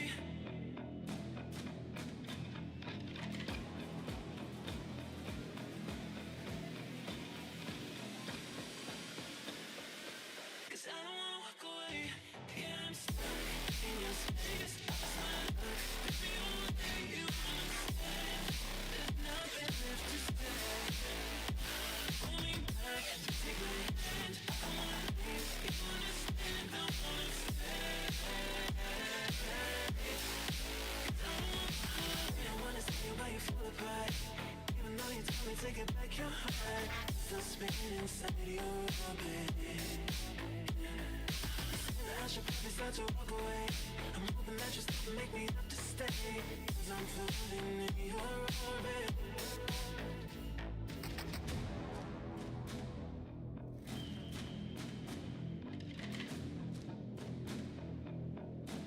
Pull me back, take my hand. Come on, name, you understand. I wanna stay, 'cause I don't wanna walk away. Yeah, I'm stuck in your space. It's my luck. Put me away, you understand. There's nothing left to say. Pull me back, take my hand. I wanna leave, you understand. I wanna stay, 'cause I don't wanna walk away. 'Cause I don't wanna walk away. Pull me back, take my hand. Come on, name, you understand. I wanna stay, 'cause I don't wanna walk away.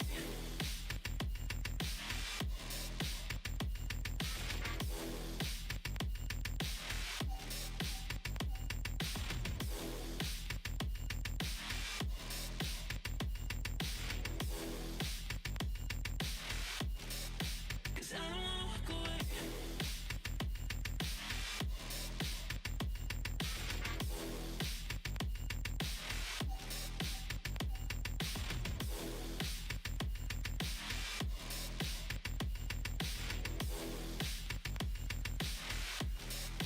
Cause I don't wanna walk away.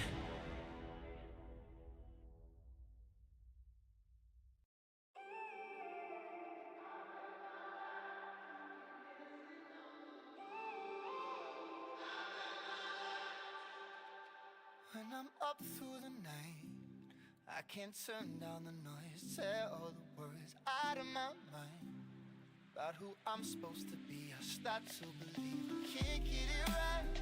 Remember the days I let slip away. They were simpler times. Mama told me before you leave, if there's only one thing you remember from me, child, when you're out on your own, a million miles from home, feeling the weight of the world on your shoulders. Child, don't forget who you are. Don't lose your head or your heart. I'll bet my life on your stars. You'll be dancing, dancing on the moon. I'll bet my life you'll be dancing on the moon. I'll bet my life you'll be dancing.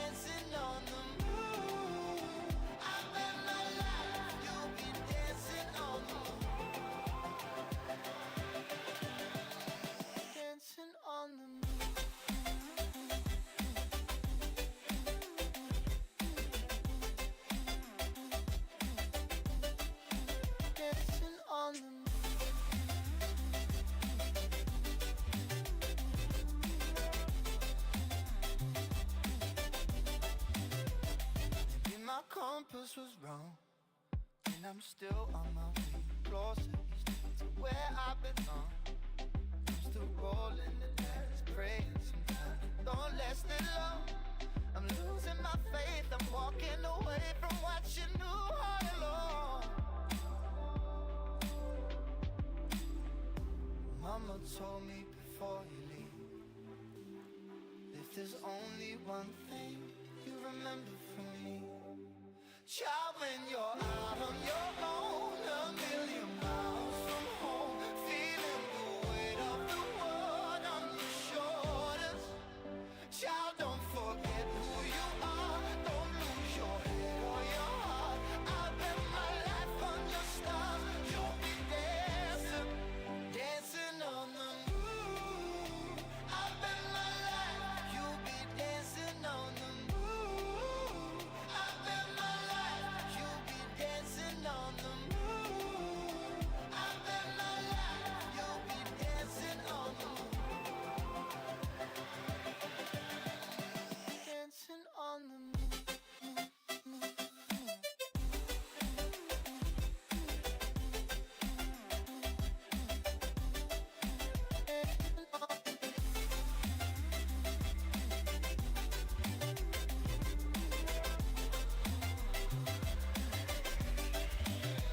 Child, when you're out on your own, a million miles from home, feeling the weight of the world on your shoulders. Child, don't forget who you are, don't lose your head or your heart. I'll bet my life on your stars, you'll be dancing, dancing on the moon.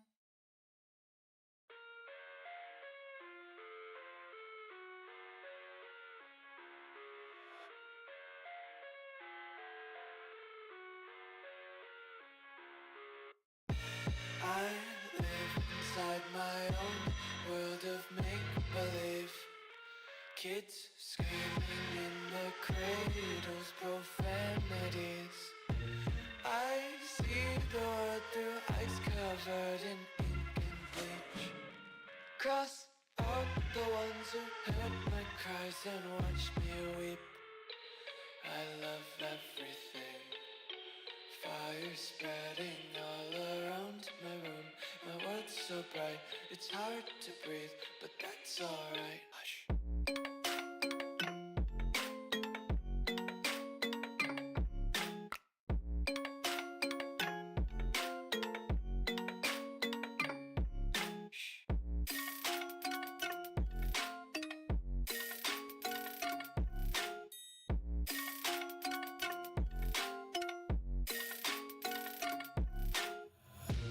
Take my eyes open to force reality. Why can't you just let me eat my weight in glee? I live inside my own world of make-believe. Kids screaming in their cradles, profanities. Some days I feel skinnier than all the other days. Sometimes I can't tell if my body belongs to me. I love everything. Fire spreading all around my room. My world's so bright, it's hard to breathe, but that's alright. Hush.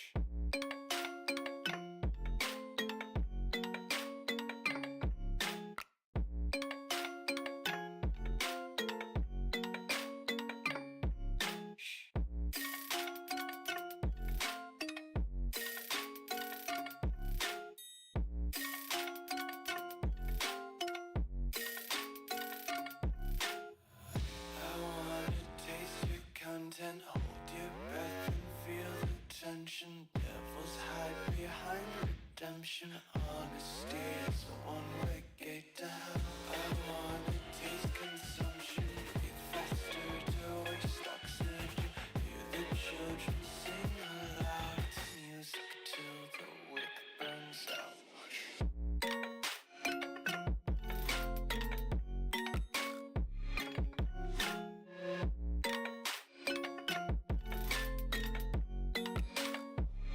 Just wanna be carefree, let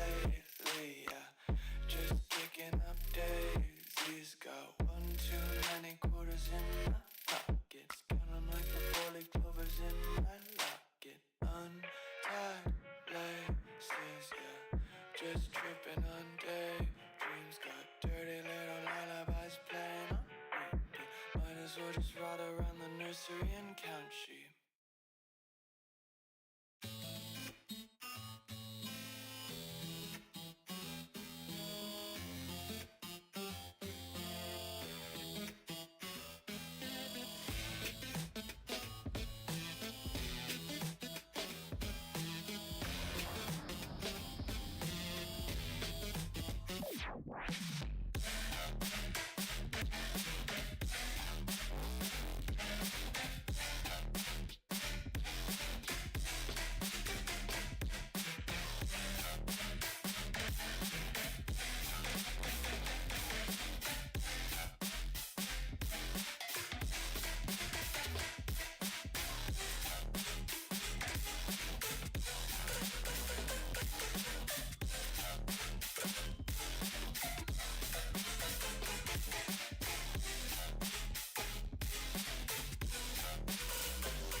I gotta feel it, you don't mean it.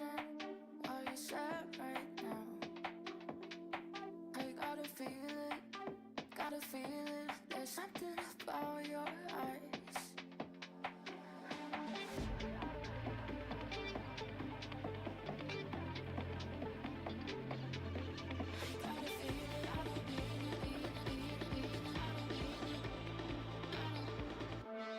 Every time you hurt me, it makes me feel alive. Every time you say you love me, there's something about your eyes.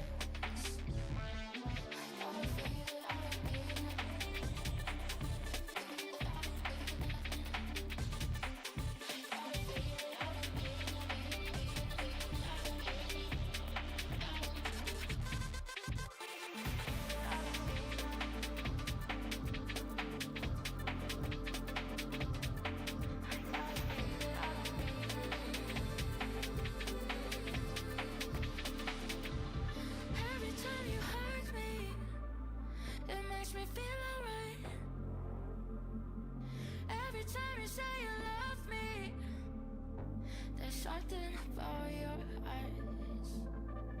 I gotta feel it, I don't mean it. Feel it, I don't mean it. I gotta feel it, I don't mean it. I don't mean it. I don't. Every time you hurt me, that makes me feel alright. Every time you say you love me, there's something about your eyes. I gotta feel it, I don't mean it. Feel it, I don't mean it. I gotta feel it, I don't mean it.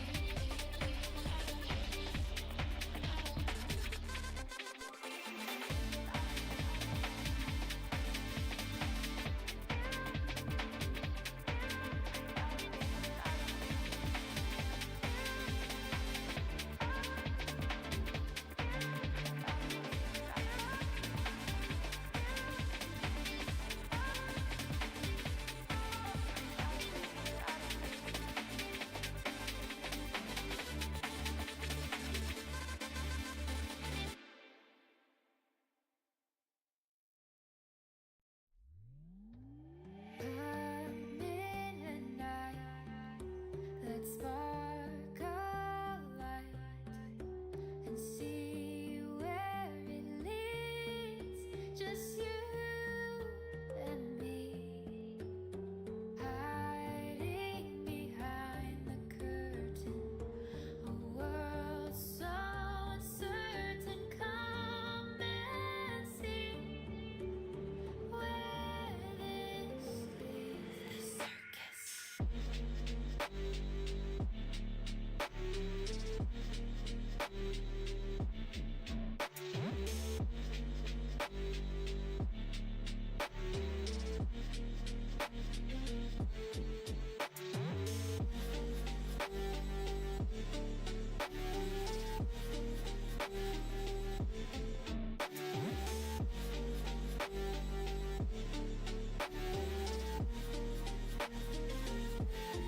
Circus.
never let it go. Yeah, just a few more chains and I will get away. Just a few more things I gotta get out my way.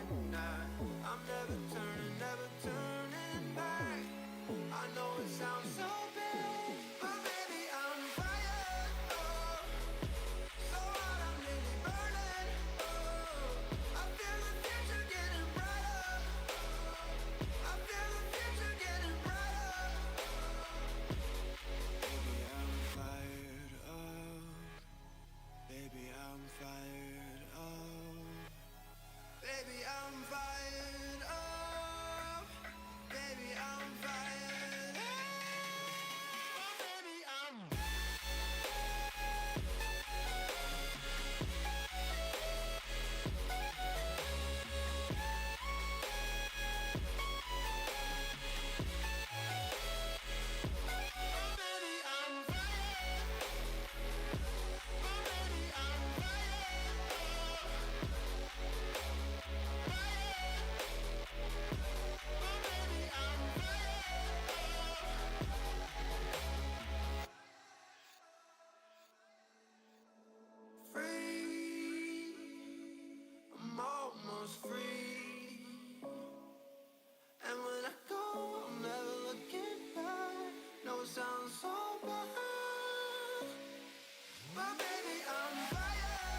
told you to walk away.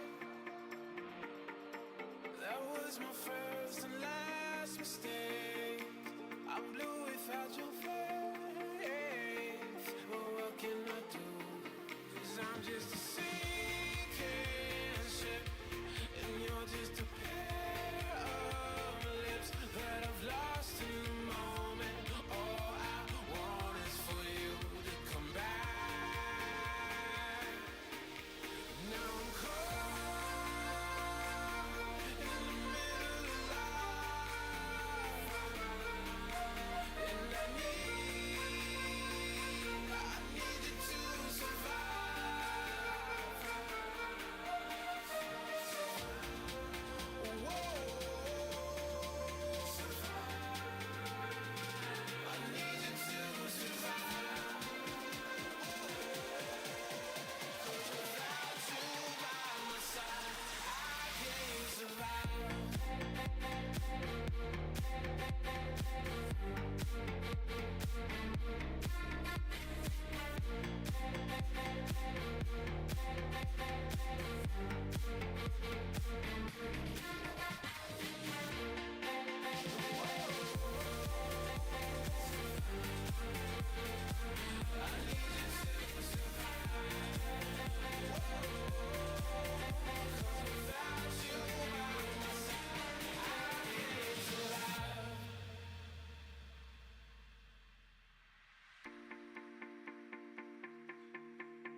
Apologies, a few technical difficulties in the commentary booth, but we're back in the room now. We rejoin with a 3v3.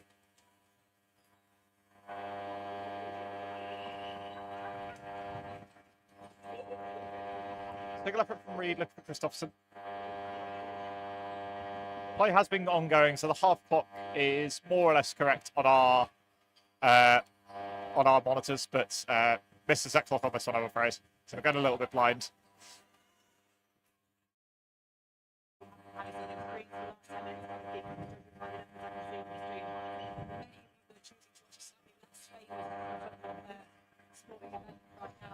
Indeed, yeah.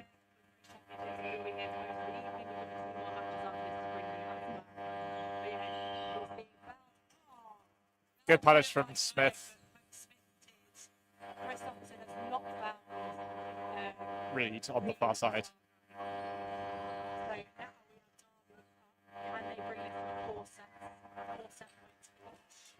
Very nice hit from Mester through the block of Smith. Reed looking early for Christopherson. Blocks out. Double counting opportunity. And I think that's time before the release. Yeah. So 2 apiece. So we end up with a tie in that set.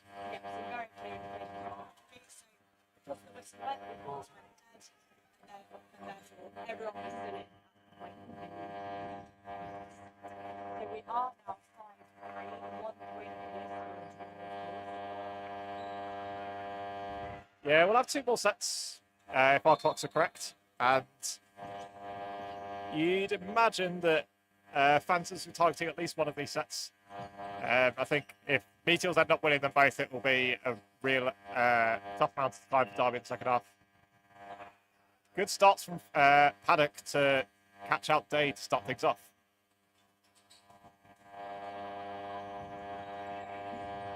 Good movements from Evans. And yeah.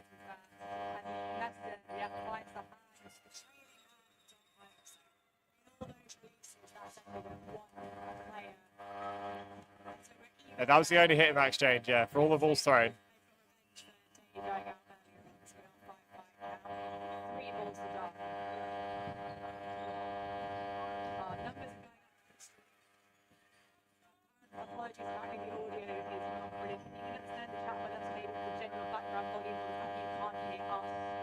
Or whether our voices are just going after commentary so far today. 2 balls take out Paddock as things are going on. Evans does well to get away from the balls from Bell and Reed. Meteors take the player advantage. Block out from Reed from the effort from Evans. Likewise from Christopherson.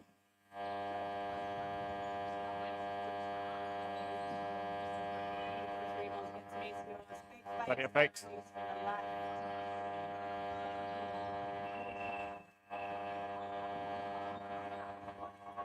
Koenig and Evans unlucky to break down. And Christopherson caught fishing a little bit from the effort from Smith. Koenig goes for a counter attack, unable to make the mark. 2 balls looking for Ellis, apologies. Does not to get out of the way. Meteors get 1 of the balls back. They got 2 to play with here.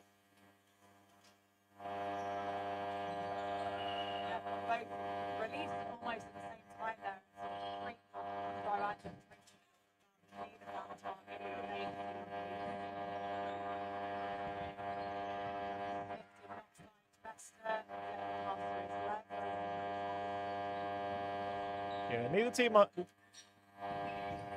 That 2 ball attack on Ellis, much more effective. Tracking them on the way up. Derby have 4 balls to play with, but only 3 players to use them. Fake coming out, and a hit onto Koenig.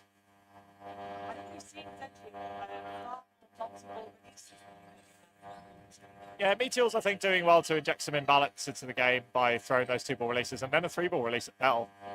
Meteors more than happy to throw down to 1 ball at this stage, in the knowledge that if they get that hit, then Derby don't really have the arms left on court to be able to use those balls. Efforts from Bell and Smith make the hit on Evans, and that's a set to Meteors at the end. Oh, sorry, a set to Phantoms, apologies.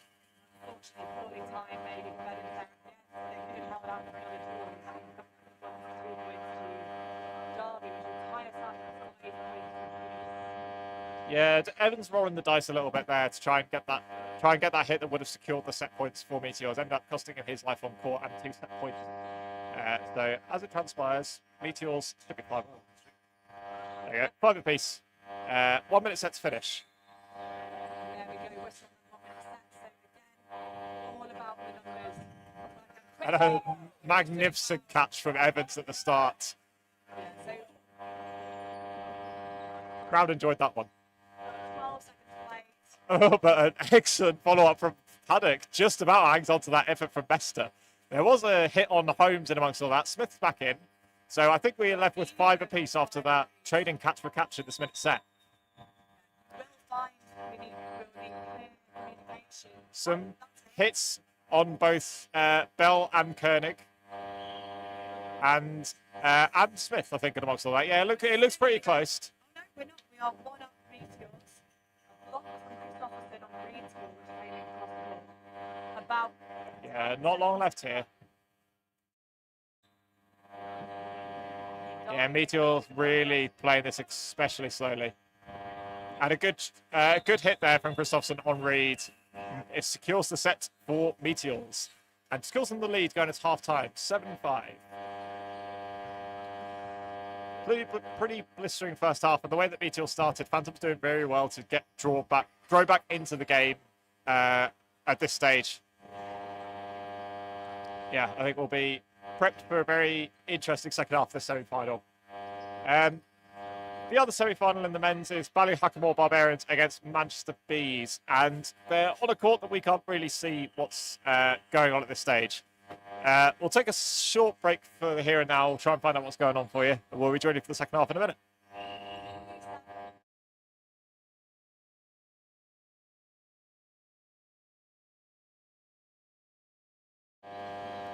Confirmation of the court score currently stands at 7-3 to Ballyhackamore.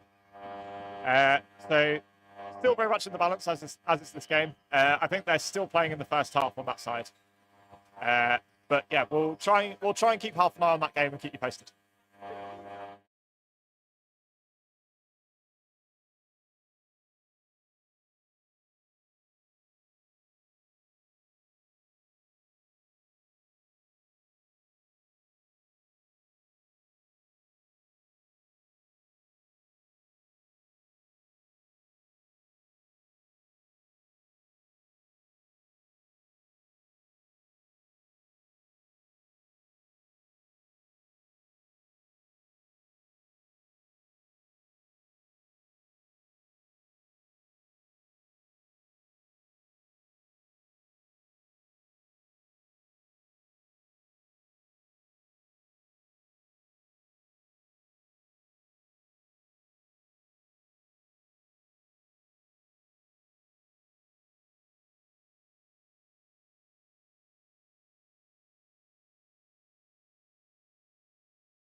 Apologies, we're back.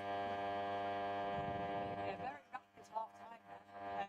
We've seen by the choice of playing deep. So we are back. We have had a 1-1, so Reed and Evans are those 5-on-5. A block from Cody's points blocked by Holmes. We then managed to hit Best and Fox with a 5. So we are now 1 up with Derby Phantoms. Yeah, being very fluid, the substitutions are Derby Phantoms. They Paddock and Smith coming back off for Tapping and Holmes. 2 balls from Phantoms making the mark on David.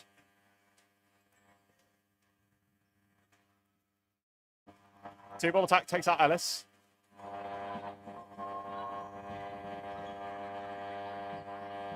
Christopherson sends one at Winters, but he leaves it well alone. Probably for the best.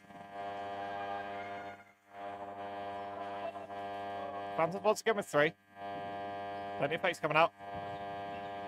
Holmes sends one towards Koenig.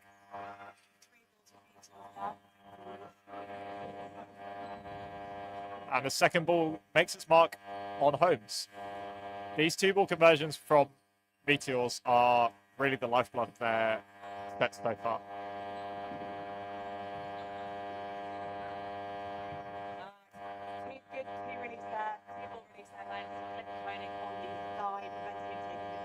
Yeah. Winter sends one past Christopherson. Can expect to see a bit more of that for those two Phantoms. Depends if they're looking to grind out this time. Derby might be able to get forward. No, Christopherson does well to recycle that extra ball. So the effects coming out. Bell sends one at Jones. Jones sends one back with interest. And a good trade there for Derby. Make the mark on the 2 remaining Meteors. 7 apiece.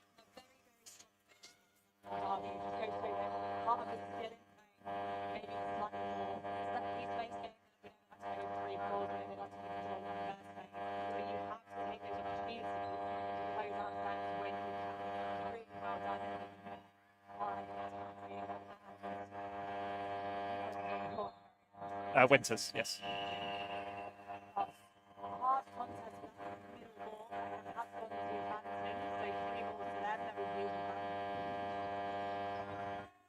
Single effort from Holmes at the start, looking for Evans, is blocked away. Stoppage of time for one reason or another. Yeah. Help.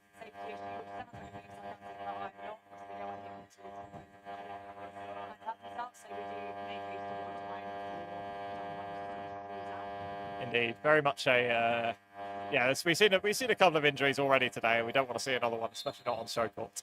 But back where we are.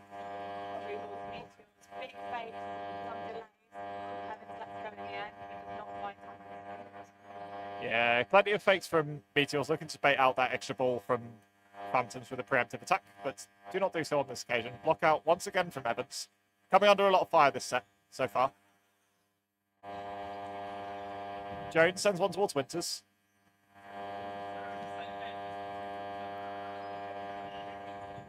Bell sends one up Evans once more. And Koenig sends one back.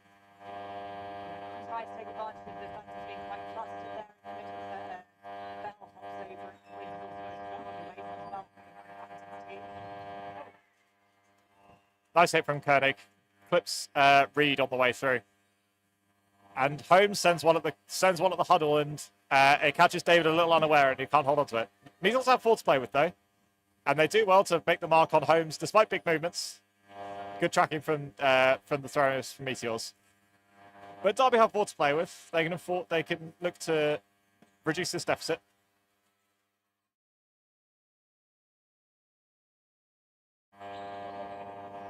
They do not. 2 balls come up empty.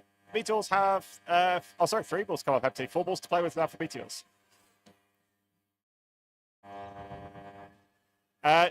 Jones is certainly hit, and I believe it was hit before catch at this near side from Ellis. Tough to tell from this angle, but 1 for 1 in amongst all that. 2 balls at Evans. Gets very high once again and behind the ball. 4 balls here for Meteors to play with. Tapping in trusted with the last ball. Reset again for Meteors. Good discipline and good execution with the multiple attack takes out Tamak. Winters and Bell left on their own. And they don't have too long to try and reduce his deficit. Just over half a minute. Winters sends one towards Christopherson. And Bell sends another one towards Evans.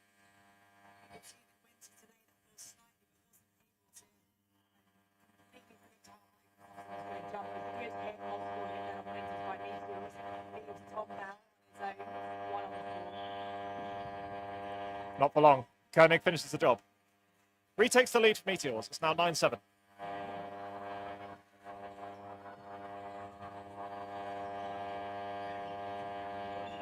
So as a reminder, this while we've seen a couple of draws already today, if this is level by the end, it looks like we've got a timeout as well. If this is level by the end of the set, then we will play an overtime set if we are level after the 30 minutes have elapsed. That set is 3 minutes, and then if we are level after 3 minutes, then we will go straight into sudden death, where it's basically next out wins. We've seen it go to that stage before at this, not this year's championships, but at this stage last year, between Ballyhackmore and Meteors went down to sudden death. And in fact, between these two teams at the British Open most recently this season, where Meteors were able to deliver the final blow on Phantoms. Phantoms well within striking distance here, only a set down.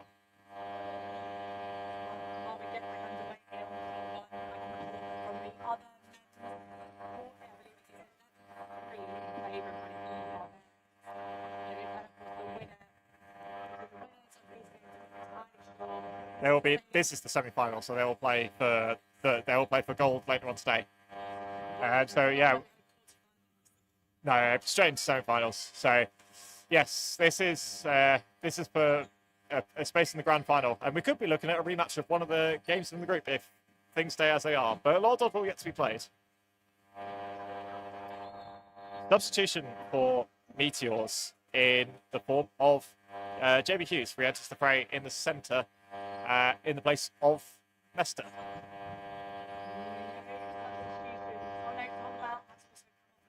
Excellent hits from both Tapping and Paddock. Sees onto Tapping and Evans from Paddock, that is.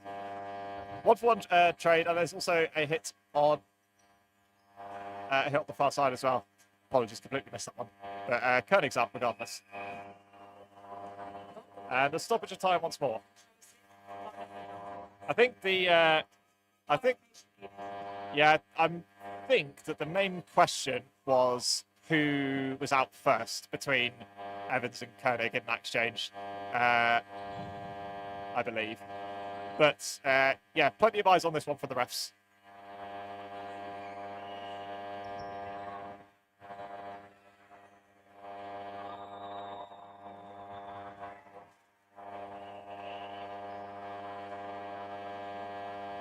Yeah, not entirely sure.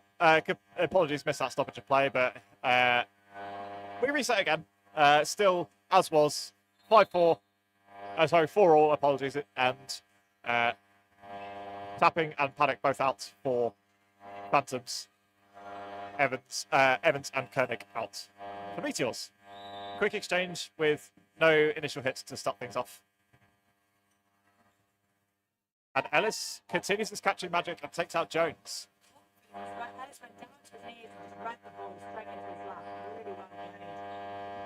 Plenty of fakes coming out from Winters. I think Phantoms are definitely trying to use that back wall to their advantage with Brazilian part of the game. Like this, we often find you have at least one side going to a wall, and Meteors have an advantage in the previous set. I think they will target slightly more. Yeah, you saw Meteors being more than happy to throw 2-ball attacks in the first half, and that was always certainly partly due to the fact that the back wall would likely benefit them with with a bit of ball possession eventually. Single efforts from Christopherson and Tapping, no hits, but Derby do recycle 4 balls off the back of it.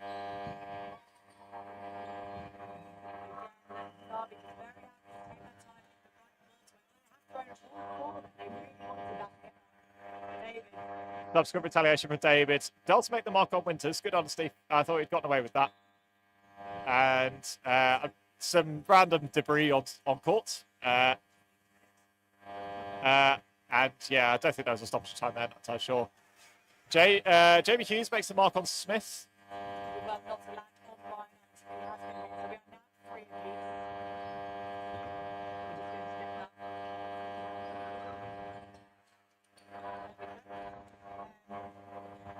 Oh, cross-court does find his strengthening knees. He's got caught into the lines there when it's a new ball pass. Yeah. Good block from David. Comes up. Playing double counter and it holds. Yeah. 4 balls in hand. David makes himself a target. And 2 high ones from Ellis and Holmes. But David found Holmes, I believe. 2 blocks from David. And they make the mark on Ellis as the final action of that set. Shows to make a risky play. slightly too early and then she got me in and set it down. That is a clutch play from David bringing from a draw to a win for Meteor. So that puts them a lot more comfortable. Few seconds ahead. Yeah, we probably could and maybe should have been looking at a level game at that point. That double countering opportunity that Phantom's called off, I think they might be ruining that missed opportunity. And worth saying as well that unlike the two previous games where it's been Meteors, these guys do play in the league together. Meteors and Derby have faced twice this season already in a youth league. So they know each other very well. I think you can see that Derby is potentially able to make inroads and their knowledge of how Meteors play. But it does also mean that push comes to shove, the players have a really good chance of predicting particular pitfalls of their opponent. I think we saw at the end there that they knowing that actually you probably read that play and get that within the nice really, really well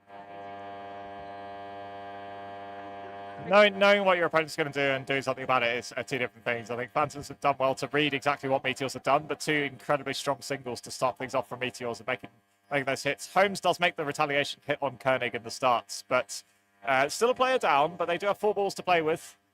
And there is a pre-throw hit from David onto tapping, which Holmes subsequently punishes. So 1-for-1 trade, and Meteors get 4 balls off the back of it. Pre-throw from Holmes this time, and good heads-up play there from Jones. The block was tantalizingly within catching distance of Holmes, and the covering throw is just good enough to put him off. I just saw loads of balls in there. I couldn't work out what happened. I'm not paying a lot for Meteors this season in the late game here. Simon's up in there because he's getting that. It is going to be one of those in the box. Ryan Ellis with a bit of work to do. We've seen him take some amazing catches so far. Evans not getting the opportunity to catch that one though. And he elects to step off. That's probably not a bad decision given the amount of time left in the game. Given that Phantoms are going to need 3 sets to get back into this one, they want to give themselves as much time as possible. So they've got about, they'll win these sets in probably a shade over 90 seconds each for the next 2 sets to ensure that they finish with time remaining in this set. So as it transpires, Meteors will know that if they last this set the full 3 minutes, that will probably do it. That will put them, even if they lose that set, that will put them under a minute, and it means that the next set will be the last one of this game, regardless. Koenig looking for Ellis to kick things off, and Holmes does manage to punish him. Very good play from Holmes, finding him both and dodge the retaliation from Hughes. Big pressure from David on the wing. And Paddock and Evans are traded. The upside is I think saw Evans release this like hit from the back because he Yeah, both the wingers have put Meteors out early doors once again. Derby Phantom's doing very well to punish them at the moment that they go for these counter-attacks. Hughes sends one at Holmes. And Meteors take 3 again. Christopherson getting out of the way of Ellis's post throw.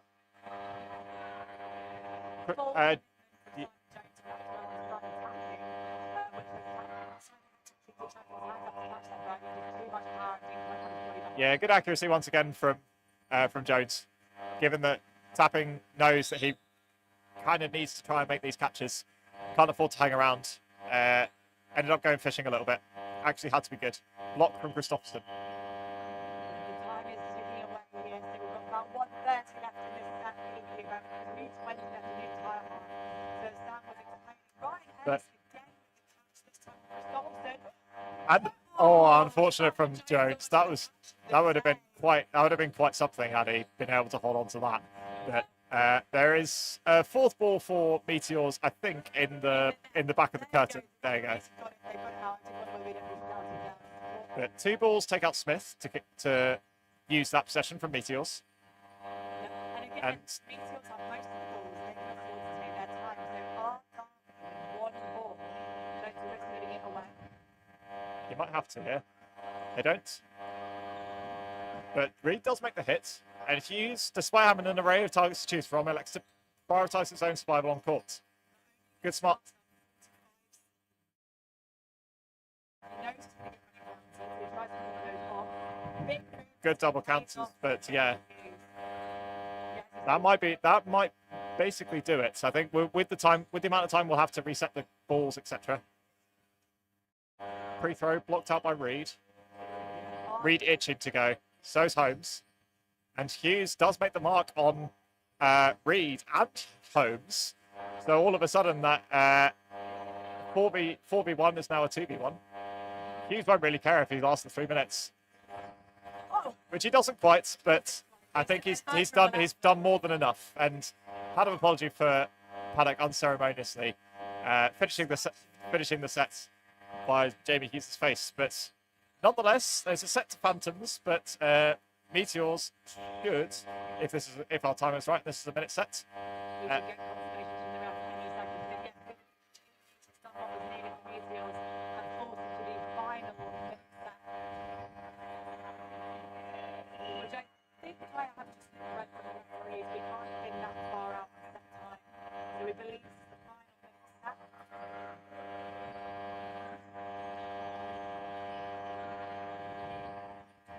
And if I'm not entirely sure what happened on that far side between Reed and Evans. I'm not sure what Reed knew either, but it's a hit eventually onto Reed as well as a follow-up one on Holmes. A catch from Messer in the middle on Smith. 2 follow-up shots thrown at Winters, who does make the mark on Evans. Unfortunately, Paddock finds his way off court and a follow-up hit on Winters. And another catch from Ellis. Make that 2. And a bit of champagne dodgeball from everyone concerned.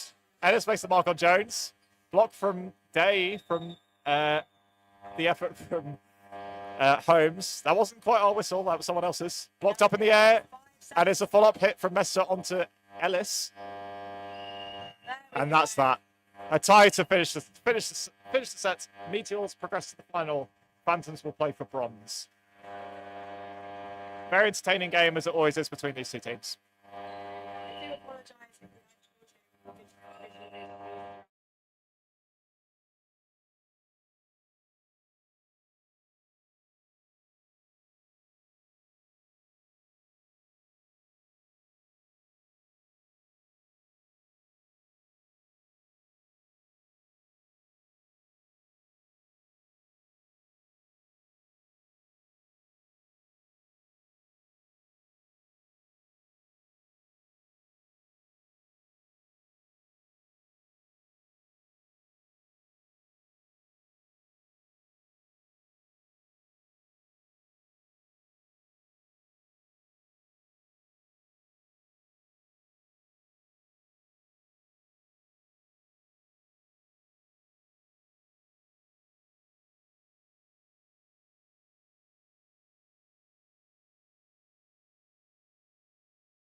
Hello, I'm Sam Warble, also from Sheriffs. Yeah, I've been repping all day, and now we're just going to do the third place medal match to give Catherine a rest. But yeah, this should be a good match.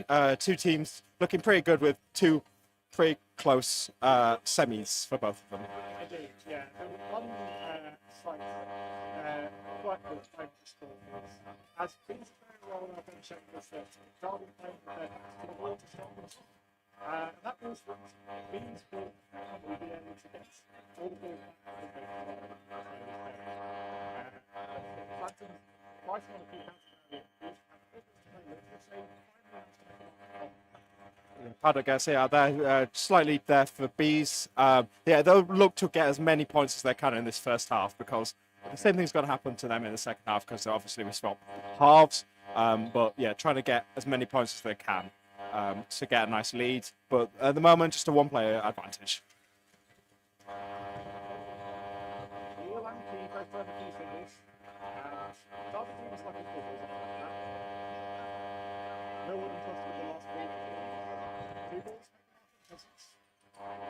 They managed to get a ball back from that as well. So Phantoms with the burden again, 3 balls.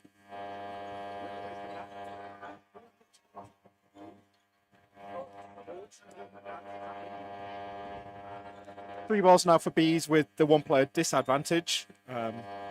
Nice couple of flurries out from Derby there. But with that, yeah.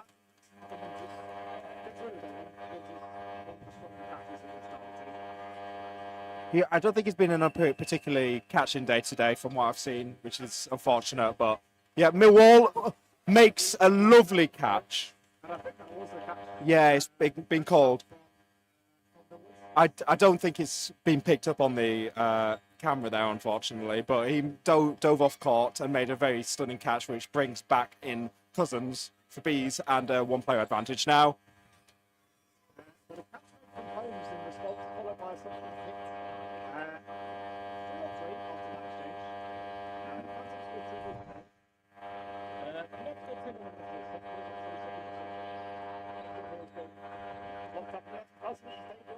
And he gets caught by Ellis.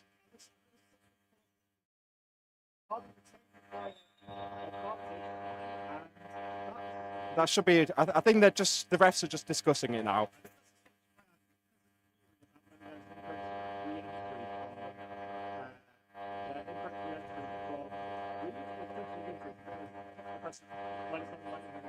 It would be Reed back in first. Or actually, I don't know. No, wait. Yeah. We're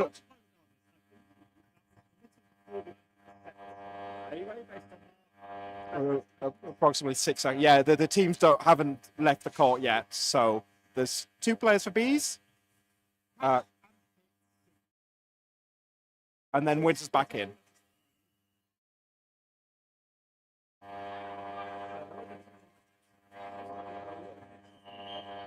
Three balls for Derby. McGuigan and Badley still in for Bees. Play ball called. Yeah, the smart player there from Derby. There wasn't enough time for them to make another throw, so they just go up and fake. Play ball gets called, but they won't need to throw, so Bees have to then pressure it, but Phantoms just survive the throws, and first set goes to Phantoms.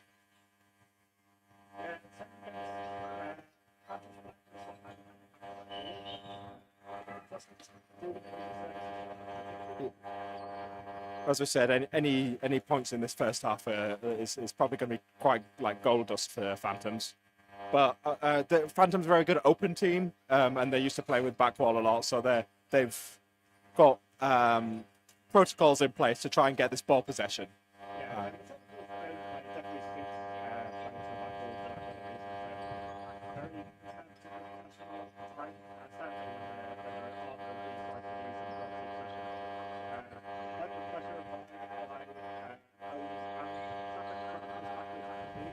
2 balls go out.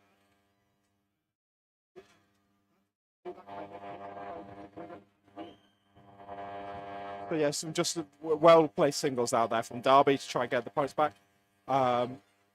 Counter out from Holmes, straight into the gut of Cousins. Has been in the game a long time.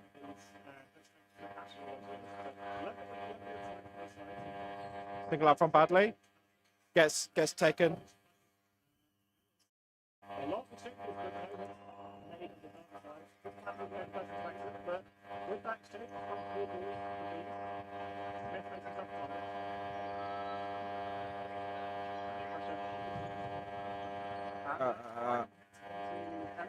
Hit is being called on, yeah.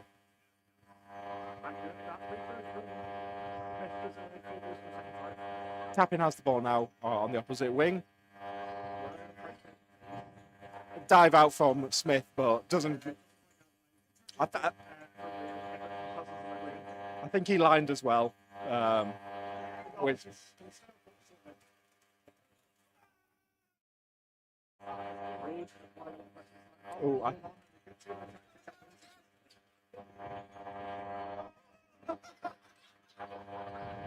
lovely dodge out from Reed.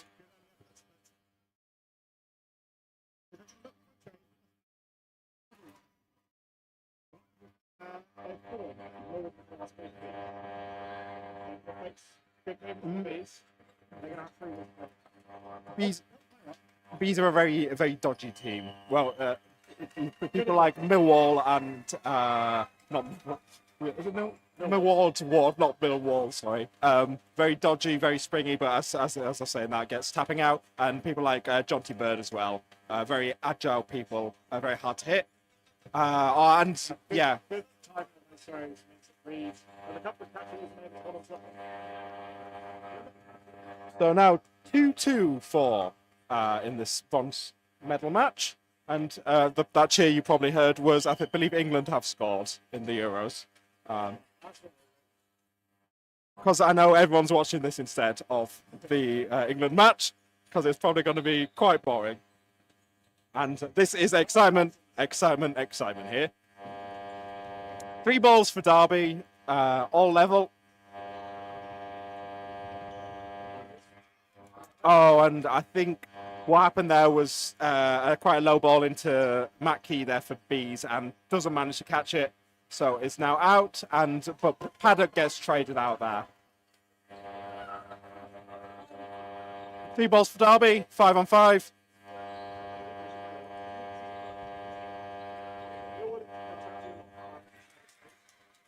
Not been getting much success on that though. He's been very agile, as we were saying.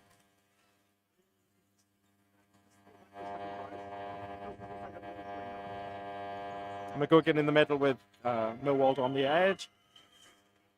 Oh,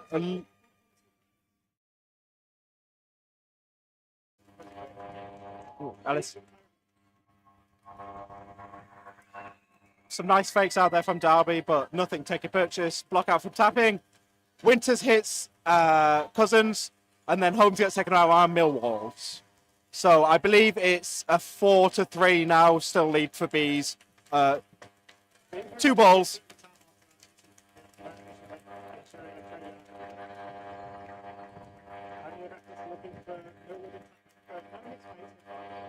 Some nice low slidey dodges out from both of them.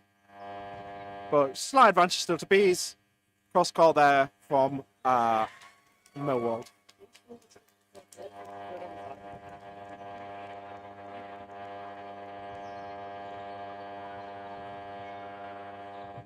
Two balls go above Smith.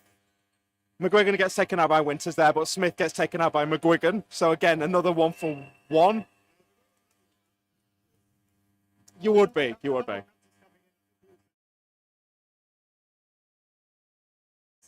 Oh. Free throw out from tapping as well. And a hit there on tapping.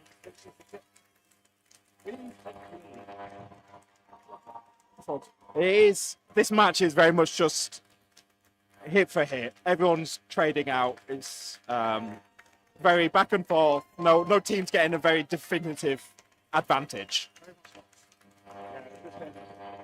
really intriguing.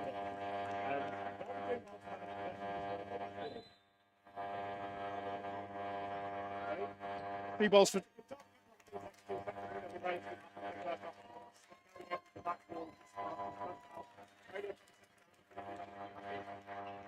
Single coming out from Reed, going over the tops of the heads of bees. Three balls now for the Manchester club.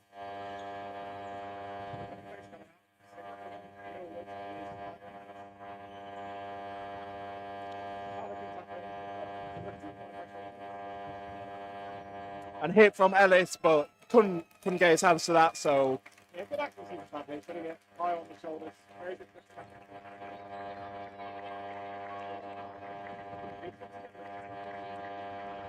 And same on to Reed.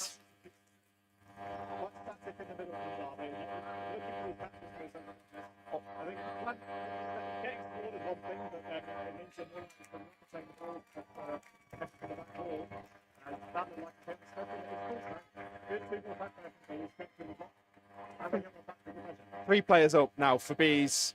Three balls in the hands of Derby though. Free throw out from Wheel, just getting thrown out by Paddock. Managed to get out of the way of that.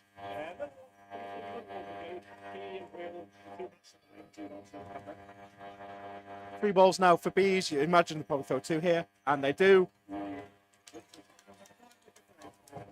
And a key from Key. We're just about balls away from that. I would have ended a little bit. And it looks like these ones quite It was very nice aces onto them as we see Paddock getting hit there. Yeah, one onto Winters. You saw one. A lot of teams like to do is one high, one low for aces. As you saw that with Winters, one went over his head. He ducks down, goes for the catch, but manages not to get the second one. So very nicely positioned throws from bees, to say the least.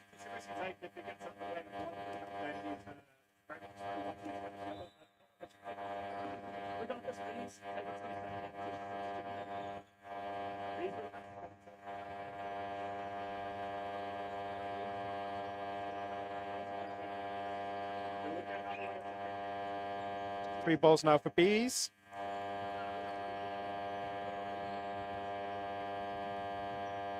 Single out from Key, tapping gets out of the way.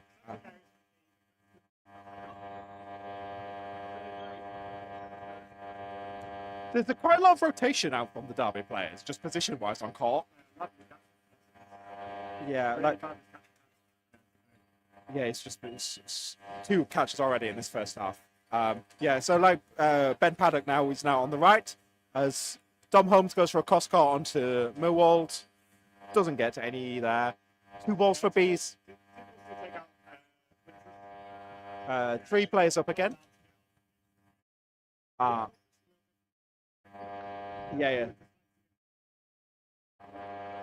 I think maybe baiting him a little. He was made that catch earlier, so he's now thinking, I can catch this next one, but just puts it slightly wide. So just okay. Two counters, drop down one forward.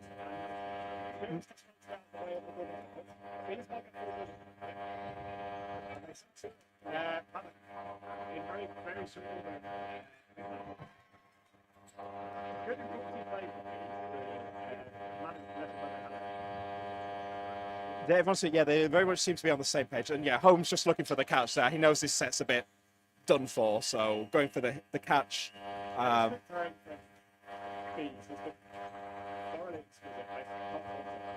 Definitely. And just a burn single out there from Matt Wheel, and the same from Adam Badley. I think Bees might get possession again. Yeah, but it's rolled over. So three balls for Bees. About.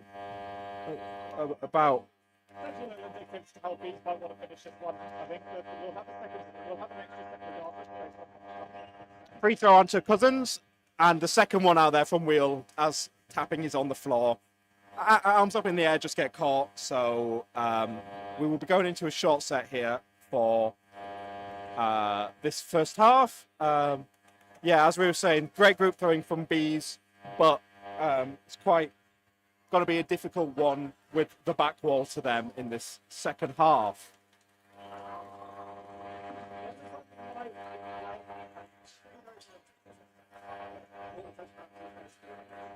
Singles traded out, but nothing finding purchase there. 3 balls for bees, 6 on 6. Just resetting the clock there. Don't want to get a play ball. Signal out from Paddock. 3 balls now for bees, and not secured there from Reed, unfortunately. I think, yeah, the ball retriever there was a bit in the way as well, so.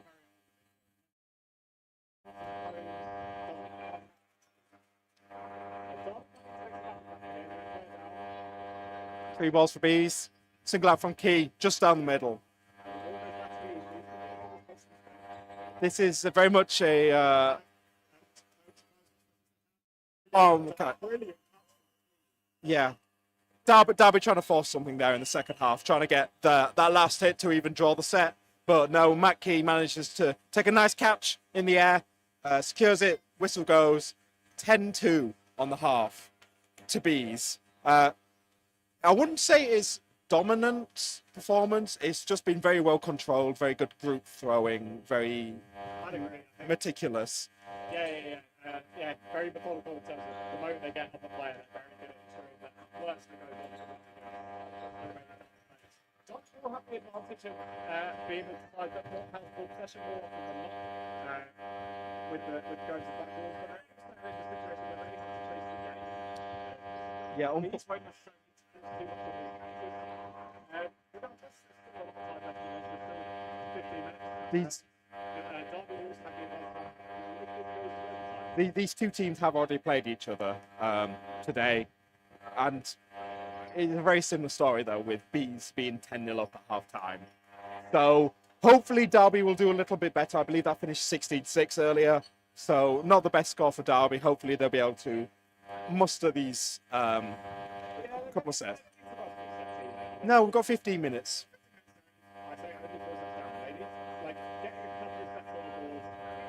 You don't need to go back to the picture. In the first couple of sets, I think we're really well. People feel relatively mean because what we need to do is win one of 83%. Yeah, it's quite more slightly balanced game than the sport, I suggest. We'll think. Yeah, it's the ball's in Beast court here entirely. Got some other games going on as well. We'll just get an update on the other third, fourth place match, which is Bedford Mighty Eagles women versus Storm, London Storm. Yep, for the other third place match. Yeah, I think they're just currently having a timeout.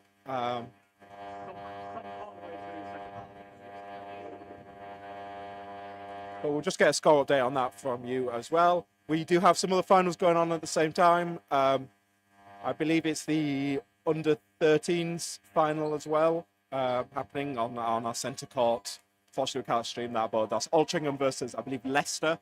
Altrincham have had a fairly good day today, winning quite a few awards. But as we get into the second half here of our third, fourth place match. Ooh, so currently 8-6 to Bedford between on our third, fourth place match for the women. Very close game there against London Storm, and I believe that's probably why there was a timeout, as it was getting quite close. But as soon as we get a result there, we'll inform you. But yeah.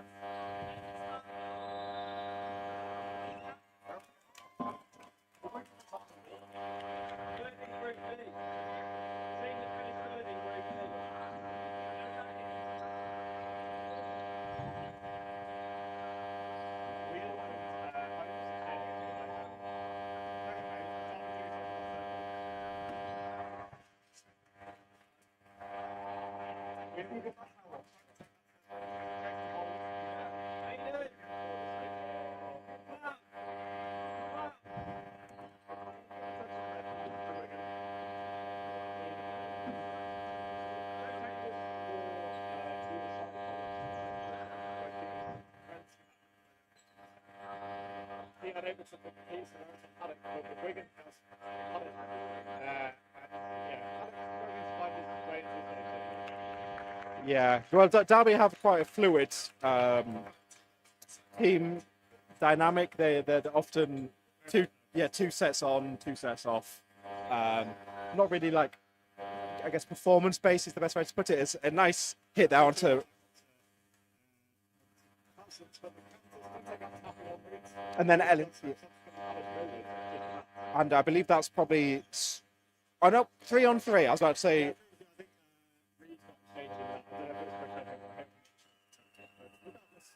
Bounce there onto Badley. We love a good bounce action.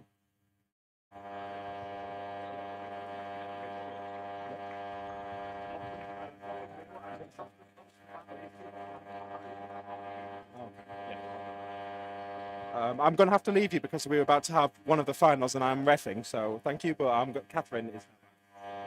I can croak at you for a little while, so we are just about to get started with the men's final on a different court.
I think we're back on there. And thank you very much for this one.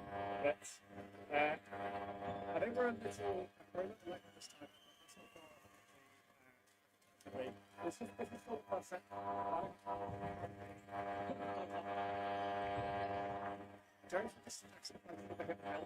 Yeah, big movement, but wasn't quite enough for Hill to get out of the way. So we now have 5 Ballyhackamore players on 4 Meteors players.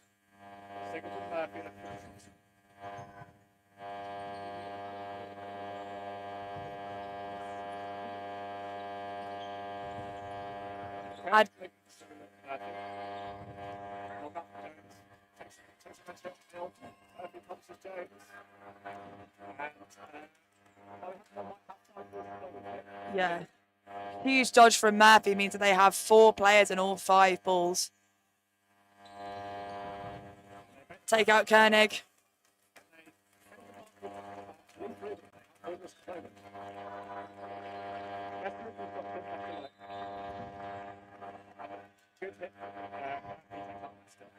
Yeah, they kept both players busy there. 2 balls at Christopherson and 1 ball at Mester, which found target. Yeah, just a good sort of right there from Bruce. Very Murphy getting over the top of that release. realises that a high loopy throw is coming from the shots and great throws. Christopherson comes from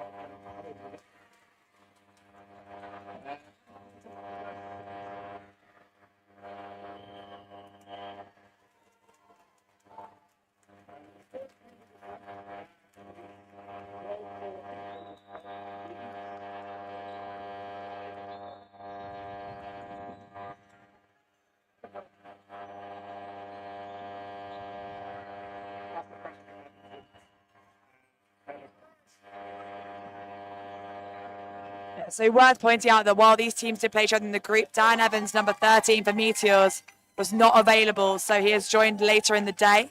We can see whether his presence makes Meteors victory previously an even more dominant performance, or whether actually this time round Ballyhackamore have figured out how to beat Meteors.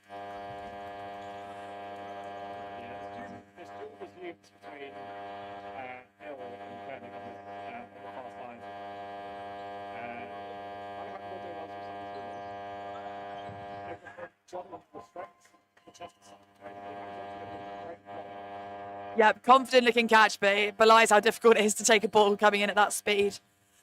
Unsuccessful from Evans. Great ball retention, also from the players on Ballyhackamore themselves, kicking balls backwards into that solid partition. Free throw on McElroy, sorry.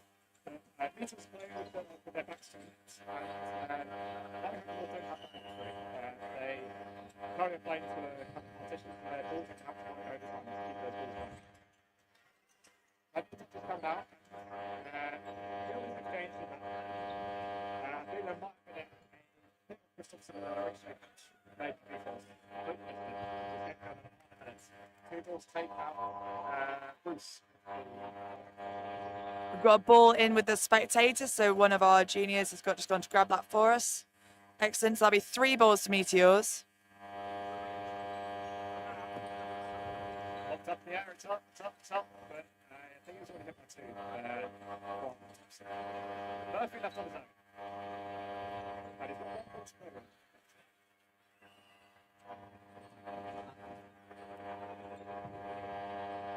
Mike Jones, you might actually be able to hear me now. Plenty of pace coming out. Murphy goes low. Yeah, huge dodge from Murphy, and then straight into Koenig. Jones electing to hold on to that one, which is probably a wise decision. Murphy, one of the toughest players to hit rounds. Incredibly gifted catcher and a very great mover as well. And his throw's not bad either, let's be honest. Yeah, a bit of a searching shot there, which didn't quite connect with David, but I think really he wanted to play down to 2 balls. Yeah, he's not got too much time to hang around here. Free throw comes in, Evans unfazed. And catch on to David from Murphy. Hits up in the air from Christopherson. All of us. Hill and Murphy need another hit to level it. And they make it on Jones. Double attack opportunity here. Dodge out of the way from Murphy. Oh, it really is a mile a minute, as you said, Sam. 3 balls now to Ballyhackamore. Managed to bring this back from a 5-on-1. Johnny Hill with 2 balls. And the whistle goes 2-on-2. So they will retain that 1-set lead. We now go 3-1 in favour of Ballyhackamore in this men's final. Yeah, I think you can tell Ballyhackamore were more than happy with the draw there. They had 3 balls in hand, the burden was on them, but they were more than happy to let the set time out. Probably a wise decision having been 5-1 up, ensuring that Meteors don't retain the momentum.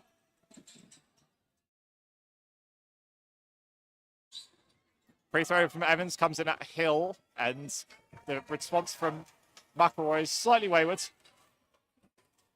Yeah, good court presence from the Meteors boys, but you can see a little bit of frustration maybe there about Koenig directing where he wants the throws. Incredible ball retrieving, it has to be said, from the Kapow lads who have stepped up to ball retrieve for Ballyhackamore, their compatriots. Hit on Johnny Hill in the middle, misses Adam. 2 balls now going to go at Evans. And Day goes helpful leather looking for Adam Hill, but he does well to get out of the way. And a lot of chaotic exchanges, but no hits made, only a hit on Evans in amongst all that. So everyone has survived that exchange on the Ballyhackamore side, so we are still 5 for 5. Apiece. Yeah. Single from Murphy looking for Koenig. And Hill does well to get out of the way of the response efforts.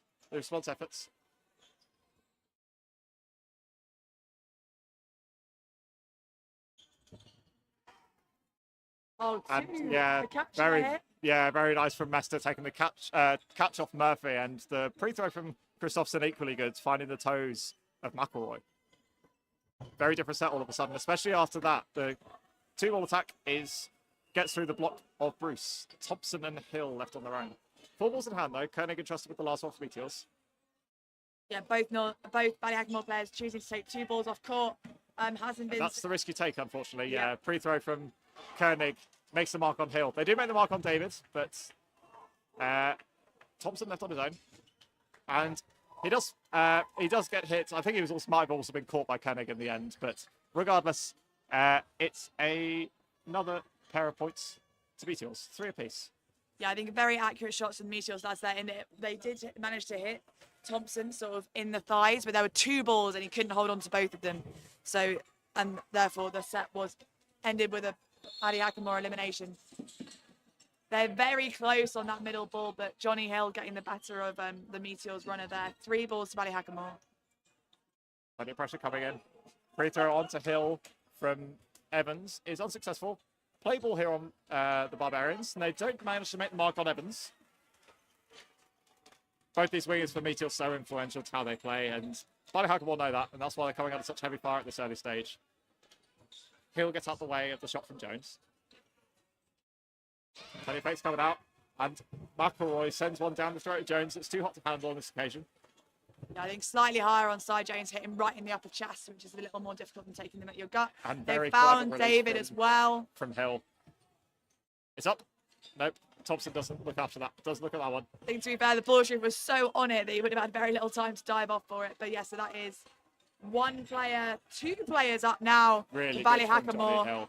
Really good. Realises that Evans is coming 3 and players does up. everything he can to protect McElroy. Plenty of face coming out. Block up from Mester. That ball's gone absolutely miles. It is on a different court, so we'll need someone to grab that. Yeah, it might be a little while before. That is a stoppage of time on our courts. Yeah, I think we're waiting until we get that extra ball in. And there we go. Yeah, slight problem having red balls on this court and red balls on the adjacent one. But yes, regardless, we will resume this in a moment. And Mester and Christopherson left on their own, and they've got 2 balls to play with. Back on the way again. Early release ball. from Murphy. Similar to what Hill did against David, with the slightly earlier release to what Meteors were expecting. Meteors like trying to play them at their own game, but McElroy blocks it away. You have 3 balls for Paddy Hackamore walking forward with control. Big Plenty fake. of fakes And then coming in, Murphy and again. magnificent shot from Murphy. Yeah, really, Right really on the trailing good toe shot. of Mester. And Hill does well to go hell for leather on that counter, and Christopherson can't get out the way.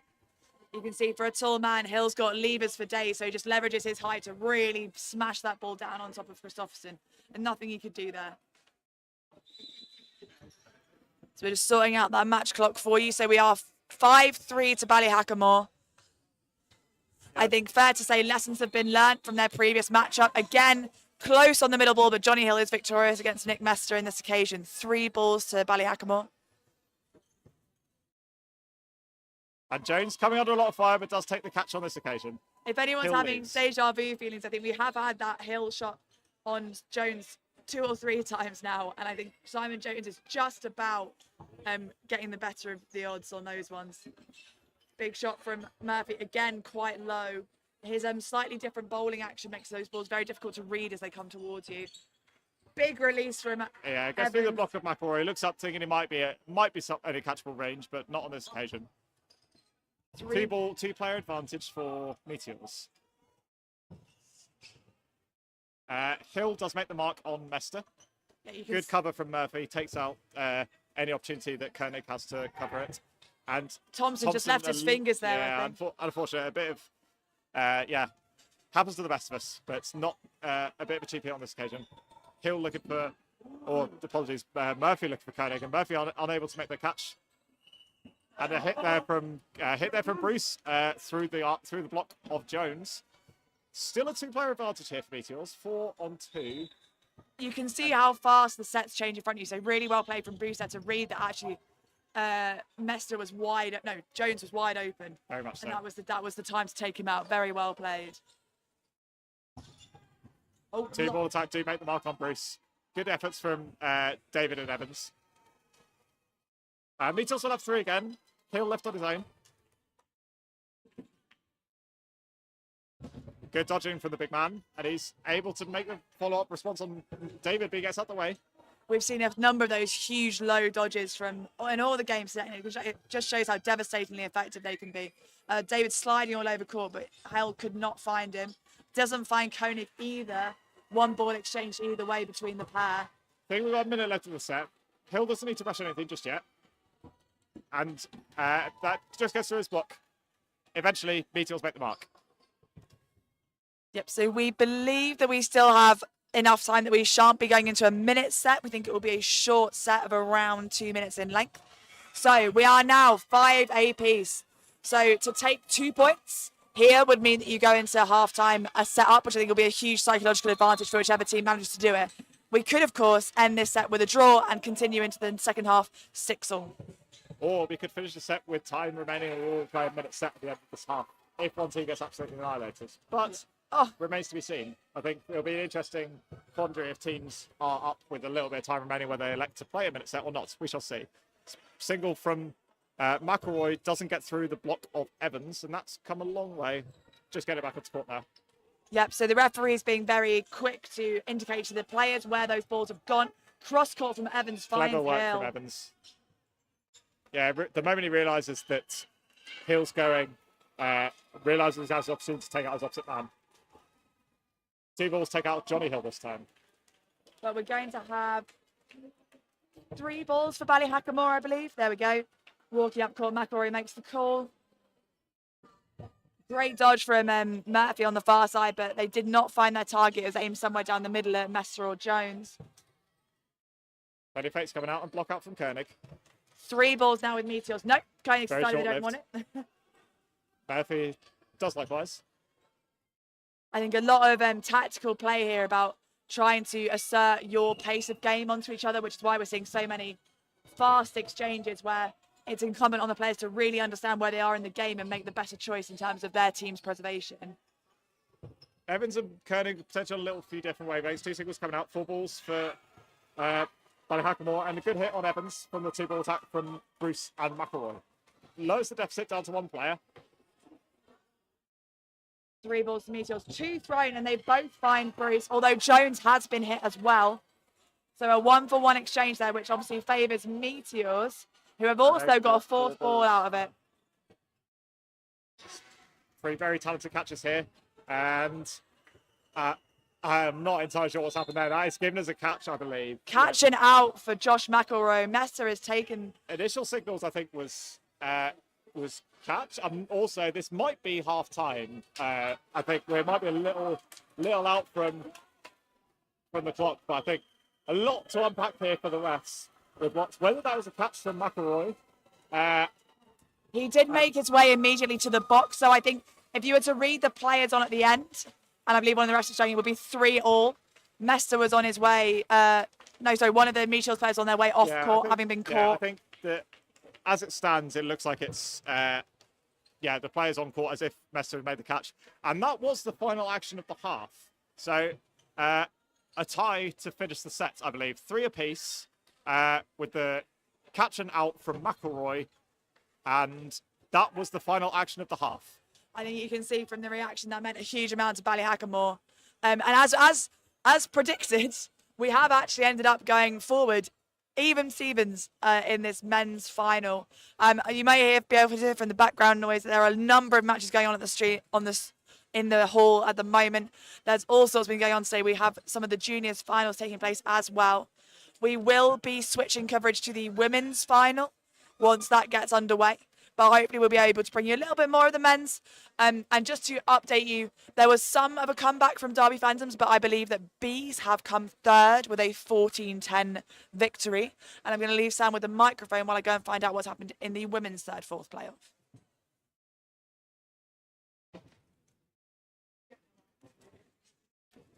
Yeah, so the women's final yet to kick off as it stands. With a bit of disjointment around timings and all that kind of thing. So, this one may get underway, but this second half may get underway before the women's gets going. But we'll certainly join you for the tail end of the women's game, if not the whole thing. We believe the women's 3rd place playoff was a close fought match between Bedford and Storm, and we believe that Bedford won it 11-9 in the end. But we'll try and get confirmation from someone with a score sheet shortly.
Right, we are back underway. 6 apiece in this men's final.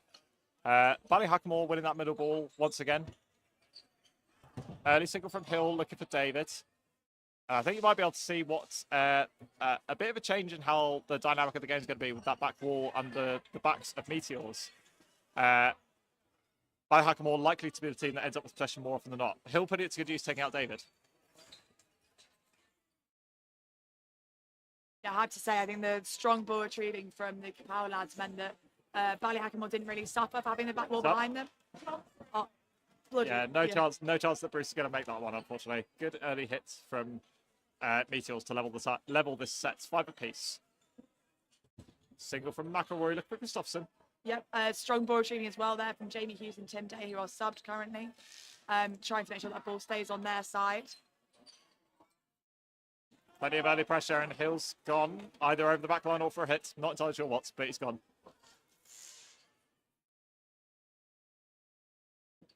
Plenty of fakes. Single from Hill. Koenig elects against taking that response. Realises the cover from Murphy is very strong. Good hit from Koenig. Yeah. Excellent work. Just found the ankles of Adam Hill. You could hear the noise here in the hall that gave you a little doubt that he had made the hit rather than getting the ball to block. So That free throw might give away 4 balls here. They do have 4 balls here for the Barbarians, but they are 2 players down as it currently stands.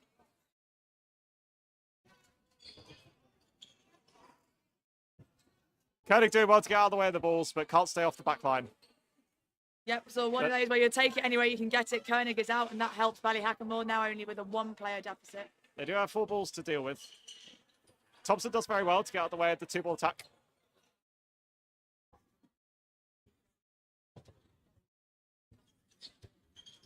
And an excellent effort from Murphy. Just a bounce in front of Jones, by the looks of things. 3 balls to Meteors. And an amazing catch from McElroy. He enjoyed that one. Yeah, you can see how much it means to him. Free throw onto Bruce is blocked away. Play ball on Ballyhackamore. Evans makes himself a target.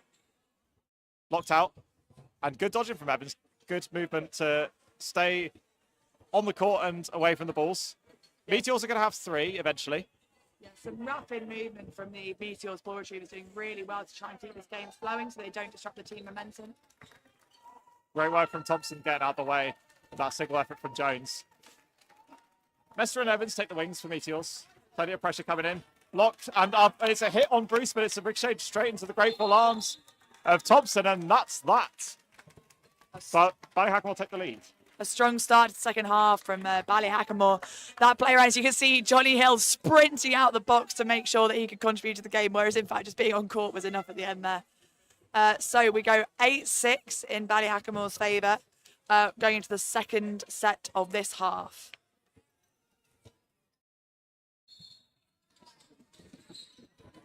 Meteors definitely not out of this by any stretch, and we saw them come back from a 12-8 deficit late on in the second half of their group game earlier today. Early single from Ballyhackamore looking towards Koenig. And a very nicely timed free throw from Hill. Takes out David, and he casts a slightly dejected look as he makes his way off court. Single from Hill, looking for Jones. You can see the Meteors players stretching themselves out close to the floor to try and deflect those balls off the back. Yeah, the ball retrieving, the ball retention and ball control has been excellent throughout. 2 balls to Ballyhackamore, motion to Josh McElroy on the wing. So Hill and McElroy allowing themselves to go quite far back. Blocked down from Koenig from that free throw from Hill. There's 3 Keeps balls his in wing, I hand. guess. Plenty of fakes. And Hill just about gets away with murder with that effort onto Mester. In the catching zone, but just too much sauce on that one. 2-player advantage for Ballyhackamore. Make that one. Thompson's gone from the hit on Jones.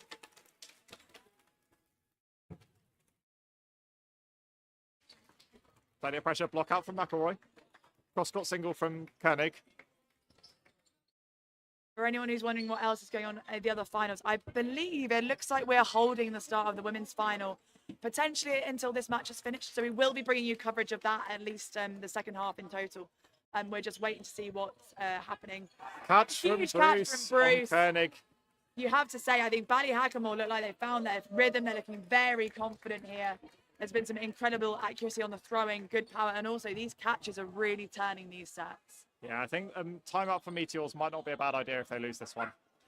Excellent work from Bruce getting out of the way of Evans.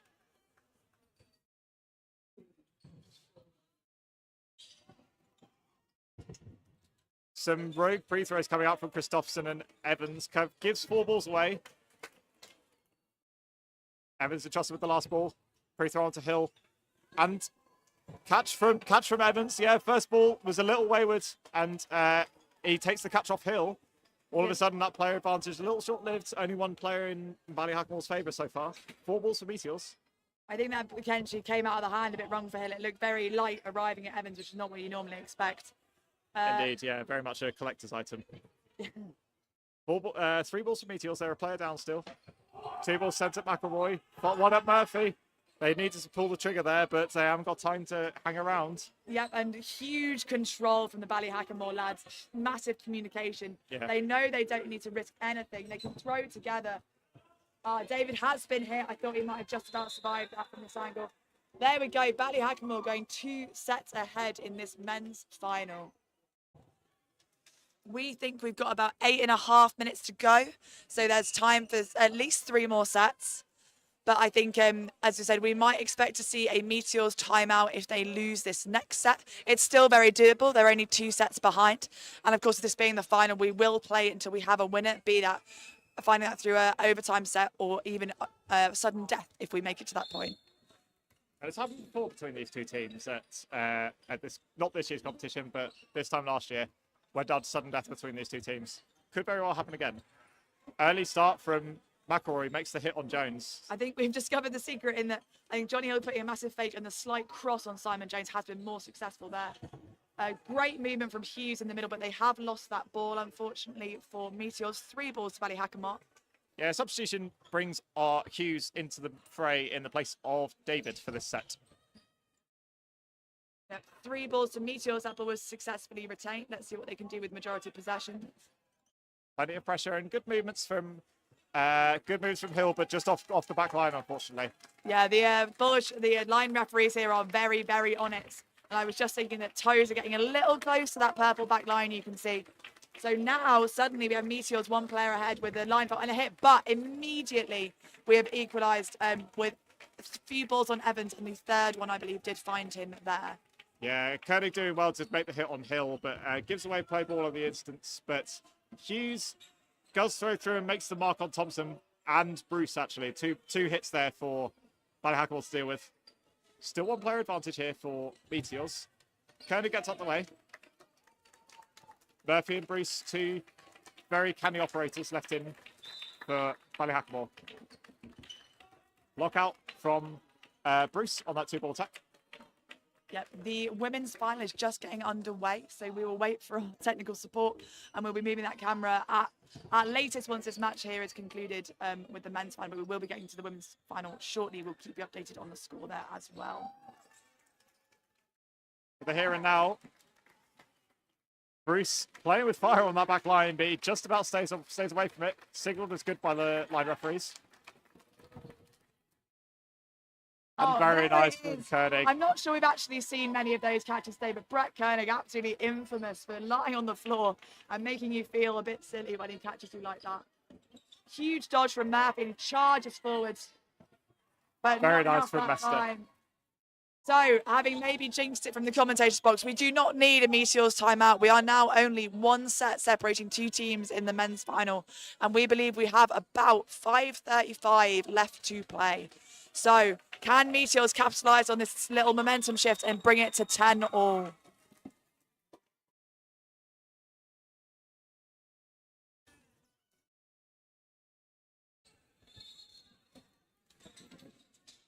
Oh, Hill wins the centre ball, but unfortunately, I think they must have missed to manage to get hands on. So the ball has gone back to Meteors off that start. 3 balls to Meteors. Ooh, I think his toes were just... No, apparently not. Wait, no, no. I think a bit of one liner. I thought it was over the line, but I think he was just about okay. His I think he was hovering. Heels were hovering over the back line, but only in contact with the back line is all that matters. His stale court is short-lived regardless. Yeah. Good early hit from Hughes onto Thompson. Yeah, you can see why it's so important to have a ref whose job it mainly is to look at that back line. As even from here and from the side ref view, it was difficult to tell on that line fault. Third ball is blocked back confidently by McElroy. 3 balls again to Meteors. Yeah, they've still got a full complement of 6 players here. Blocks up from Adam, 2 blocks. One goes retained. straight back to Evans, so Meteors will have 2 to play with. And a magnificent hit from Murphy. With that right onto bowl the... action he has, sometimes the curve of it is just so beautiful. Straight onto Hughes' shoelaces. Yeah, mechanical anomaly, his throw. And a great hit from Hill, but doesn't manage to get out of the way of Koenig's effort, although he does dodge the one from Evans in the initial trade. 4 apiece. So we are still even here. Here on Murphy. Yeah, good pre-throw from Christopherson. Timed it perfectly. Murphy had no chance of surviving that one. And I think as well, we've been talking about how impressive the ball retention and possession has been through this game. Meteor's really capitalising on hitting these players up court and then getting the ball ricochet back to them so they get a chance to do it all again. Couple of squirrely singles coming out from Ballyhackamore, but they do retain 2 balls off the back of it. No hits made. Good laterals from Hill to get us out of the way of the 2-ball attack from Koenig and Mester. It will be 4 balls to Ballyhackamore as they walk forward with their 3 players, so still 1 player short at this point. And a trade between Koenig and Hill on this near side. And Ballyhackamore will have 3 balls left to play. McElroy and Bruce left on their own. Yep. So we are going to get the picture back for you in a second. 2 players to 3. We believe we are now back online. 2 players to 3 for Ballyhackamore. Again, ball comes back to Ballyhackamore. They remain in control of the tempo with the 3 balls. 2 balls Blocks from Nathan Christopherson. Yeah.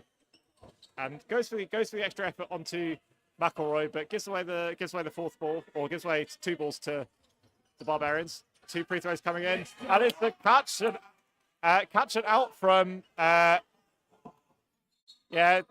small stoppage of time. Yeah, I think not entirely sure what the result of that was, but catch and out I think is called. I believe Johnny caught in the air and then immediately landed on the back line. Yes, I think that is my recollection as well. So Jones has gone 2 apiece here. And we don't have long left in this set whatsoever. Back underway.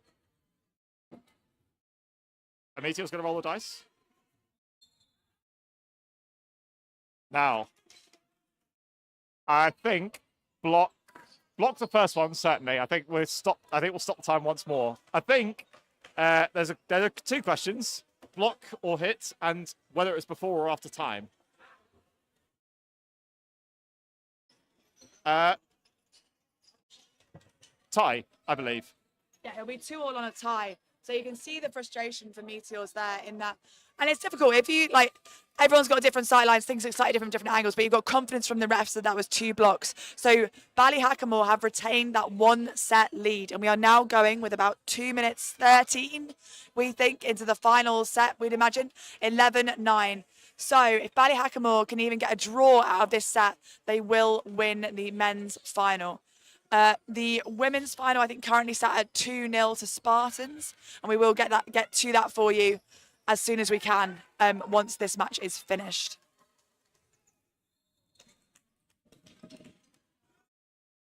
Meteors actually, I think, winning the centre ball for the first time cleanly this half, so 3 balls to Meteors off the start. Early single from Evans, looking for Bruce. He's done well. He's come under a lot of fire, especially the second half, but he survived very well. And a catch from Christopherson on Hill. Yeah, good. Second slightly fluffy throw from Hill. I think it's been a long day of dodgeball. Good hit from Koenig on Murphy. Yeah, a bit of a question about whether that was floor and body in what order, but hit called on Murphy. My initial gut feel was also a hit, but I don't have a particularly good view here. No question about that one though. Hill's gone for another one from Koenig. I think Meteor, definitely rising to the challenge. They need to win this set, and they'd like to win it before the end of 1 minute. We think about 20, so they can push for a final set without needing to go to overtime to push for this win. Well, it's a question of whether they'd rather have a minute 30 set to decide this or a 3 minute set to decide it, which is, yeah, a difficult question. But it's a 2-ball attack, makes the mark through Bruce. Thompson and McElroy might want to stop the rot a little bit here. Yeah, we may well get to a point where both teams would rather, as Sam says, have that 1 minute 30 overtime set than the minute final set. So it's not in. Oh, and another one unfortunate there. From Jones. Yeah, McElroy has a decision to make here. And there we Meteors go. make it for him. A very business-like set for Meteors levels this. Yep, so we are now 11-11. This will be a final minute set, of course, unless we go to a draw. We are into the third set on the women's final, so it's 2-2 Derby Phantoms. We'll be sure to bring you most of that after we've resolved this game here. And I think we've gone for a timeout. The refs having a quick chat in the middle there. It is vitally important, as you can imagine, that the refs are confident on numbers when they blow that whistle. All plays end on the whistle. All balls go dead. So refs need eyes on to confidently assert who is in and who is out.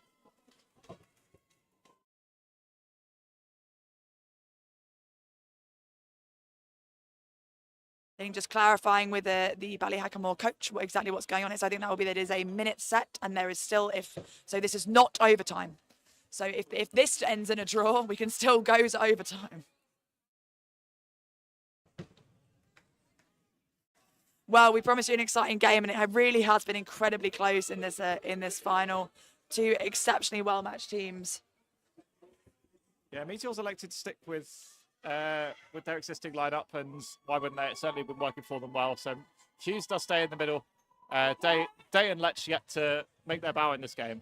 So it sounds like we're going to play 1 more minute, and then maybe some more. We shall see. I expect this to go a mile a minute. We will do our best to keep up with it for you. Third ball goes to Ballyhackamore this time. Slow reset, they've got time, but pressure from Meteors. And a great catch from Messer on Hill. 3 balls to One Meteors. player advantage here for Meteors. Single effort from Evans is a little high. Response from McElroy doesn't make the mark. And David can't quite recycle that extra ball. So 3 balls to Ballyhackamore with a 1-player deficit. We've played approximately 30 seconds. Murphy makes the mark on Hughes. And the ball has come back. 3 balls against Ballyhackamore, arguably with the momentum after that hit. What do they do here? They could throw 2 if they wanted. They don't. They make the hit on Koenig. And it's a great shot from Murphy. 2 hits from the world champion from GB. Christopherson plays the favour on Thompson. Plenty of pressure coming out. Block out from Mester. They need to be controlled in these final couple of seconds. That's a draw. We will go to overtime. Oh, well, you heard it here first. Sam's been talking about overtime for a few minutes. So we will now go into a 90-second set. 3 minutes. A 3-minute Three set. minutes for overtime, yeah. So why were we talking about a minute 30 earlier on? Anyway, I do apologise. So 12 all. An overtime set. At the end of this set, there is no break if we are even on players before sudden death. Correct. The whistle will be blown, and at that point, the next out is the win. So I think that, yeah, in a similar kind of vein, there'll be a quick word to the captains to basically say to their teams, just stay put on the final whistle, because we need to ensure we get this right. Rest from Storm for doing a grand job all day keeping track of this, but we go to overtime in this case. The other final, it's 4-2 in favour of Spartans. It's currently 3 players apiece in their current set. Spartans currently edging it, but not decisive by any stretch. As you can see,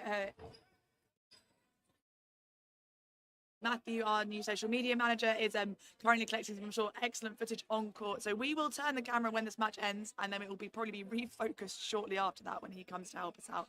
But yes, we will try and get you as much dodgeball in the next half hour as we possibly can, because there's some excellent games being played on both courts.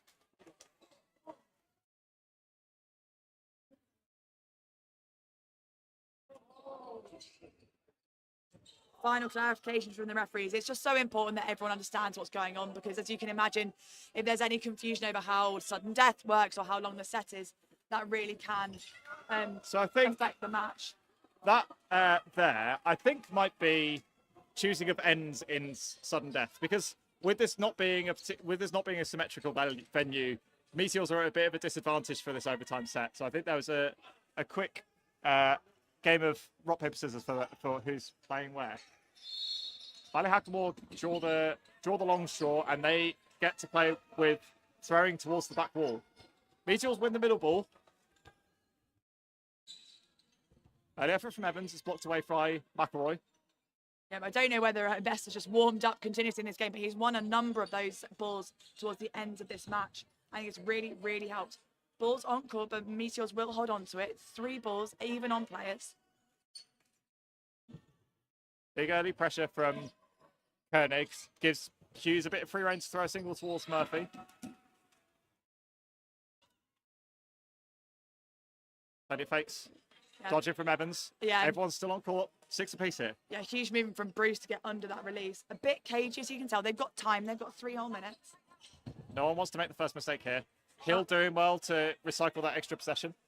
Yeah, we think we've played about a minute here, so we still have 2 minutes just about now to go. Good dodging once again from Meteors, going low this time away from Johnny Hill's efforts. Yeah, you can see Hughes and Simon Jones keeping each other on court. It's a hit from Hughes. It's the first casualty is Thompson. And Hughes gets the ball back in extra efforts. Koenig sends one at Hill. And Murphy elects to... McElroy elects to pull him off.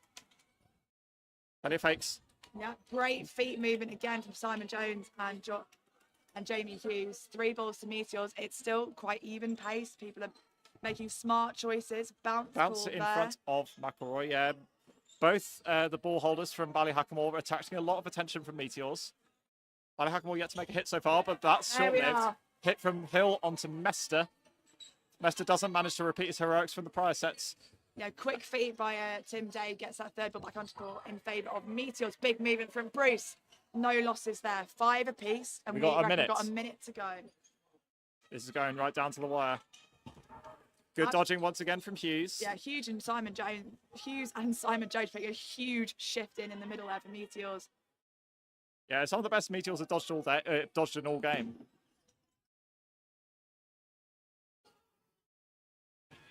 I think, quick stoppage of time.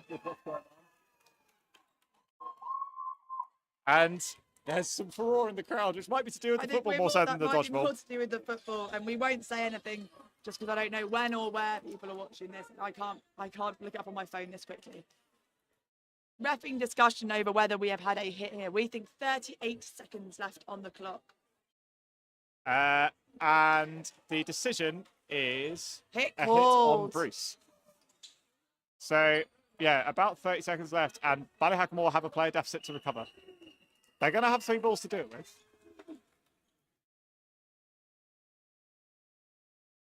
And his final really has had everything. You've had about every single technicality and output we could have had out of a. That's a hit from God, Murphy they- once again. Huge response from Ballyhackamore. Do not think they are done with this match just yet. Great movements from Johnny Hill.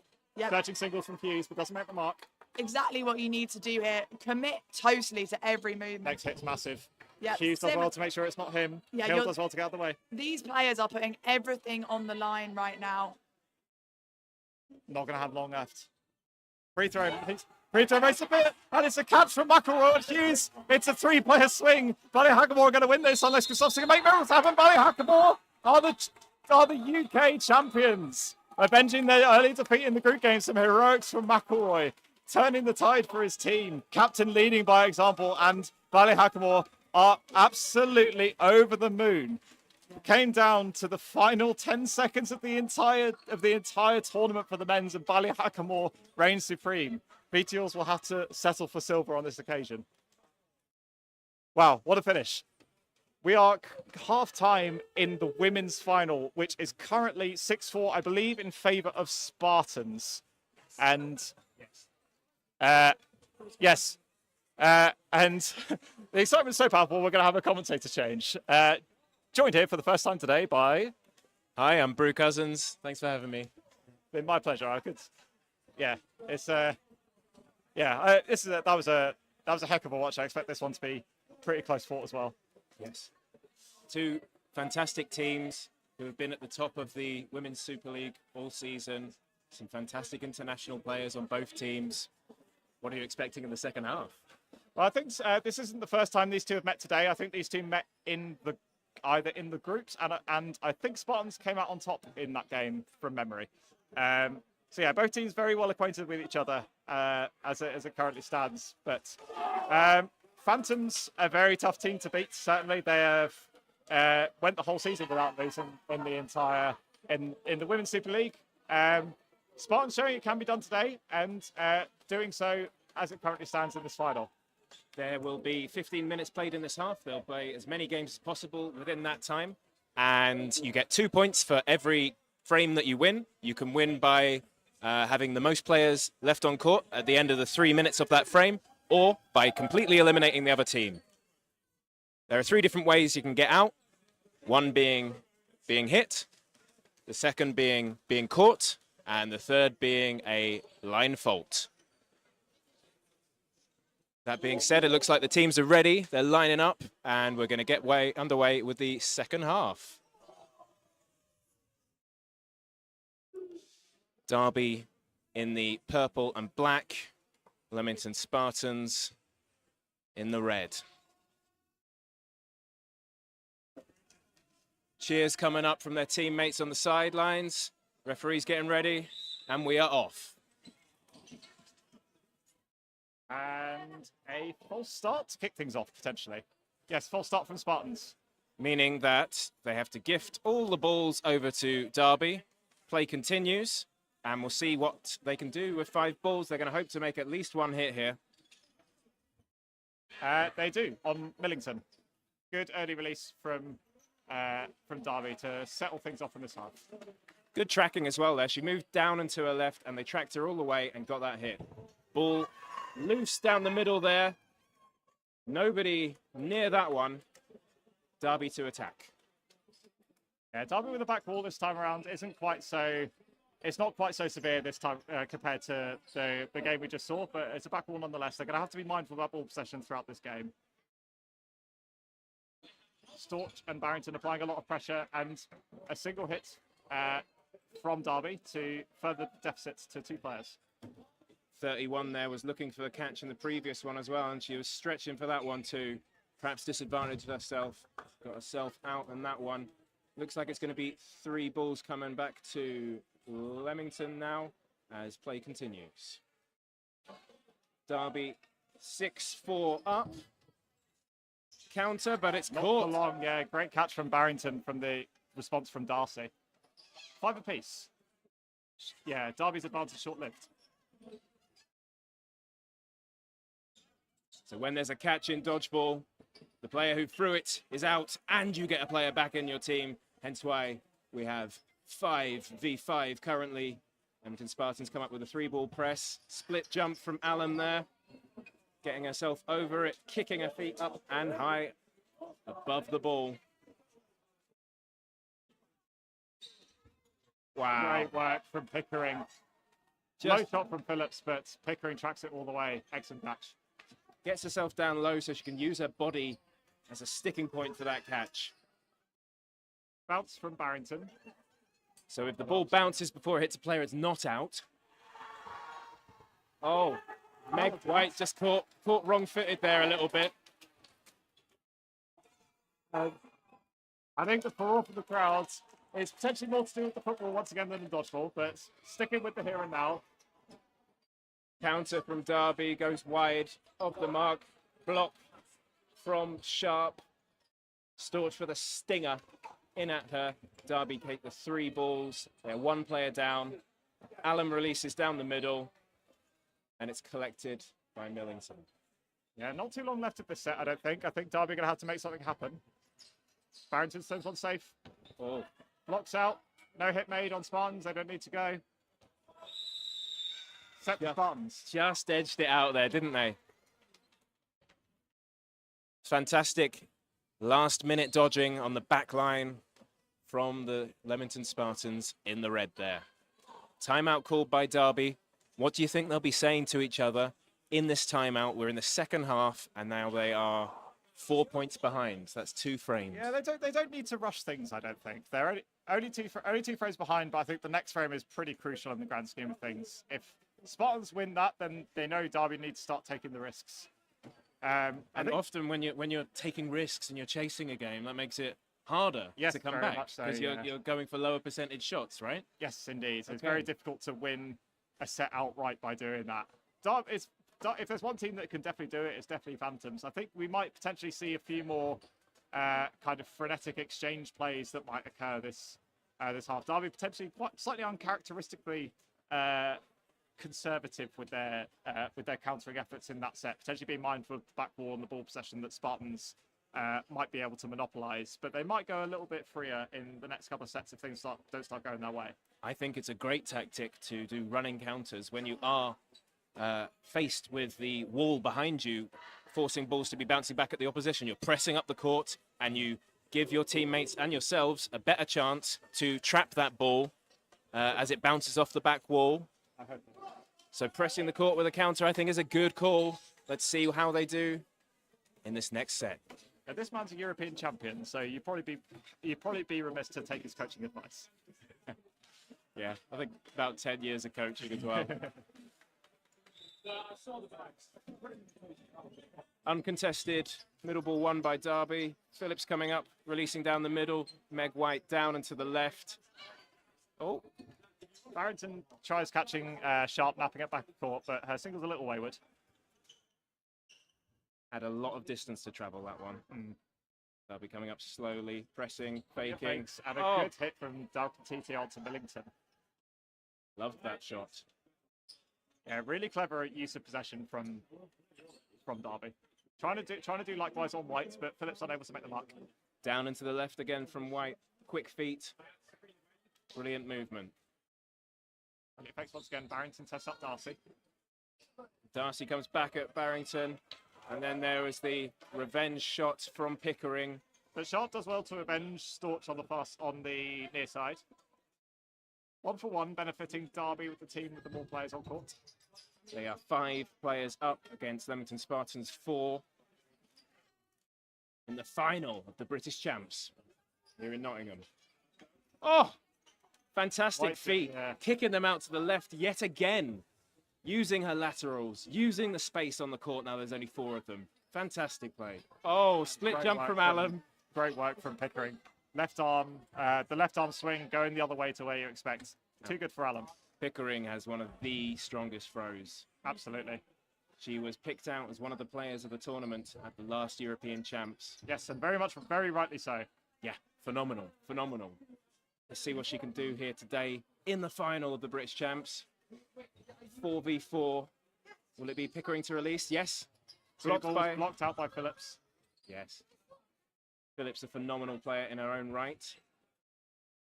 Very 4 much so. balls now to Derby. Will they go with two? Two on white. They finally get her. She went down and to the left again. Tracked this time. Derby with a one-player advantage. Smith sends one high. Barrington sends one towards Phillips. But it bounces, so that's no hit. Derby coming up with a three-ball press. Sharp, straight down the line. Blocked back to Phillips. Derby will collect. Yeah, plenty of safe play from Derby. Happy to sit on this one-player advantage. Throwing a couple of safe, low-percentage efforts. That was two-ball attack blocked out by Phillips. Recognised by 24, though. Recognised that they were going a bit safe. You saw her release her ball, perhaps looking for a catch and foregoing the opportunity to counter. Another high ball over the head of 31. They're trying to play it safe. Oh! I'm not entirely sure what's happened there. We haven't got the best view, but I think Derby the hit come on on top. Pickering means that that's a set to Derby. There might be a small stoppage of time before we get that one fully signed off, but I think there was a hit on... It looked like there was a hit on Pickering before the whistle. It looks like Smith wasn't able to secure the catch on Barrington, which I think gave us a 3-2, yes, as signalled by the referee. 3 players to 2 in favour of Phantoms. Important set for Phantoms to win. 8-6. What we saw there was the referees coming in because there was a lot of frantic play at the end there. They came in, they talked to each other, make the right decision, communicated to the teams, and we go on. The score's now 8-6. Substitution for Phantoms as well. Van Murk has come on for Phillips in the centre. Trailing by 1 frame. Derby have 3 balls. Faking at the line. Coming back. Are they going to release 2? Just the one by Allen. Split jump from Pickering. Counter. Bounce in front of Tranter. Tranter has also come on this set for Darcy, it appears. Plenty of counters going out, and that looks like a hit on Sharp. Yeah, she did manage to. Did hit her, but it came via the floor before she was able to secure it as a catch. So just a hit on Sharp. Tranter sends one towards Millington. There was an early shot before that from Spartans. Just trying to catch them off guard. Yeah, I think Spartan's very cognizant of the countering prowess that Derby possess, and therefore they're much happier to do these single ball efforts from back of court. Storch doing well to punish Dalkin Tite, but Tranter is there to ensure that she does not go unpunished. So that was a trade, was it? 1 for 1? Yes, between Storch and Dalkin Tite. So trades, you might be tempted to go for it if you're in Spartan's shoes where you are a player up. But if you're a player down, a trade would not be so good to go for. Very much not. Substitution on the Spartan side, which I missed as well. It looks like Mans is on for white. Oof. Just about, yeah, signals by referees and players alike. Barrington knows she was a little awry with that one. 4 on 5 still. Derby with 1 player to recover. Barrington's knocking and at the door. Does well to secure that catch from Smith. The 1-for-1 exchange again benefiting Spartans. She seems like she's brimming with confidence now. Free throw comes out from Tranter. Play ball on Spartans. They release They 3. send quite a lot of them onto Van Murk and take out the Hungarian international. Fantastic dodge down to the ground. Unlucky she couldn't get underneath all of those.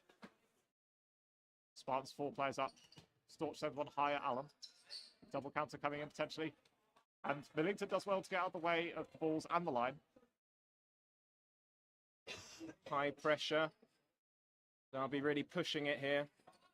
Looping ball on the back foot. That's not the best technique. Yeah, trying to do everything she can to put off the throwers. And Allen didn't know much about that, but she, the last one just clipped on the way through. Closed their eyes, unfortunately. A bit scary when the other team have all the balls and they're releasing all of them at you. Tranter does make 1 mark on Barrington. And Mans called off by her compatriot in Storch. Blocked down by Storch. And makes a point blank catch, but not a second.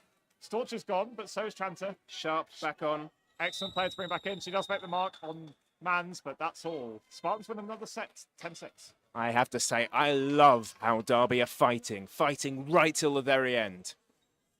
Fantastic play. Fantastic. Amazing stuff. Yes, but I think you potentially could have been forgiven with Phantoms for stepping off when it became incredibly unlikely that they would win that set to give them more time to recover in the rest of the game. But Tranta pulling out all the stops to try and, at the very least, claw back the deficit and doing well, but Spartans just the player advantage too great. Oh! And an amazing catch in the middle from Pickering off the effort from Allen. And she keeled over as well. Yeah, really got her body behind the ball. Excellent work from the England national. Oh. And 3 balls make the mark on Tranta. Yeah, she snatched at that.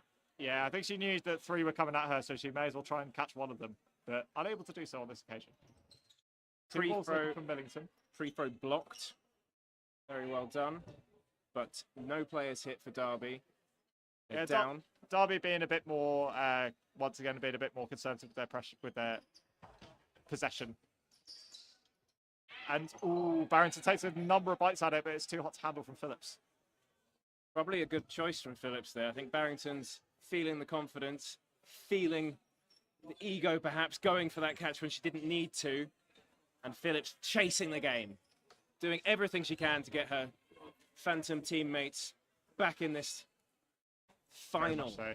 Yeah, Barrington's so influential to the Spartan side as well, as anyone of her quality would be. So powerful. Very much so. With her and Pickering, they have one of the most powerful throwing teams in the Women's Super League. Yeah, they're probably facing off against one of the strongest throwers as well in Derby Phantoms, but matching each other blow for blow so far. But Spartans currently on top. Ooh, single from Mans is very cannily placed, not in Phillips's catching zone. Spartans more than happy to play this slow and methodical game. But Two England players on the wings for Derby. Counter from Phillips. Pickering just stepped over it. 3 balls, 2 Leamington Spartans as they come up for a press. High pressure on the wings from Derby. 1 ball hit her sharp. She goes for a counter down the line. And a trade in the middle between Van Murk and Millington. And that favours Spartans because they were up a player. Yeah, it's now Derby really pulling all the stops out for these counters, and Spartans are always there to punish. Lockout from Sharp. They just need to stay a player up. Oh, what a catch. Excellent catch from Storch. Clean as a whistle. 4 balls now for Spartans, and they have a 3-player advantage. Sharp's going to have to make some magic happen. Free throw Spartans. They read it. Yeah, they're 1 step ahead of Derby, as it seems. Oh! I felt that from here. Yeah, Sharp very graciously gets up and makes her way to the outbox, but that was some hit from Spartans. Dalton Tite left with a mountain to climb. Blocked out by Storch. Running counters available. Barrington takes one. Yeah, fantastic body position from Storch. Made herself nice and low, but she is up high there, unnecessarily perhaps. Yeah, but I think the set was there for Spartans. Timing it out as well means that they take a 3-set advantage. Camera's gone. Oh dear. Well, we've still got the mics. We can still update you. It's 12-6 to Spartans. We're back on. Fantastic. And this might be the final frame of the final. Yes, indeed. I think the referee's saying it's going to be a shorter set. Yep, so that means that all Spartans need to do is with the 3-set advantage they have, they can afford to play the set slow, and if they last it under a minute, then that will be good enough for them to secure champions. They need to just hold out for a minute. Yes, indeed. Fantastic. And a single from Tranta onto Storch is blocked right back. She got down low, made herself a small target, which was fantastic.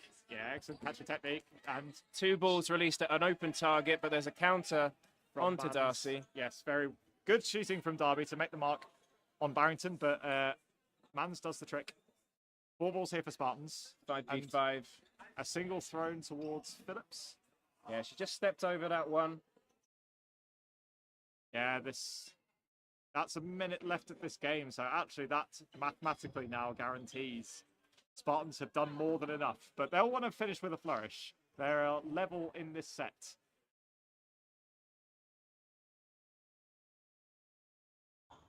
And I think that's going to be hit first from Millington. Yeah, she read it from Phillips, but the ball from Sharp just came in a little too early and hits her before she has the opportunity to make a catch. Really difficult to keep your eye when you got two balls coming at you. Counter. And two counters from Tranter and Sharp make the mark on Mans, and Sharp gets the ricochet catch. Second prize. Bringing a teammate back in. Looks like Derby are favourites for this one. They've put two balls at two different targets, but they've made a connection down the middle. They're 6 players up against 2, and Storch is camped at the back of the court. Make herself small. Pickering And I think jumps. that's hits both sides. Oh my so gosh. I think we'll have a minute set. I think they managed to do that just in the nick of time. No way! That's awesome. More dodgeball to be played. And it is 12-8 to Leamington Spartans. They will be crowned British champions after this frame, with only 2 points available to Derby in this final frame of the final. It's been a good season, certainly. But yeah, final change. Barrington off and White's back on by the looks of things. Here we go. Last minutes of the season. Let's enjoy it, folks. Oh. Rock, paper, scissors for the middle. Things you love to see. It's a They've draw. tied it Another twice. draw. And Pickering comes out on top in the rock, paper, scissors battle for the middle. Things you love to see. Free throw comes in from Tranter and an excellent catch on the response from Mans. Derby make the first mark in this minute set. Single effort from Van Murray, clicking for Millington. Spartans coming up with 3-ball press. No pre-throw. Plenty of fakes. Oh, counter And onto nice Millington work by from Sharp. Clips Millington all the way through. England teammate on England teammate, right? Well, you look international players everywhere you look, none more so than Darcy taking a nice catch off the effort from Pickering. Fantastic, getting down low, using her body as a And I board think to that's catch just against. a block. Yes, so it dislodged the ball, but that's a catch. That's a hit on White. And Mans is back in, and that's the end of the game. Finished Derby win the 5. set. Yeah, Spartans 5-4. win the match. I think. I don't know. Was that a Yeah. tie in the end? Yeah. Very good. 5-4 to Oh, apologies. to Derby on that one. Yeah. 12-10. Spartans win this set, and despite coming third in the league, they are crowned British champions. So congratulations to Ballyhackmore Barbarians and to Leamington Spartans ladies for yes, coming out of the day on top. Very well played, everyone.